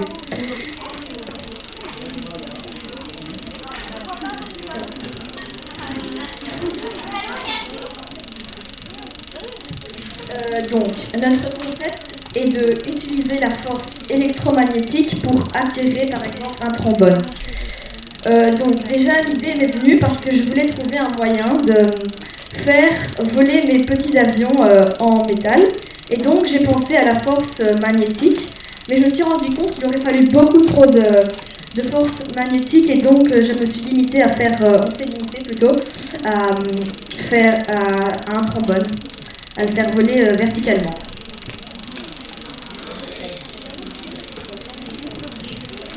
Donc nos expériences, donc pour arriver à notre expérience de maintenant, on a fait d'autres expériences et donc on a vu que les petits aimants n'avaient pas assez de force pour propulser le trombone. Et donc pour augmenter la force, nous avons construit un électroaimant. Donc là pour celui-ci on a utilisé des piles de 1,5 volts. Et donc plusieurs expériences nous montrent que l'électroaimant propulse le trombone vers le haut. Alors après, ça dépend, la hauteur dépend de la puissance de la pile. Donc, nous avons fabriqué nous-mêmes nos électroaimants. Donc, ceci est un électroaimant, pour ceux qui ne le savent pas, sans la pile bien sûr. Alors, donc nos expériences et nos problèmes bien sûr. Comment aller plus haut? Il faut générer une force plus forte pour pouvoir monter. Donc, si vous voulez, en gros, en bas, il faut, donc avec le ballon d'hélium, le faire monter. Mais si nous mettons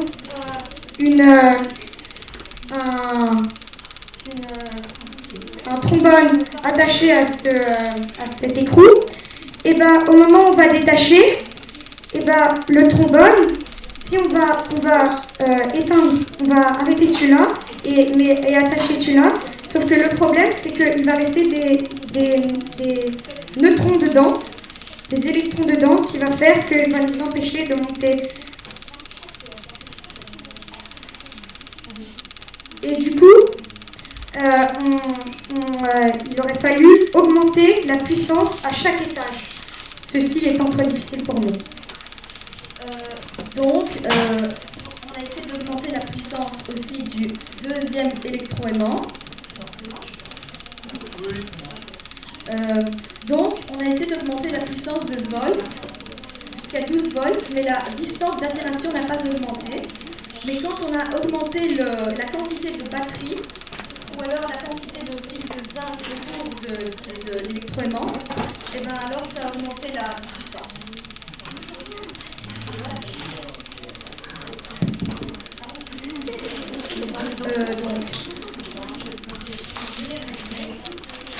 Donc, on va vous montrer l'expérience. Alors, donc, le but de l'expérience est que nous avons un ballon d'hélium.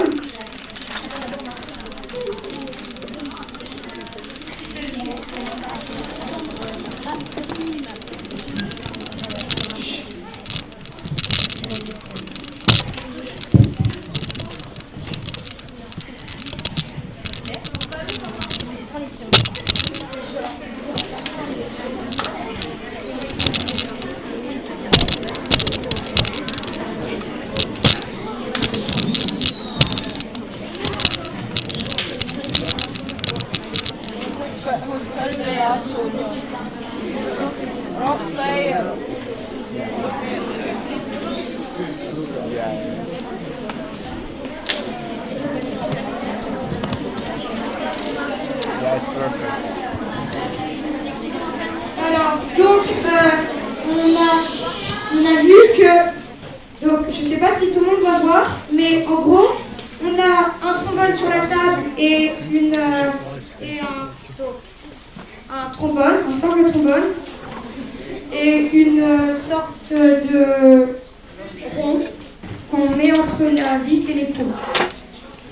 Donc, on a activé l'électroaimant et voici ce que ça fait.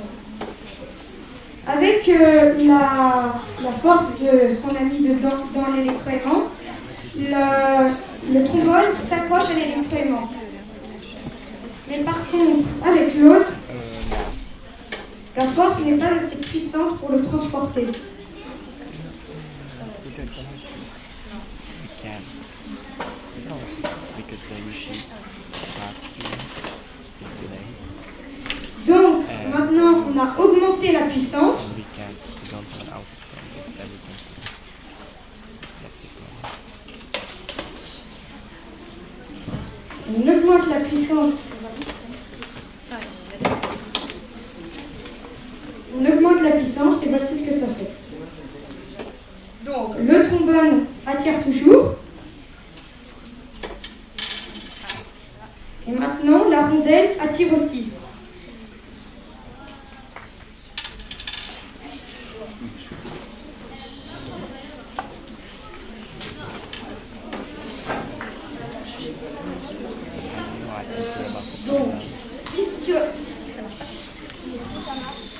Donc, pour les étages supérieurs, puisqu'il aurait fallu beaucoup plus de piles, on a plutôt remplacé par un ballon à hélium qui, puisque l'hélium est plus léger que l'air, va toujours vers le haut.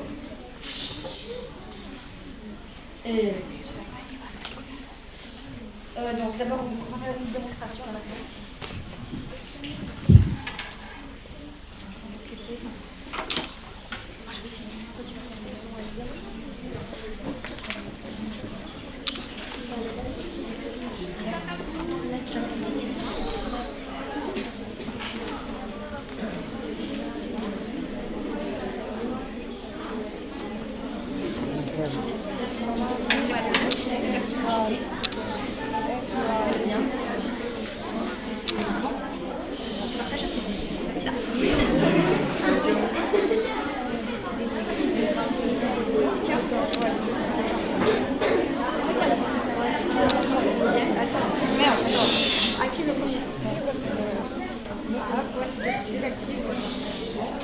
Active le deuxième. Désactive le premier. Oui, j'ai déjà fait ça. Merde. Voilà, deuxième. Troisième.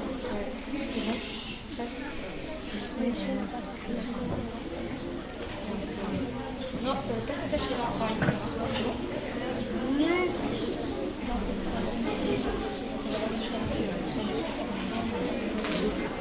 Ça ne va pas tenir.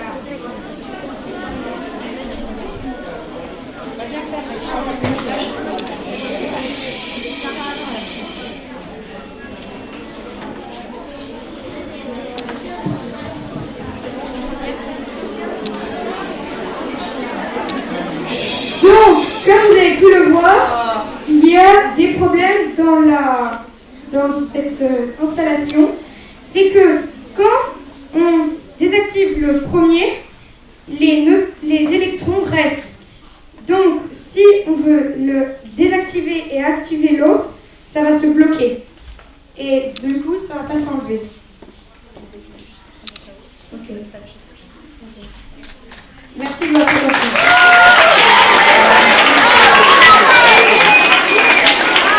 Auriez-vous des questions?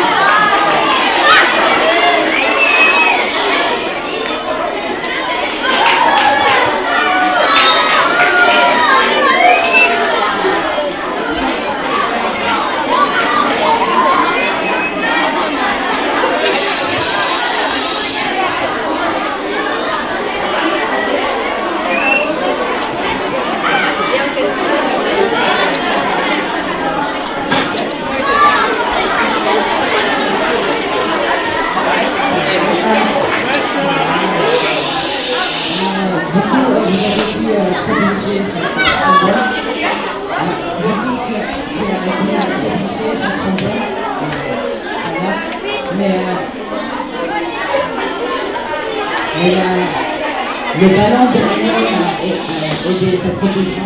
Est-ce que vous avez pu prendre des résultats sur la force électromagnétique seule, sans le ballon de ligne? Vous pouvez reformuler, s'il vous plaît? Alors, du coup, vous avez pu propulser cette trombone avec la force bouillante du ballon d'hélium et la force électromagnétique avec l'électroaimant. Pas exactement. En fait, les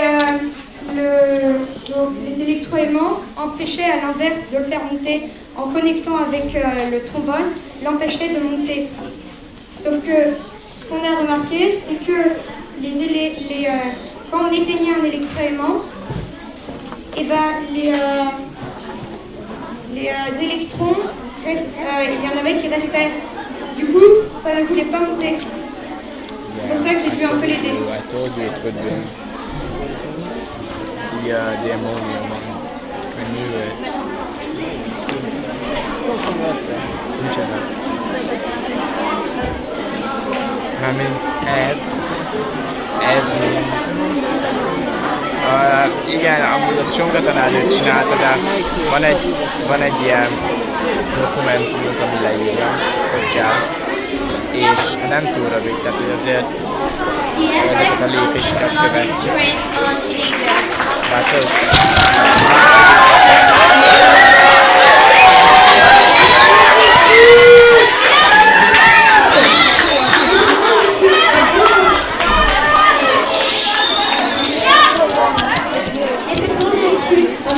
Effect on children's brain, but no is confirmed. Scientists have numerous ideas about this case, but in this presentation we will show what Dr. Sarah Domoff thinks about it, and the interesting articles we found, and what he thinks about all of this. Dr. Sarah Domoff is a researcher in the University of Michigan in the USA.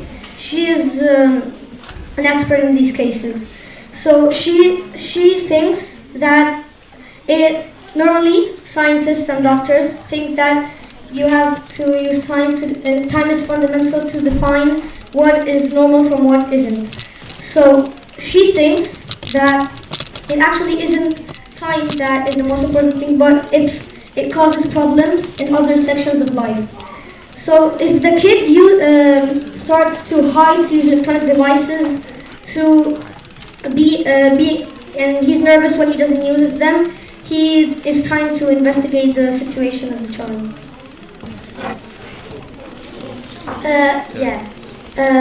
While researching some articles on the Italian website La Repubblica, we found a remarkable article about technologic strain syndrome. But how does it happen? It's because of the blue light. The blue light is a powerful light emitted by technologic strain. Blue light can lead to a macular degeneration that is the result of specialized photoreceptor cell death. These photoreceptors are so critical for vision, and when they are dead, they can't regenerate again. The syndrome can cause also neurologic problems and can lower our concentration level.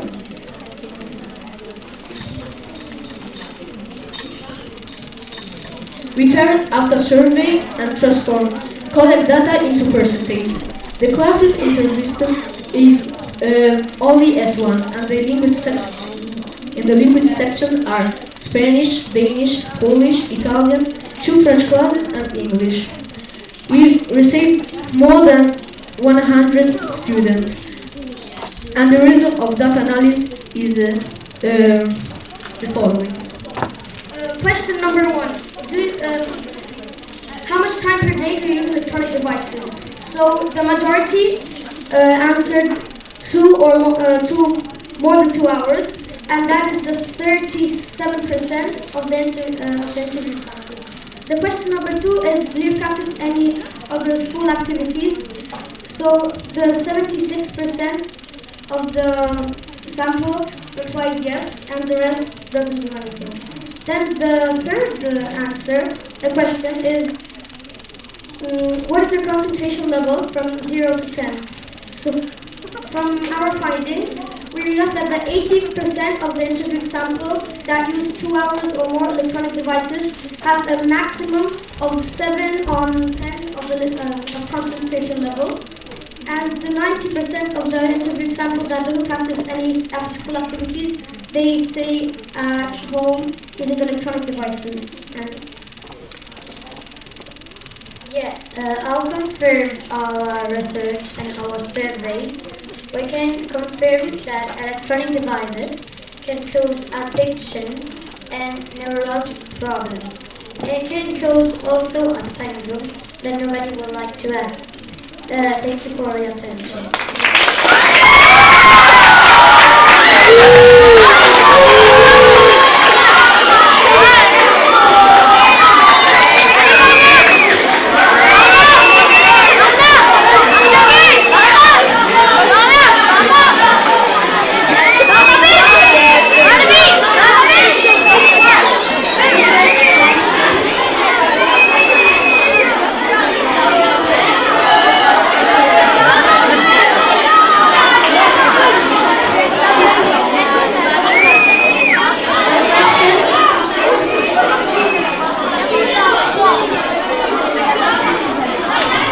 What about yourselves? How long do you use electronic devices every day? And has this investigation changed the length of the time you use them? How long each? For example, you. Me, I can say like almost 3 hours per day. You? 5 per day. And you?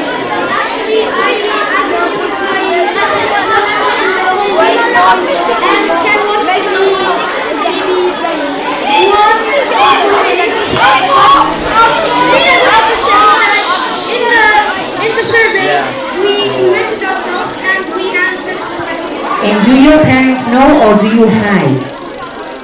I do not hide. My parents know And do you hide? no, we don't. Also, my parents know. And are you gonna change anything after this? Still the same. Why, thank you.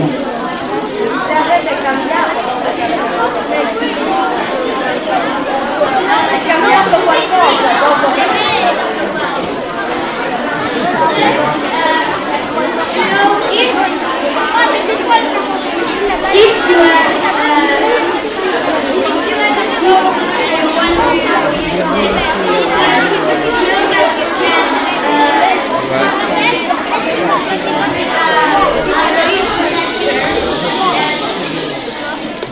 Be quiet.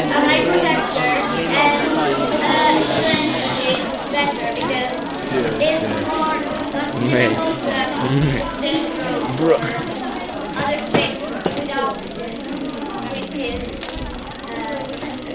Thank you for listening.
Legit, why are they plastic cups? It is kind of ironic, isn't it?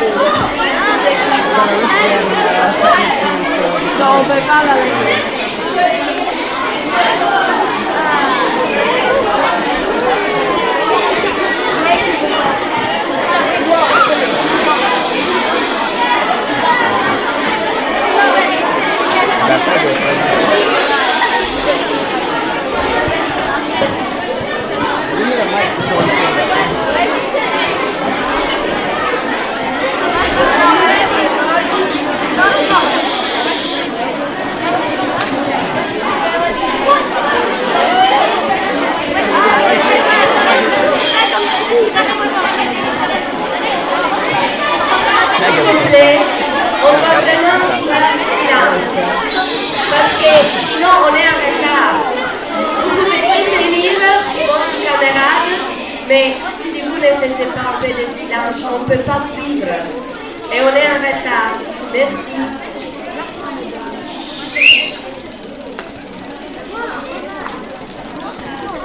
Bonjour. Aujourd'hui, nous allons présenter notre projet, le festival de sciences, qui est un robot qu'on voulait faire marcher.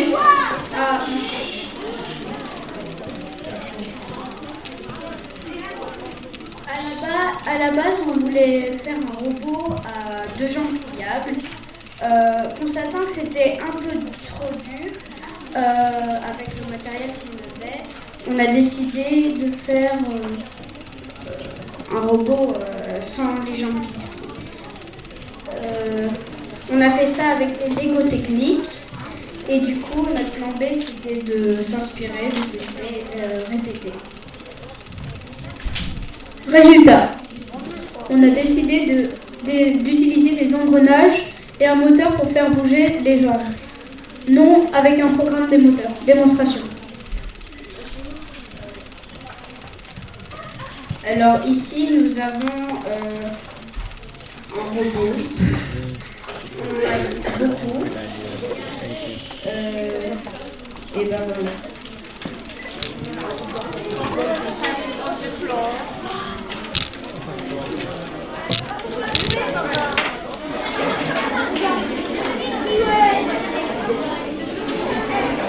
Après, on a ce robot qui est une simplification de celui-là. D'abord, je vais commencer par celui-là.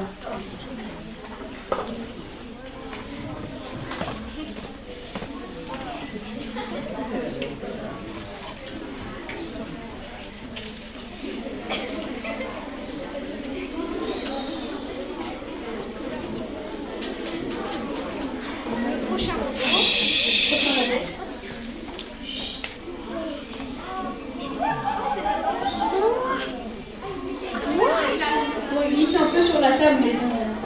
Quand il est sur un tapis, il marche beaucoup mieux. Et le dernier, c'est un peu le même principe que lui, mais il marche différemment.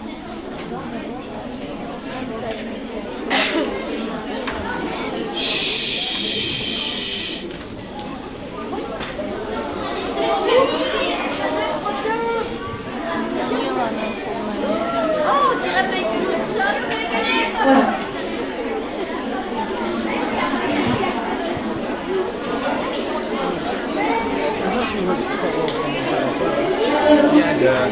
Alors les difficultés sont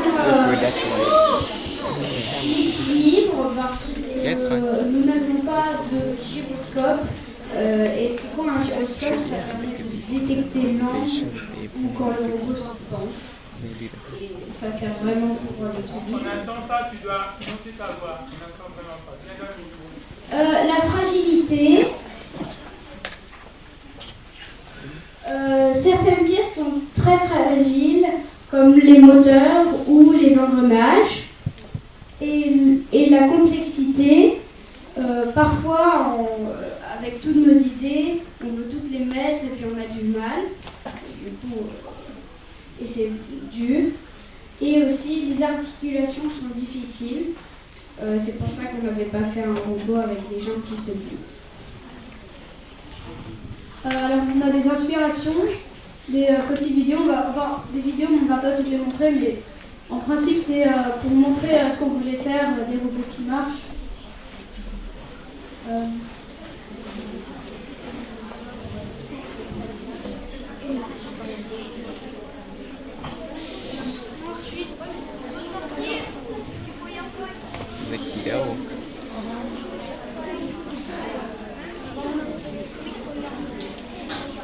Non mais c'est pas grave, on va pas montrer les vidéos, c'est trop long.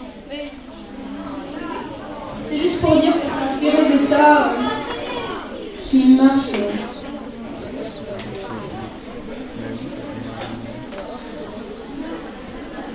C'est bon.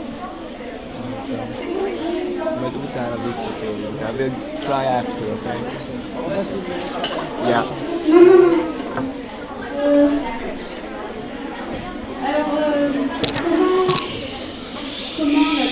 tout premier robot marche. Il marche avec l'équilibre. Et en fait, c'est un moteur attaché avec des engrenages. D'accord. Le premier robot, il marche avec l'équilibre. Et en fait, c'est le moteur avec un engrenage qui est attaché à un engrenage sur un axe, et ça va faire bouger les jambes. Le deuxième robot, en fait, les deux autres marchent exactement de la même manière. C'est juste que celui-là est un peu plus visible. Du coup, il y a de la démultiplication. La démultiplication, c'est quand on réduit la vitesse, mais qu'on augmente la force. Et la démultiplication, c'est quand on réduit la force et qu'on augmente la force et on réduit la vitesse. Ça glisse sur le sol. Merci pour avoir écouté.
On a utilisé des engrenages et des axes, mais on va utiliser les Lego techniques pour répondre à ta question.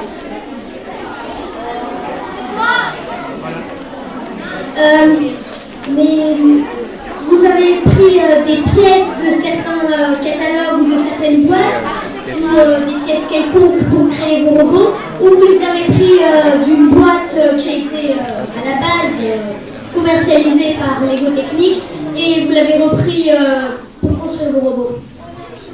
On a juste pris des pièces de la boîte de Lego Technique, rien d'autre. Et vous avez utilisé, qu'est-ce que vous avez utilisé en principe pour construire votre idée sur ce que vous avez présenté? Des engrenages. Mais est-ce que vous aviez un catalogue ou quelque chose? Non, vous l'avez inventé vous-même. Oui. Ok, merci. Là, on a vu que cette robot marchait seulement dans une direction. On a vu que cette robot marchait seulement en une direction. Oui. Est-ce que pour le futur, vous avez d'idées pour le faire changer de direction ou peut-être développer les on va peut-être essayer, mais... vous n'avez pas d'idée. Voilà, là c'est le robot de Boston Dynamics. Mais ça, c'était avant la réalité qu'il ne fallait pas faire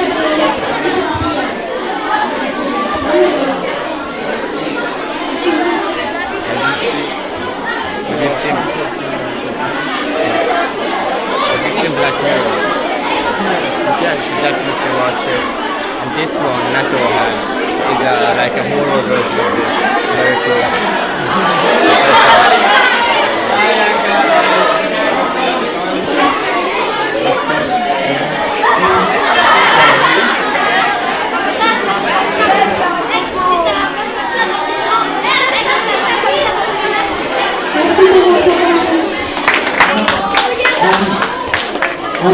En fait, les marchés plus avantageux que par exemple rouler.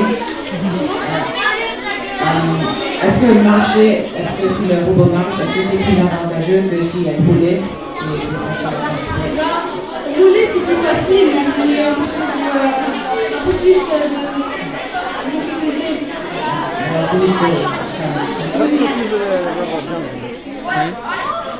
Voilà. Mais ça sert à quoi votre robot en fait?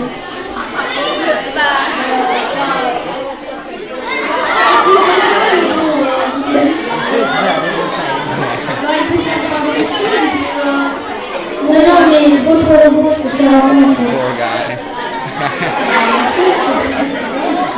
Et là, si vous voyez, il peut porter des choses, mais bien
class to stay for the next project to see, but the others can leave now. Okay, the S2 English class can see Carl and Nikia.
What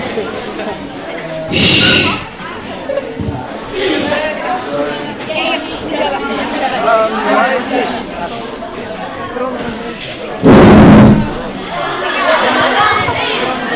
Yeah, the presentation. Which one? Which?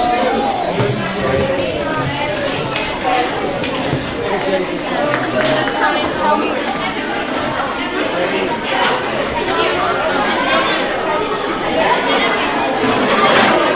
No, it's okay.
What are aliens? Aliens, as defined by Cambridge Online Dictionary, are something strange and different. But where are the aliens? The Fermi paradox tackles this question. The Fermi paradox is a theory we haven't seen it. Probably about 20 billion. The Fermi paradox is a theory which kind of defines the question, why haven't we seen aliens? There are probably about 20 billion sun-like stars that we could reach. 1/5 of the planets that are orbiting them are probably Earth-like planets. If only 0.1% of them could support the proper conditions for life, then 4 million planets would support life. The Milky Way is 13 billion years old. The first planets that could support life are 12 to 10 billion years old, and Earth is only 4 billion years old. So other life would have grown, and they would have had a lot of time to develop and become more advanced than us.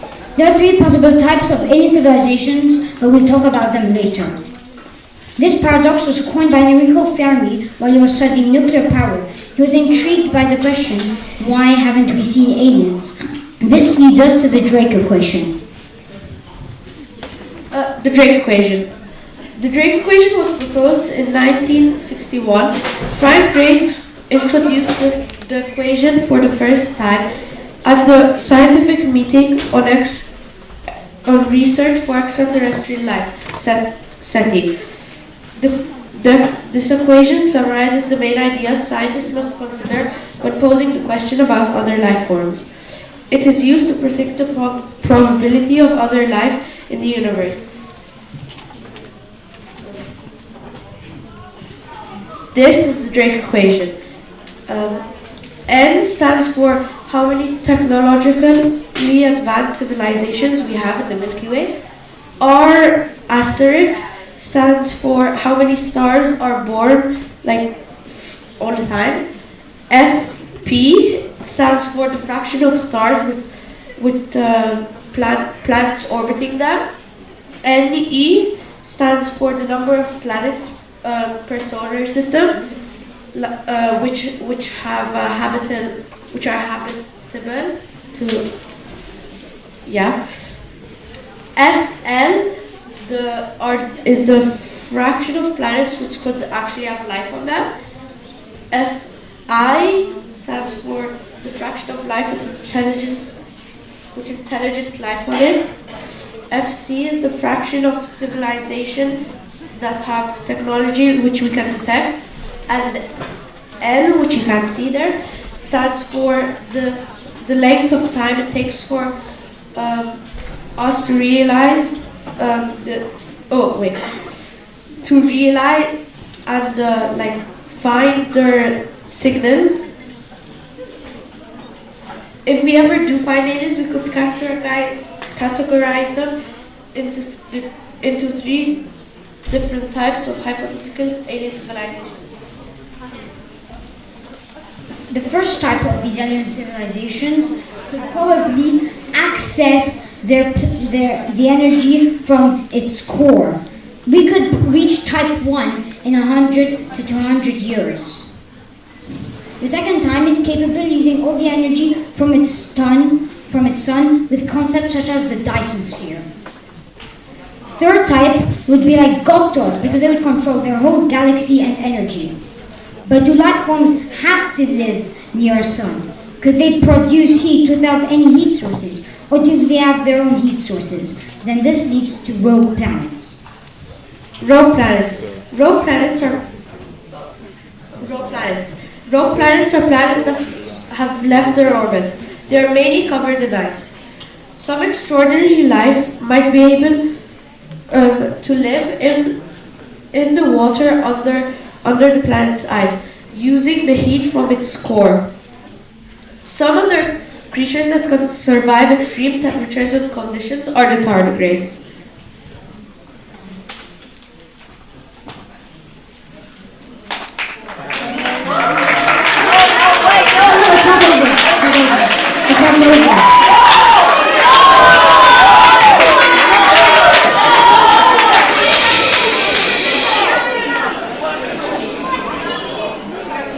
Tardigrades, also known as moss piglets, are microscopic creatures that live in many environments. They usually settle and live off sea moss or seaweed. What's so special about them? Well, they're very special because they're one of the most durable creatures that we've ever seen. What would happen if you put a tardigrade on Earth without any heat sources, with no water or food? It would probably survive still. But then there's the big question. Can they survive in space? That we're not completely sure of, but a few years ago, an Israeli space probe packed with tardigrades did crash on the moon. According to the ones who made the space probe, they probably went into some cocoon form. The only question left is to see if they're still alive. So what's the conclusion? With all these points, it's obvious that we're not alone. The chance of us being alone in such a vast and big universe is almost impossible.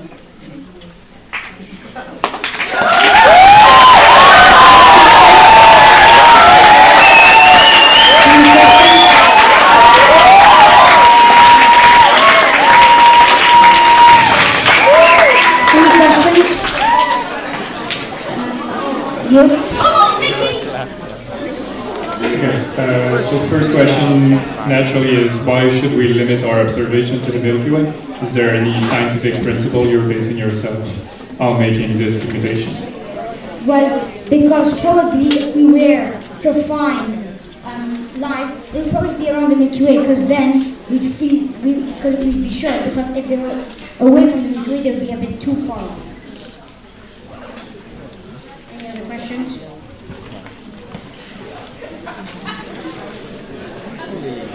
Would you do you think that there are aliens, or they have, or if they have a similar form like us, or a different form?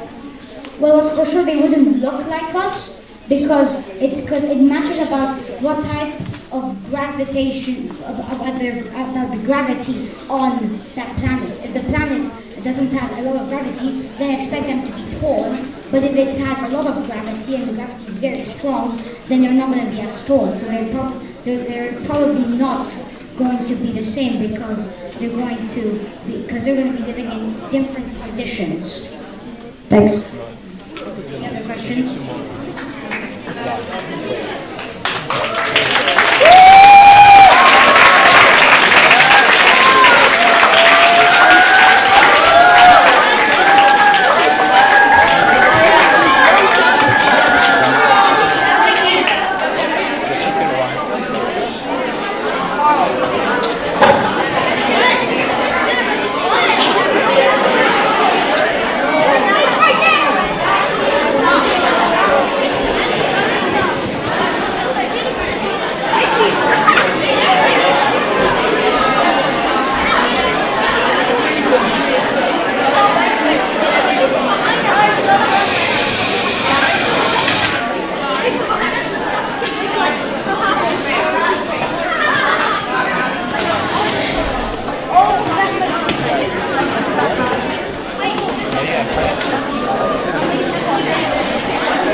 two people. So,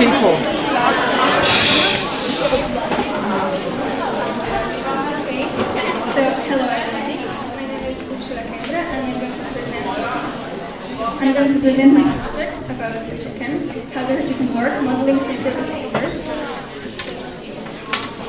So, why did I decide to do this project? When I was little, I really loved watching my grandparents' hands and feeding them and things like this. So, yeah, today I still enjoy going to the backyard to look at them while they wander around. Here you can see this is a hen with the little chickens. This is a real photo from my grandparents' yard.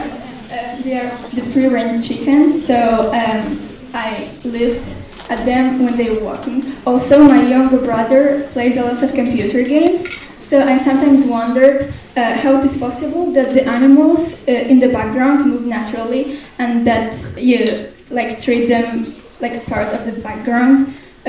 So I decided to combine these two things, watching the hens and playing computer games, to create a model of the chicken that can be used maybe in the computer games. Can go. So what did I do? At first I started with observation. Then I listed the chicken's behaviors with the different factors that affected the chicken's behaviors. Finally, I made a script on Scratch. This is the representation of the script. So this is my chicken. Here, you're supposed to have a warm button. So I added a warm button, so it will be when you feed the chickens, for example, with warm, because chicken like to eat warm. The chicken runs toward the worm. Here you have the speed of the chicken. It's normally 10, but after this, the chicken will be accelerating. You'll see it later. Then the worm is moving and the worm is caught. There are two variables. So if it is 0, it means it is not true, and if it's 1, it means it is true. Observation, collecting data. So when I was watching my grandmother's hens, I managed to distinguish 3 main situations that influenced the hen's behavior. So at first it was only one hen walking the yard. The hen took some steps and then it turned. And sometimes it was also pecking the ground or scratching the ground, so it waited a bit before turning. The second one was a lot of hens. It was more complicated because there was some hierarchy or pecking order, and I tried also to do a script for this, but I didn't manage to because it was too complicated with all this hierarchy. It's really complicated. Then another one was hens and a rooster. So also the rooster, there are more factors that influence the rooster, and also the rooster influence the hens, and the hens influence the rooster. So there are too many different factors then, and you can't really predict what will happen. So what does a hen do during the day?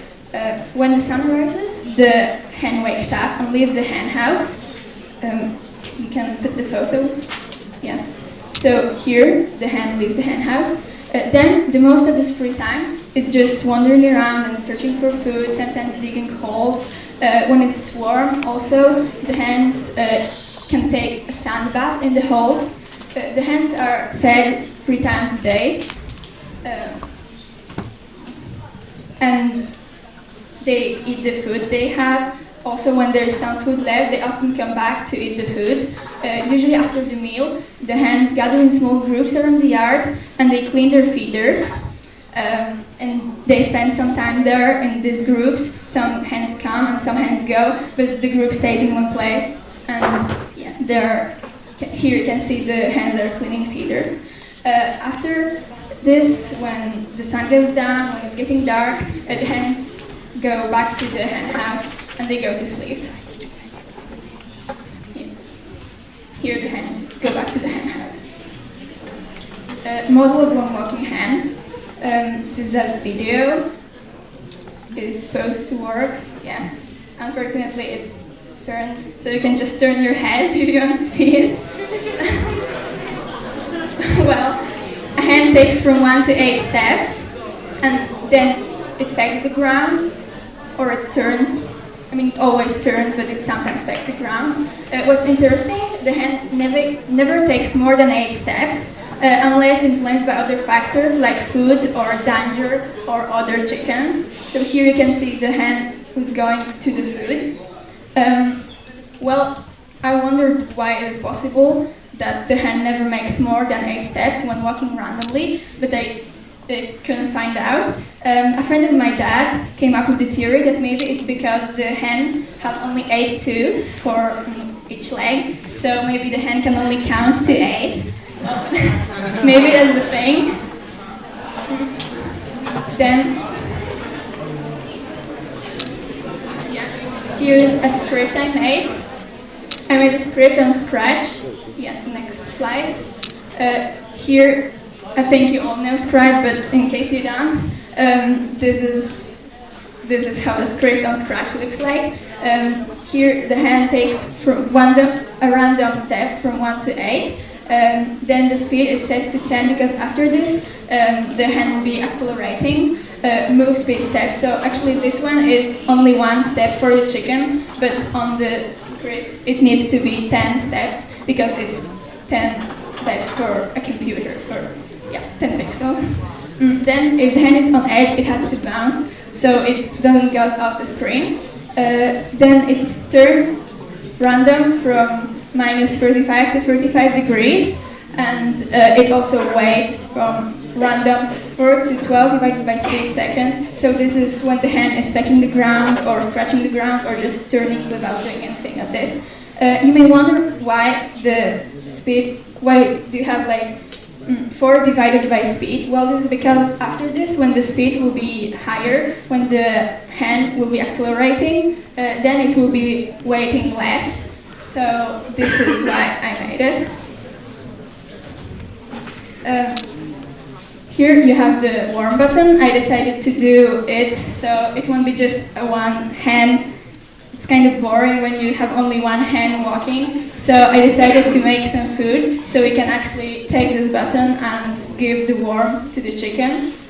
So here at first you have this worm button. When you click on it, you can drag the worm. This is the big worm following the mouse pointer. When you drop the worm, you can see here the worm is ready to be eaten. And the chicken then, it takes a while for the chicken to realize that the worm is there, but then it turns and runs toward the worm without turning. And when the chicken manages to catch the worm, it says yummy, because chickens like worm. Here, this is a script for eating the worm. So if worm is caught, is 1. So when the chicken manages to touch the worm, set speed to 10, so the chicken doesn't accelerate anymore. I have also a script for the chicken realizing that the worm is there and running towards the worm, but we don't really have time, so I'm just going to show this one. Then the chicken says yummy for 1 second, and then the chicken waits 2 seconds. And this one is a message. Press 2 times. Yeah, another one. Okay, this one is a message to make sure that the worm realizes that it is eaten, because I had some problems when the chicken was eating the worm and the worm didn't realize it, or vice versa. So I decided to make 2 security messages to make sure that both the chicken and the worm realize that, the worm is eaten. So when the chicken eats the worm, it broadcasts a message, and when the worm is eaten, it also broadcasts a message. So this is the message. Here you can see a video of my script. The chicken is moving, random from 1 to 8 steps. Here you have the worm button. You take the worm, you drop the worm. It takes a while for the chicken to realize that the worm is there. Then it turns toward the worm, it accelerates, it says yummy, and the worm comes back to its original place, and the chicken continues walking.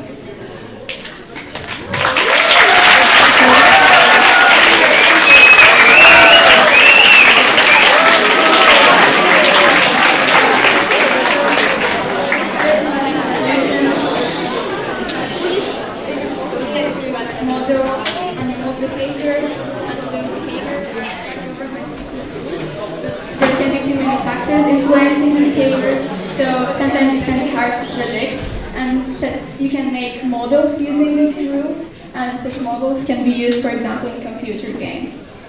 Yeah, that's the end. Do you have some questions? That's me feeding the chickens.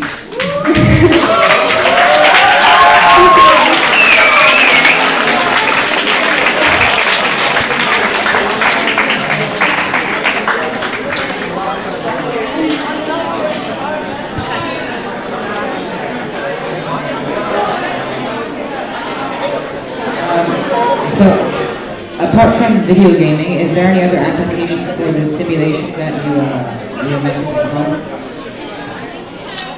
Can you repeat? So you use your simulation, or you said that it could be applied in video games because it uses less computational effort. But is there any other application for this simulation you created? Well, you can, for example, investigate more into the chicken's behaviors. For example, the hierarchy. You could use it to like predict, because the pecking order, for example, is also sometimes applicable to humans. So you can also predict some human behaviors using. You would have to investigate more on the chicken-to-chicken relations. Also, you could use this model or other models of the chicken to make, for example, more efficient chicken farms, to make sure that the quality of the animal's life is good, and yeah, based on the observation, we can.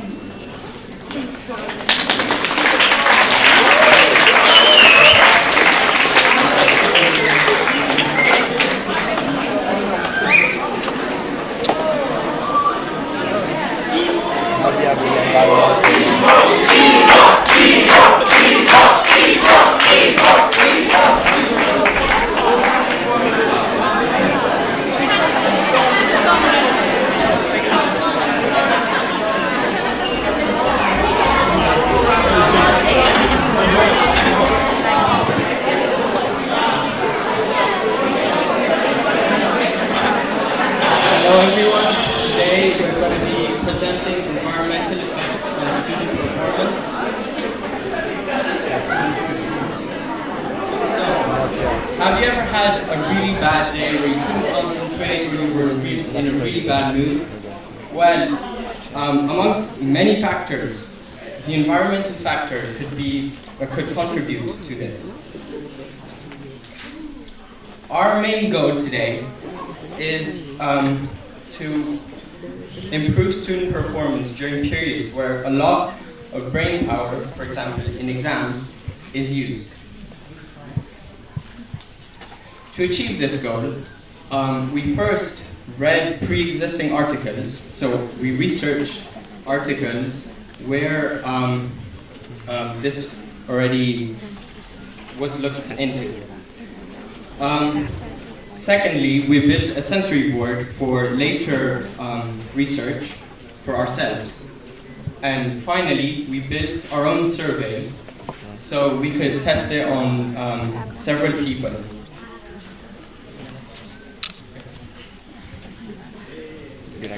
So, firstly, we did some research, and most of the research that we found was actually very vague, and so we did find some research that was on extreme conditions. So at higher temperatures, some small deterioration of personality was noticed when the temperature was between 20 and 25 degrees Celsius. And from negative 20 to 10 degrees Celsius, these temperatures could lead to decrements in the memory and decision-making ability. And if there was too high carbon dioxide level in the environment, this could also lead to decrease in ability of decision-making. And these two factors today are very important because of pollution. It increases the CO2 emissions, it increases the CO2 levels in the air, and as CO2 is a greenhouse gas, it will also increase the heat and will lead to those conclusions. So this is the sensor board that we designed, built and programmed. And we called it 3C because it is compact, convenient, and complex. Well, we couldn't find any other word, so it's like powerful. It has a lot of sensors, as you can see over there, and it has an internet connection and the data is sent over the internet connection, and it can easily be imported into a spreadsheet software. So for the survey, we used two parts. So one was sort of a cognitive analysis part, and it was just a 7x7 square, which had various numbers, and the students had to find pairs of two numbers that would add up to 10, all within 1 minute, and that would test the skill and accuracy of students, and the speed and accuracy of the students, and it can easily be automated. Well, the creation of this square can easily be automated by a computer code. Then the second part was freezing for questions on the mood. So, the mood, the understanding of the material in class, and the enjoyment of the lesson compared to other lessons. This was done after. This is after the research part. So this is an example survey. Well, it seems, I don't know, it's okay. And Raphael will present us. So here is the miniature version of a 7x7 square. Here we see that 3 plus 7 will add to 10, 2.5 plus 7.5 will add to 10, and 9 and 1 will add to 10. So the second part is your mood during the class. So we will do it when at the end of the day. So it's before a certain class, and here we'll see the understanding of the material, and finally the enjoyment. So this could vary on the day. It could be that it's better or worse than usually, but yeah. So our marks in our school will vary, and this will tell us what university we can enter or not enter. And for this reason, the school should give us a good environment inside and outside the exams. Yeah. Thank you very much for listening.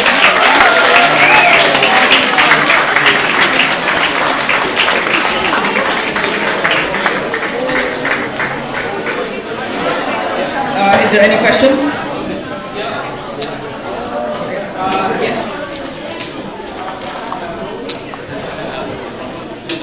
Yes, well, in your study, maybe because I am from a Mediterranean country, I'm from Spain, one factor that really improves my mood is sunlight.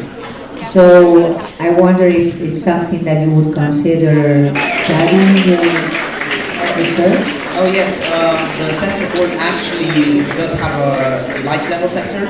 I may have forgotten to label it, yeah, this is also another part of our research.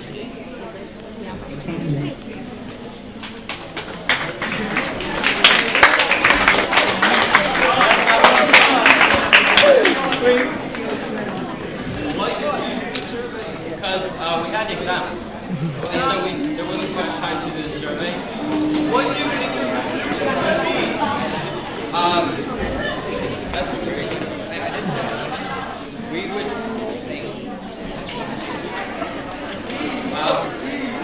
think that environmental effects will, of course, decrease or increase your performance in school. And for this reason, the school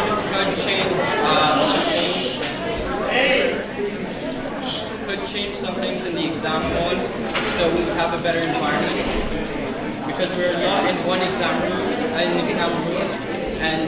we give off a lot of heat when we're very concentrated, as we're very concentrated. And for this reason, they could maybe, perhaps, include windows so we can open them and also the CO2 would increase because of the amount of students in the exam hall. So yeah.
Hello, and today I'm going to be presenting my project, Bridging the Gap Between Physics and Civil Engineering,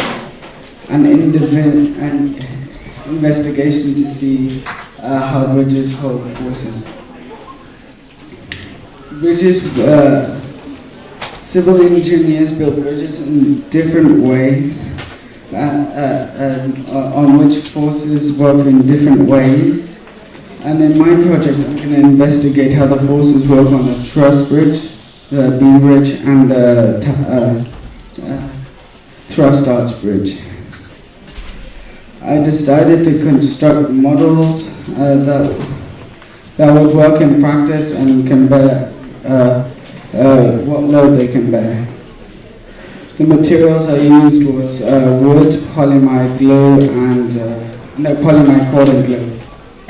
The parameters of the bridge was 0.5 meters span, 0.6 meters in length, and each bridge weighed between 125 and 300 grams.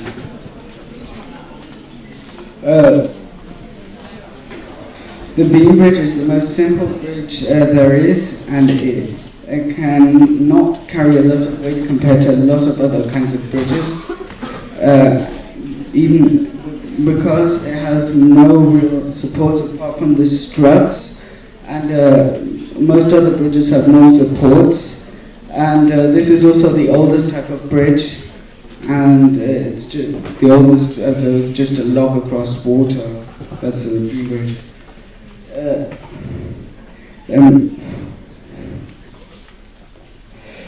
Gravity is pulling the load down, and the bottom is flattening out, but the sides are stopping it from flattening out. And if it were to break, it would break in the middle because the bottom is being pushed outwards, and in the middle it's being pushed down.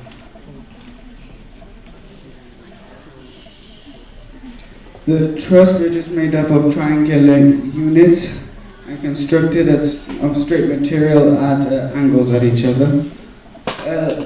The truss bridge spreads the weight across the whole bridge, having almost equal tension and compression. The truss bridge is built less nowadays because of sudden vibrations of trains, which cause it to collapse in some cases. The example of a truss bridge is the EEB1 bridge in Japan. It's the longest in the world, 400 meters.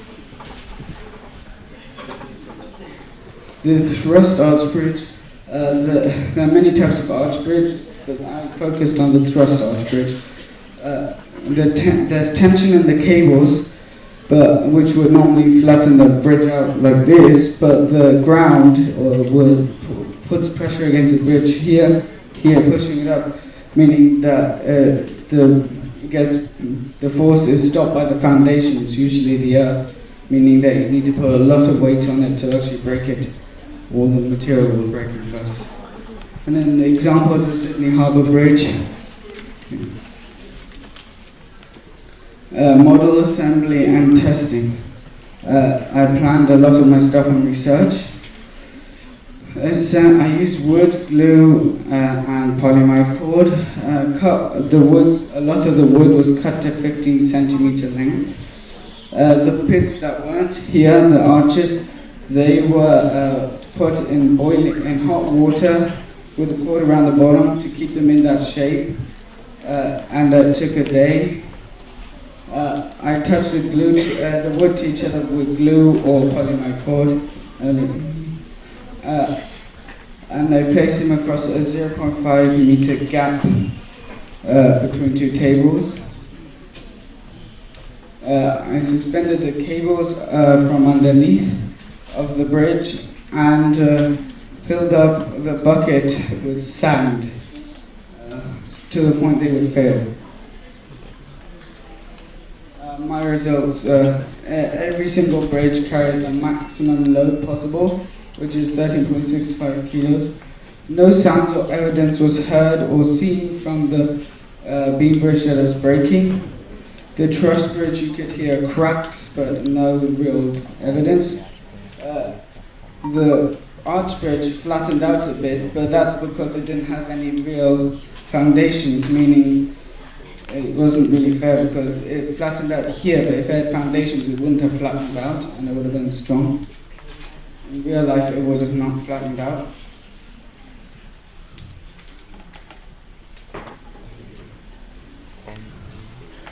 The beam bridge was the only model that really is hard to fail. It's just a piece of wood. It's not difficult. There are no real problems with it. The truss bridge model was made of pieces, and these pieces were overlapping, not abutting, like these here. But if I did this, they came out irregular shapes, and they were a lot smaller beforehand. So it would have been a lot more difficult. And the pieces in between them got so short, I'd have to put them at the height here, not there. The thrust arch bridge, the problem was with the arch. Even though this one was alright, I tried it first with smaller arches and they all broke. It's actually snapped here in the middle. And I was going to extend it, but this one was twisted. It's twisted. It's not straight, meaning if I tried to put it over, it would bend the whole bridge. And I couldn't put any pieces of wood underneath because it was bent or twisted. You can pass it around.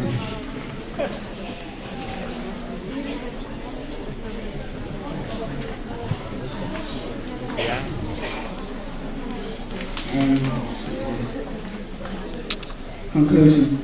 When I was putting my ideas,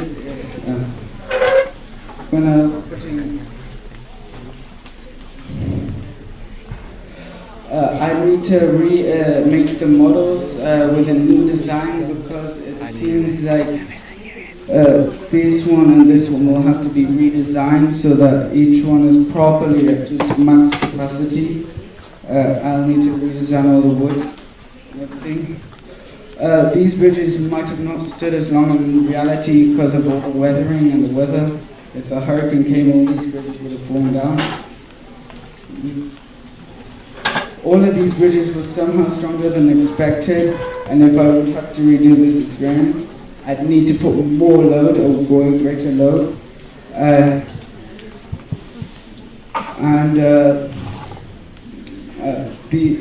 I need to take in all the stuff I didn't take in this time, like the foundations properly, and next time, even though the weight was sort of different, I'd need to make them all. The weight isn't that important, but still, I don't want it 500 grams difference. The weight will, even though it's not important, the span is more important, but the weight still has to be more even because it's not fair if one bridge gets a lot more wood than another.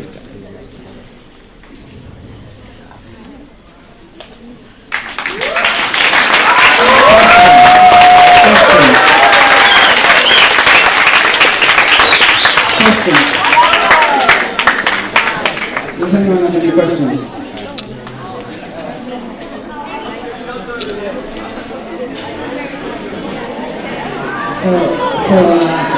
From what I understood, you use the glue to actually put the bridge together. Pardon? So from what I understood, you use glue to put the elements of the bridge together. Yeah, apart from this one, which I didn't use it. But in reality, it's made in the mold, so wood isn't very easily molded. But so the beam bridge has less elements than the truss bridge. So you use more glue on the truss bridge. No, they're equal weight.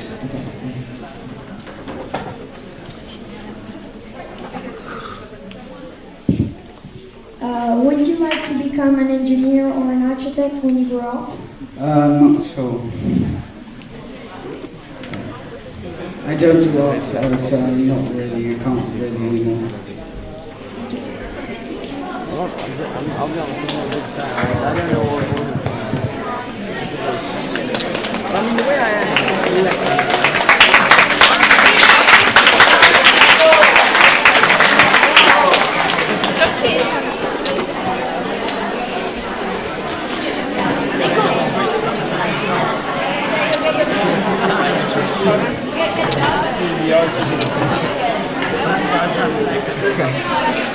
Just imagine if you started rapping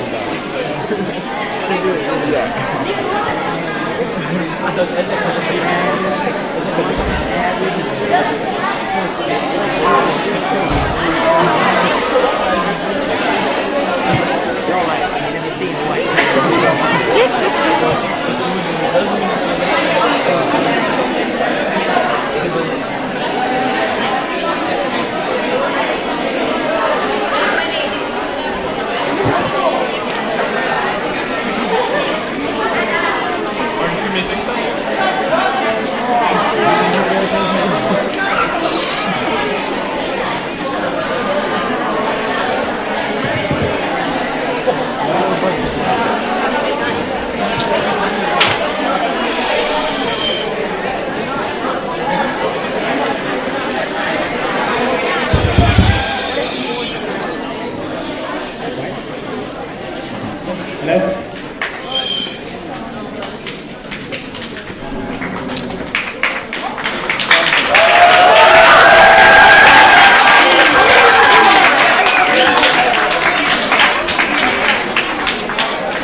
So the bell is going to ring before I'm finished, so please stay in the room even though the bell is rung until I'm done. Okay? Thank you. So, my name is Elias and today I'm going to be talking about artificial intelligence. And now a lot of you might think, justifiably think that you have not used any artificial intelligence, or that if you have, it's probably in an insignificant manner and probably doesn't mean anything. But I would argue that every single person in this room has used any kind of artificial intelligence in the past 4 days, at least once. So if you have used Siri, Alexa, have followed any direction by Google Maps, have seen any YouTube video suggested to you by YouTube, or have followed any recommendation by Amazon, that's because of an AI specifically targeting your preferences. And now again, you might ask yourself, what is an AI and how does one work? Thank you. No, back. Thank you. What are some challenges and vulnerabilities, and what are the ethical dimensions an AI can act within? All of those, and I'm going to be talking about all of those questions, as well as be talking about what function of an AI, the deepfake video, which is quite a controversial use of an AI, but more on that later. So, what is an AI and how does it work? And artificial intelligence, also known as AI, refers to systems that display intelligent behavior by analyzing their environment with a specific, collecting large amounts of data with intelligent algorithms and fast processing to learn from their environment, to learn from the collected, for specific features in the collected data, and then act with a certain degree of autonomy to achieve a specific human set goal. That was a quite difficult explanation, so switch the slide. In simple terms, is if you watch a YouTube video and you press the like button or the dislike button, and the YouTube algorithm or the YouTube AI will learn that you either like those kinds of videos or you don't like them, and will then in turn suggest more videos for you to watch, or will refrain from suggesting any similar videos for you to watch. And like any piece of modern technology, AIs have their share of problems and vulnerabilities.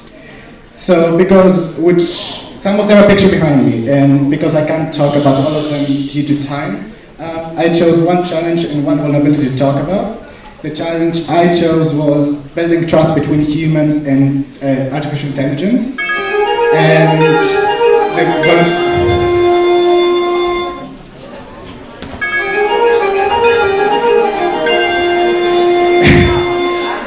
the vulnerability I chose was the manipulation of information, which is the most important vulnerability to know about. So anyway, building trust between humans and different kinds of technology sounds easier than it actually is. Especially for people in older generations, it's relatively difficult to understand for them to understand the kind of technology, and they don't use it as often, and that's harder for them to accept it or, well, use it. Which can get really frustrating for both the people using the AI, who created the AI, and the people who want to use it and don't actually understand how to use it. But most of us, like people in the younger generations, most people in here, we tend to trust the AIs more, as evident by us following Google Maps blindly without questioning it, or us not reading the guidelines of any app we download. Back.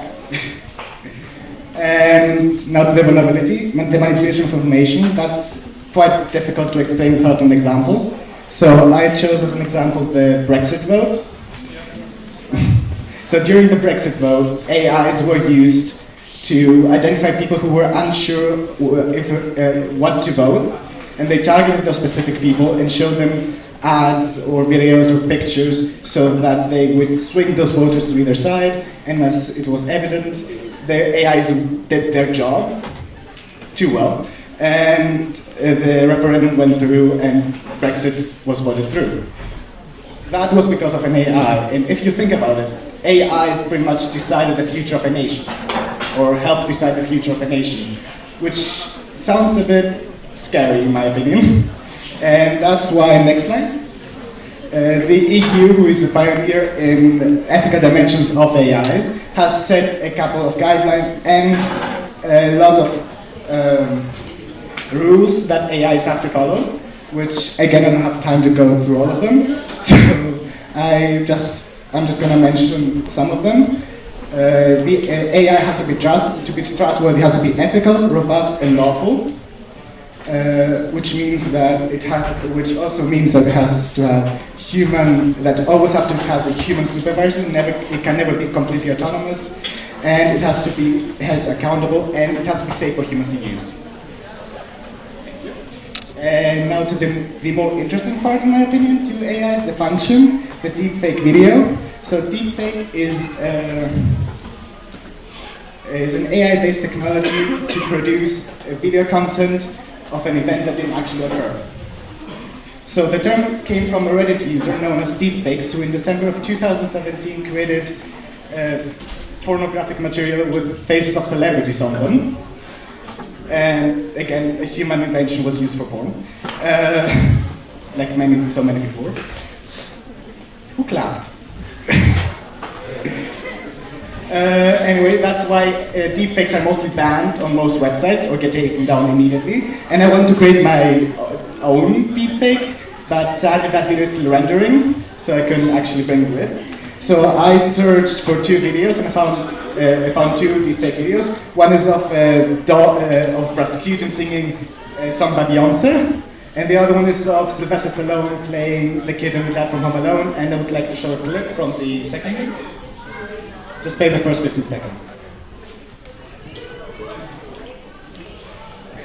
Yeah, and that's pretty much it.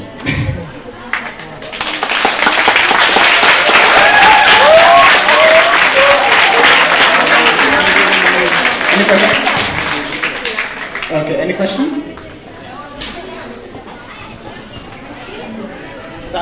So one of the rules you mentioned from EU is that AI should be held accountable. Now the big problem with deep learning or any machine learning is at the end of it we have no clue what's going on inside the algorithm. So how do you think we could make an AI held accountable?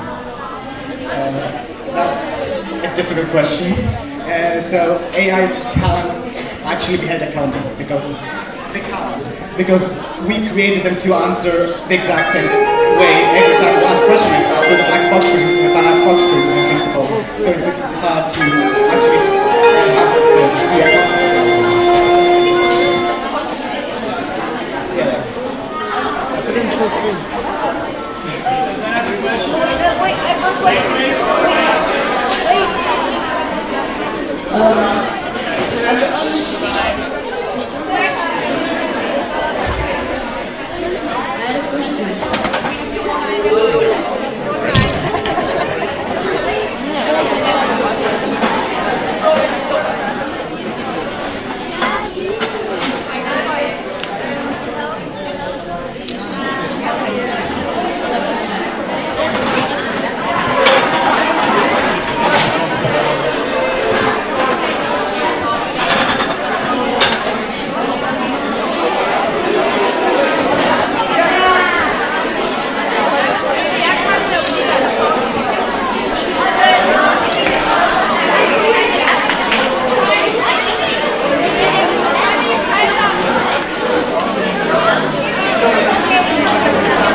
présenter notre thème qui s'appelle le téléphone pour les rendre aveugles.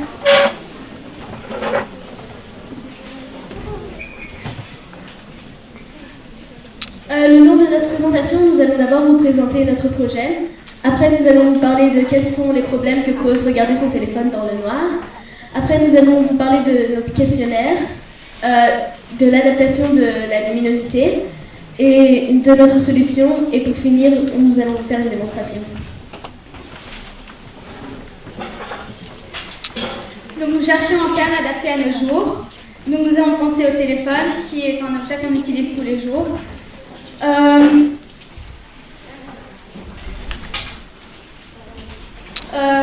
C'est devenu un objet tellement indispensable que c'est souvent la dernière chose qu'on regarde avant d'aller dormir.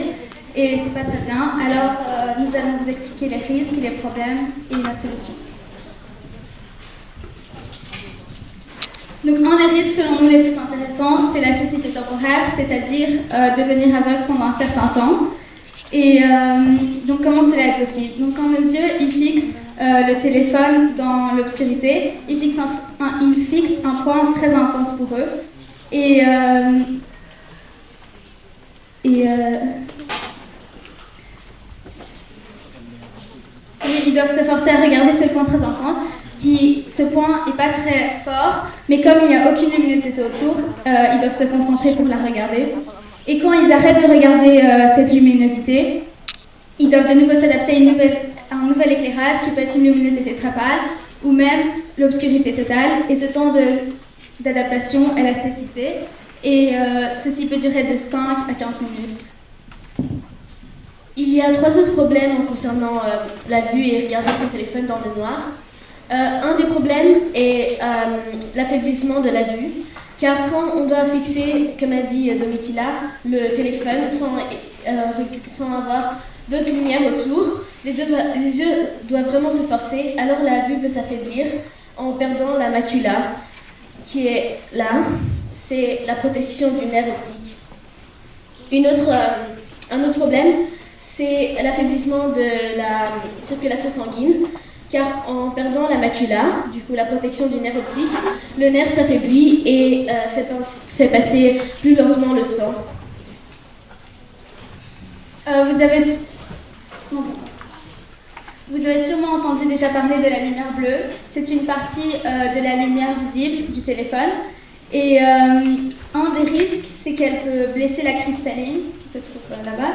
Et il y a même une maladie qui s'appelle la cataracte, qui est due à un jaunissement de la cristalline, qui est très mauvais.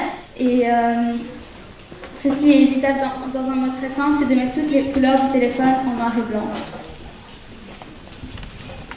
Pour mieux vérifier nos recherches, nous avons décidé de créer un questionnaire et qui est composé de ces 6 questions-là.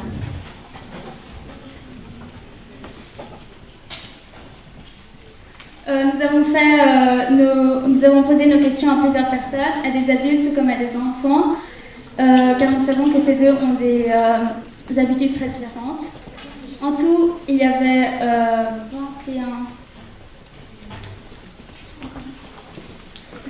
21 étudiants et 15 adultes. La première question était: utilisez-vous beaucoup votre téléphone? Les adultes ont répondu de 13% pas tous les jours et de 87% tous les jours. Et chez les étudiants, c'est 19% pas tous les jours et 81% tous les jours. La deuxième question était: à quel moment de la journée utilisez-vous votre téléphone? Pas beaucoup de gens utilisent le matin, beaucoup pendant la journée, beaucoup pendant le soir mais pas autant. Et la nuit, il y a des étudiants qui utilisent leur téléphone. Et comme vous voyez, la majorité des cas, c'est toujours les étudiants qui utilisent leur téléphone, qui est une mauvaise chose envers l'avenir. La troisième question était: utilisez-vous beaucoup votre téléphone, souvent votre téléphone dans le noir? Les adultes ont répondu de 80% pas souvent et de 20% souvent. Et les étudiants de 24% souvent et de 76% pas souvent. La question suivante était: trouvez-vous ceci dangereux? Et les adultes, la majorité, c'est-à-dire le 60% a répondu oui, c'est dangereux, et le 40% non.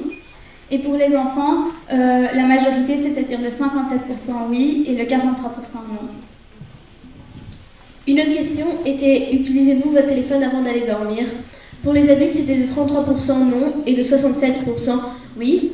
Et pour les étudiants, c'est pareil.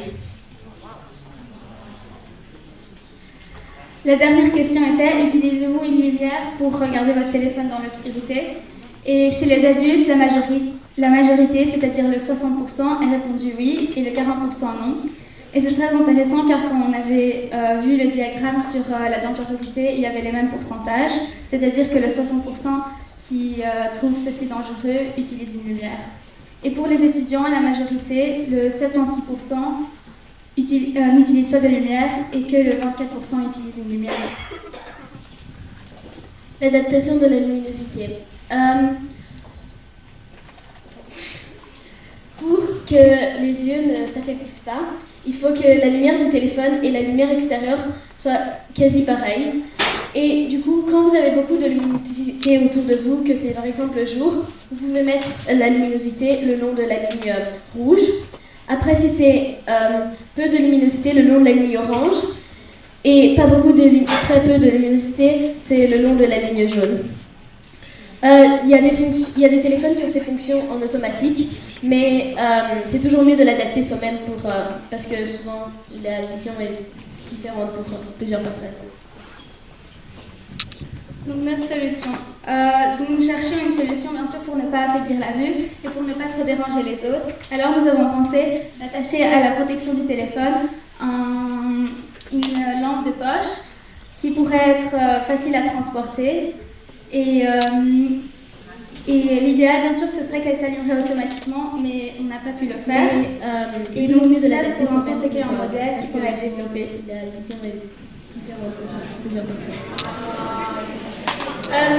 Plusieurs personnes peuvent se demander pourquoi on ne dit pas tout simplement aux personnes d'allumer leur lumière principale de leur chambre.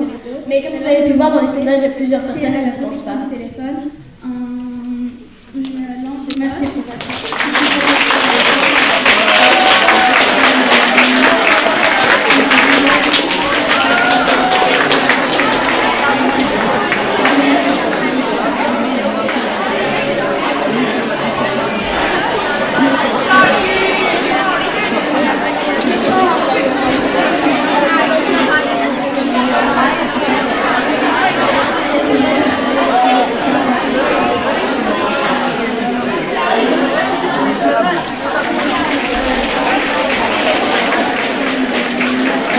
Vous avez voulu participer au Festival des Sciences. Quelle était votre motivation? Parce que, en fait, avant les années précédentes, du coup, quand nous on était en dessin, on a eu des poches qui ont participé au Festival des Sciences, on a trouvé ça qui est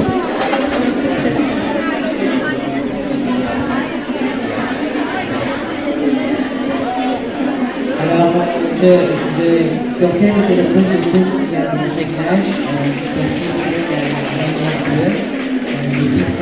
Pourquoi vous avez voulu participer au Festival des Sciences? Quelle était votre motivation? Parce que, en fait, avant les années précédentes, du coup, quand nous on était en dessin, on a eu des poches qui ont participé au festival. Quand je fais des voyages en voiture, par exemple, et que c'est la vie, ben je change la luminosité je fais finir mon téléphone en noir, et je mets la luminosité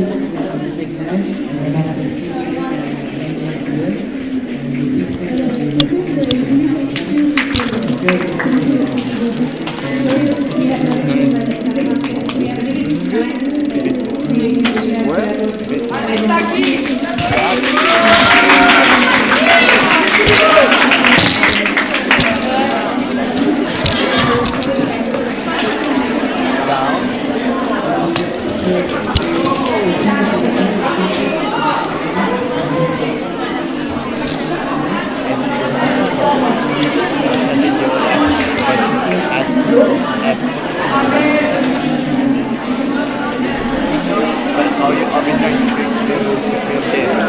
Yeah, no, that's not.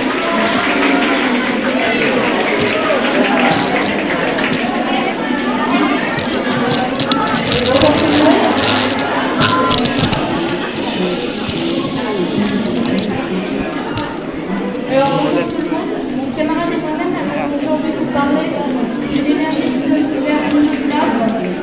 Quand je dis énergie solaire, immédiatement panneaux photovoltaïques.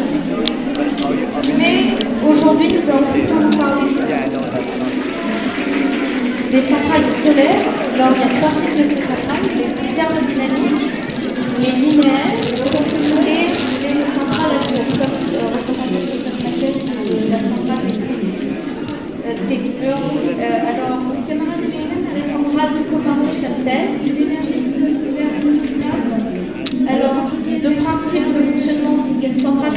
et simple. Alors, aujourd'hui, nous avons des miroirs qui suivent la trajectoire du soleil durant la journée de façon à refléter ces rayons et sur un point noir et c'est important de dire que ce soit le noir.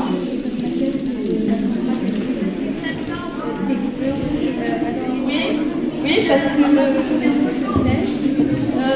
oui, c'est parce que ça absorbe la neige plus de rayons que le blanc. Et derrière cette zone en noir, il y a quelque chose qui chauffe. Est-ce que quelqu'un a une idée de qu'est-ce qui pourrait chauffer? Non. L'eau, ça a été la première chose à laquelle on pensait les scientifiques, mais ils n'arrivaient pas à le faire fonctionner. Ouais. Alors, je vais demander à un membre du jury de vérifier. Oui, il a fait un petit sachet avec la neige plus de rayons que le blanc. Alors, vous pouvez essayer.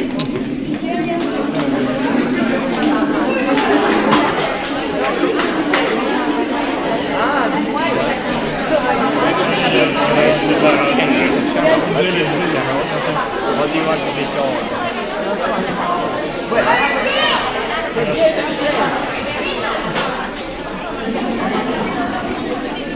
Alors, vous avez tous entendu, oui, c'est bien du sel.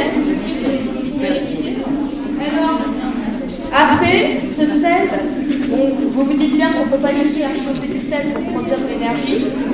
Alors, le sel descend par canalisation jusqu'à un premier bassin, une première cuve, et après il est renvoyé dans une autre cuve et, par des tuyaux, de façon à chauffer l'eau et de la faire en sorte que ça devienne de la vapeur. Alors la vapeur va enclencher une turbine qui va enclencher une dynamo. Après, le problème c'est que pour chauffer l'eau, il y a eu un transfert de chaleur. Donc le sel est refroidi. Là on le voit, ça passe de 565 degrés à 288. Alors le sel remonte pour être réchauffé de façon à chauffer l'eau. Alors le sel de la vapeur a été choisi parce qu'il a la capacité de contenir la chaleur. Donc une centrale solaire peut produire de l'électricité jusqu'à 3 heures après le coucher du soleil. C'est l'avantage que le sel est refroidi photovoltaïque. Alors un peu d'histoire.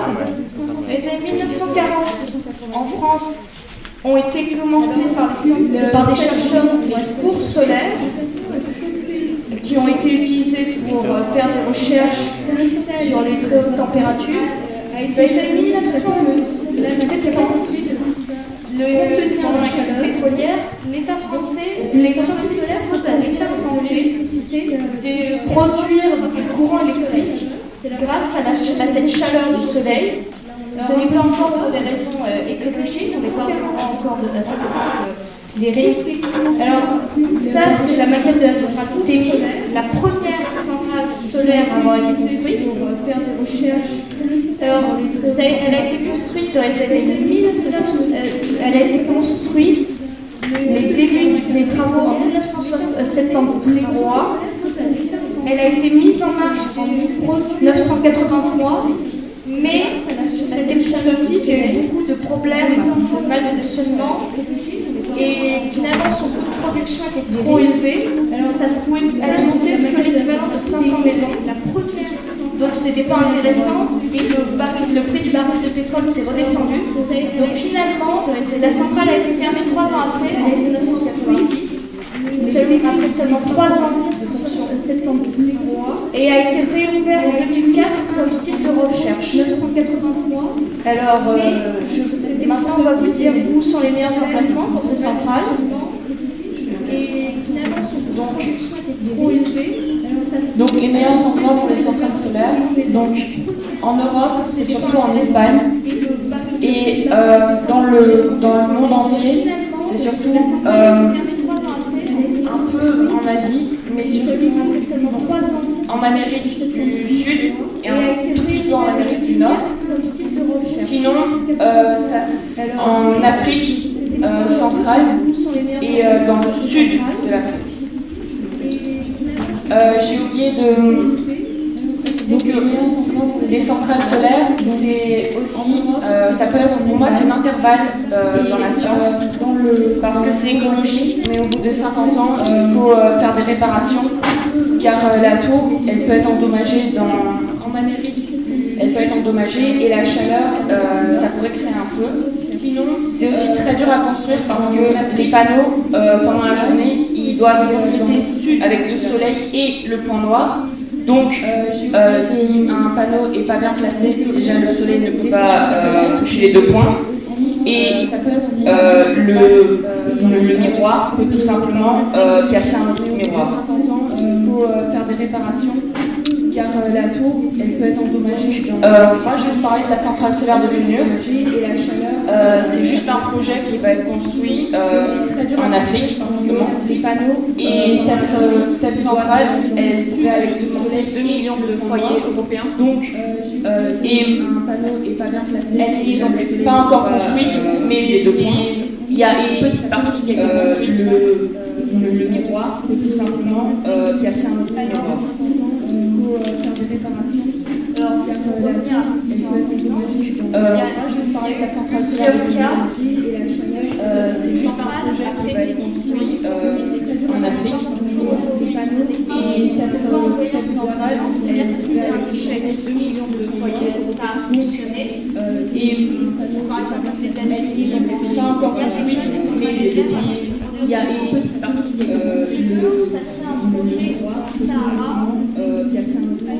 destiné uniquement pour l'Europe. Pour le moment, ça ne peut pas être fait.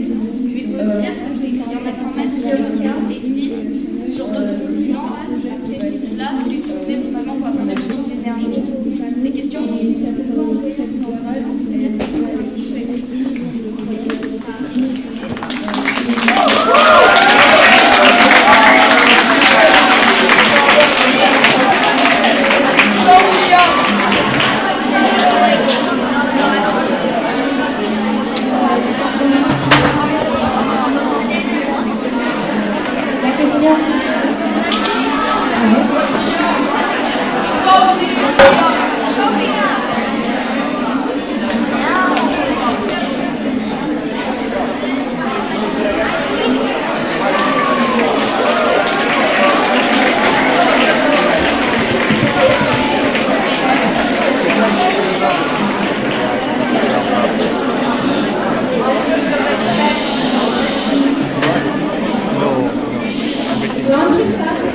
into space, and you wish to save the planet, but you can't.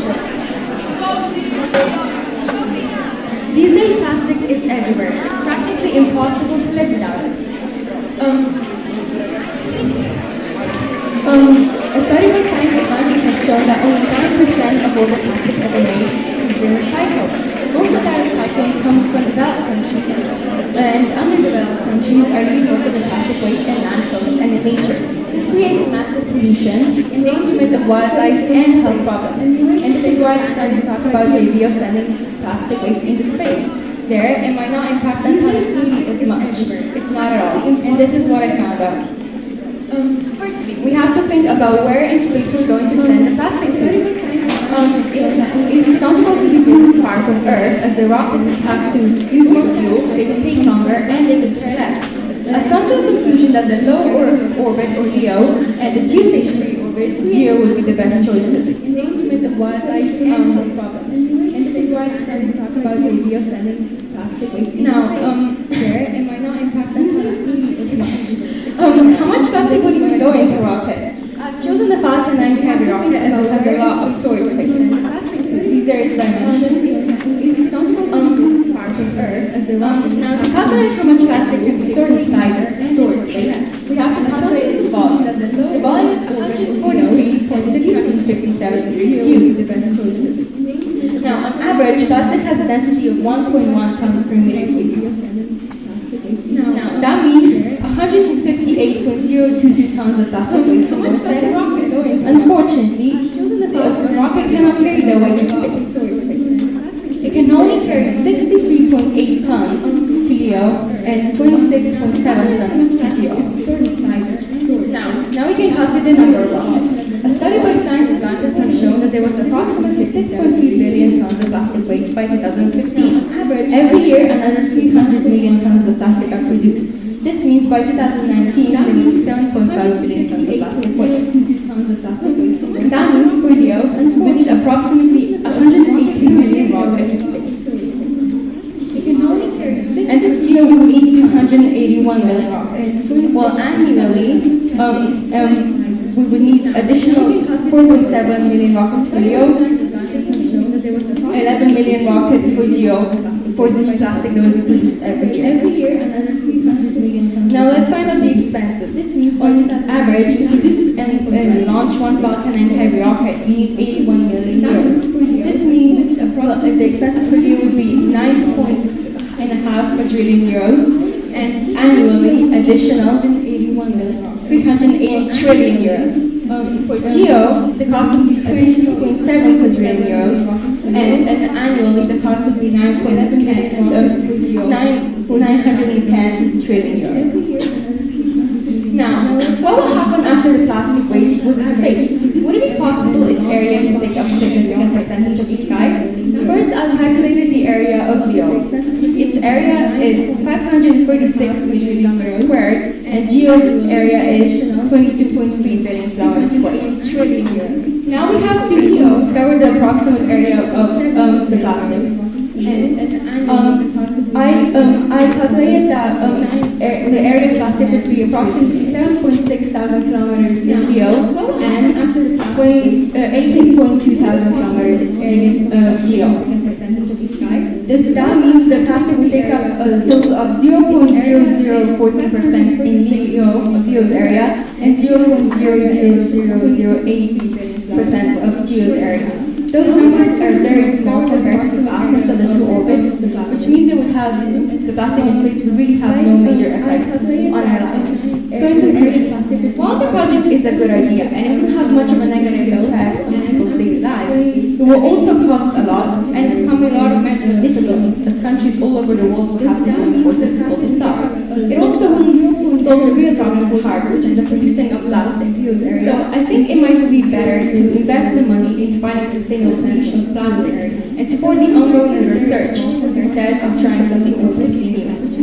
Because only if we all work together and do our part to real succeed.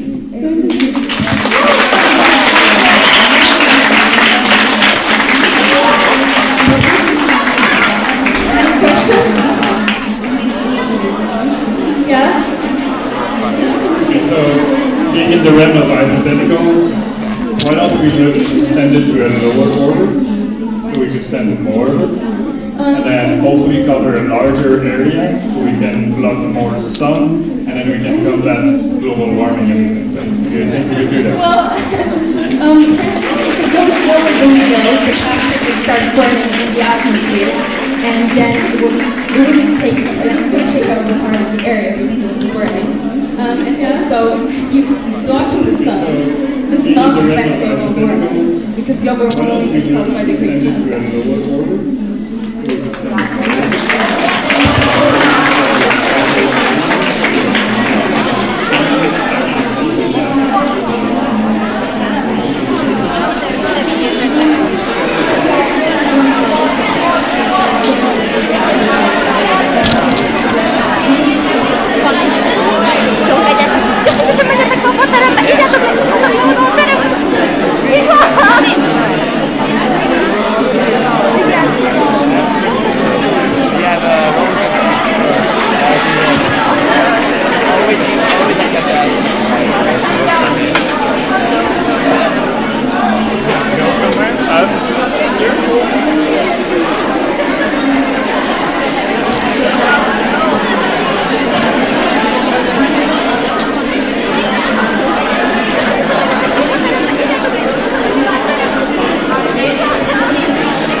can wait for the shoot.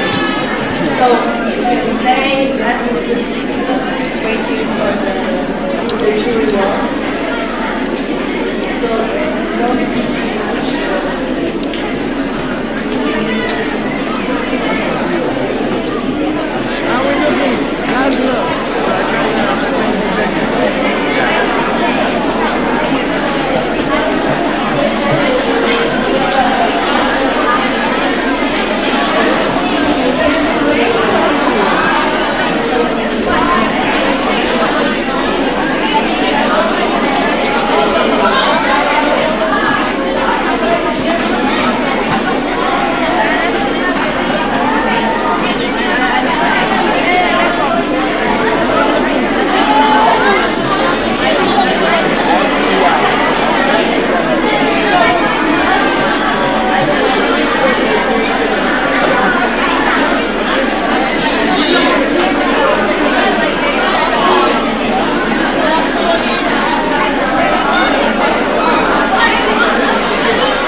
Congratulations to everyone.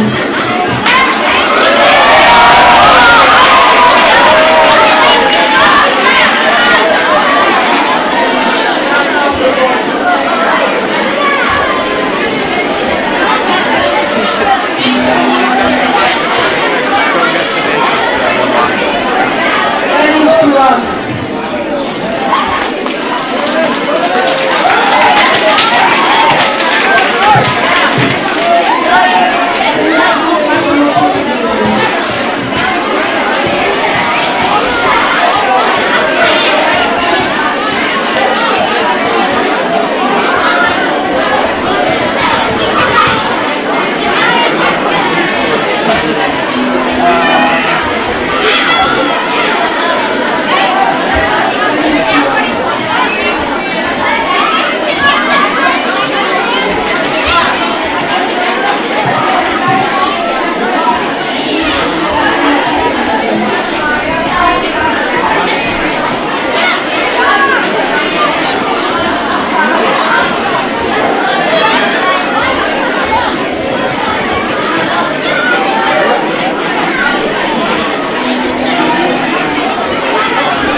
EEB1, may I have your attention please?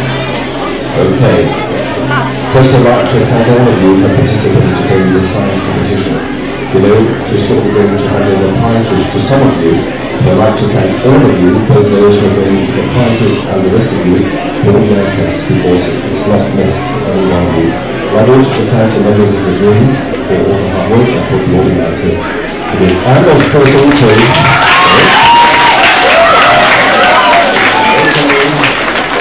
for the technicians. You want to be thanked as well? Okay, she wants to be thanked as well. First of all, you have the junior prizes, is that correct? And we start with the persons who were number 3. That's correct.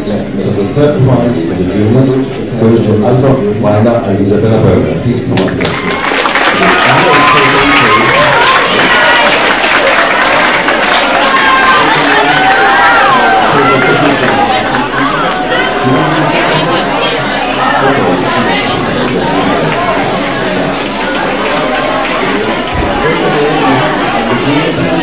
Okay, give them a hand. Congratulations.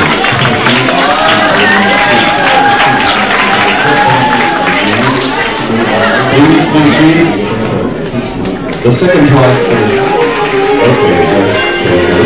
the second prize for the juniors goes to Victor Williams.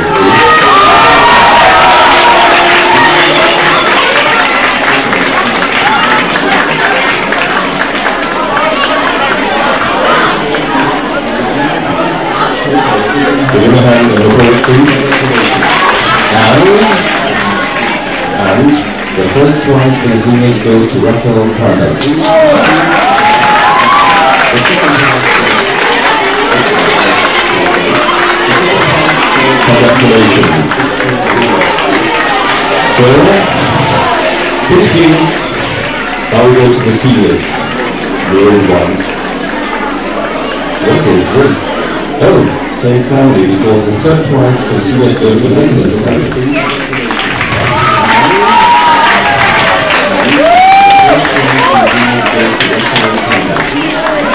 Okay, give them a applause.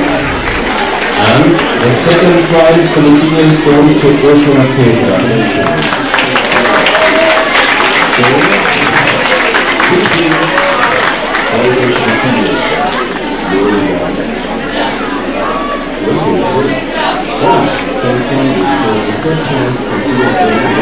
And I have to turn the page.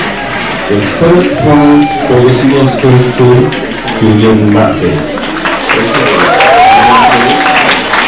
And the second prize for the seniors goes to Ursula Petra.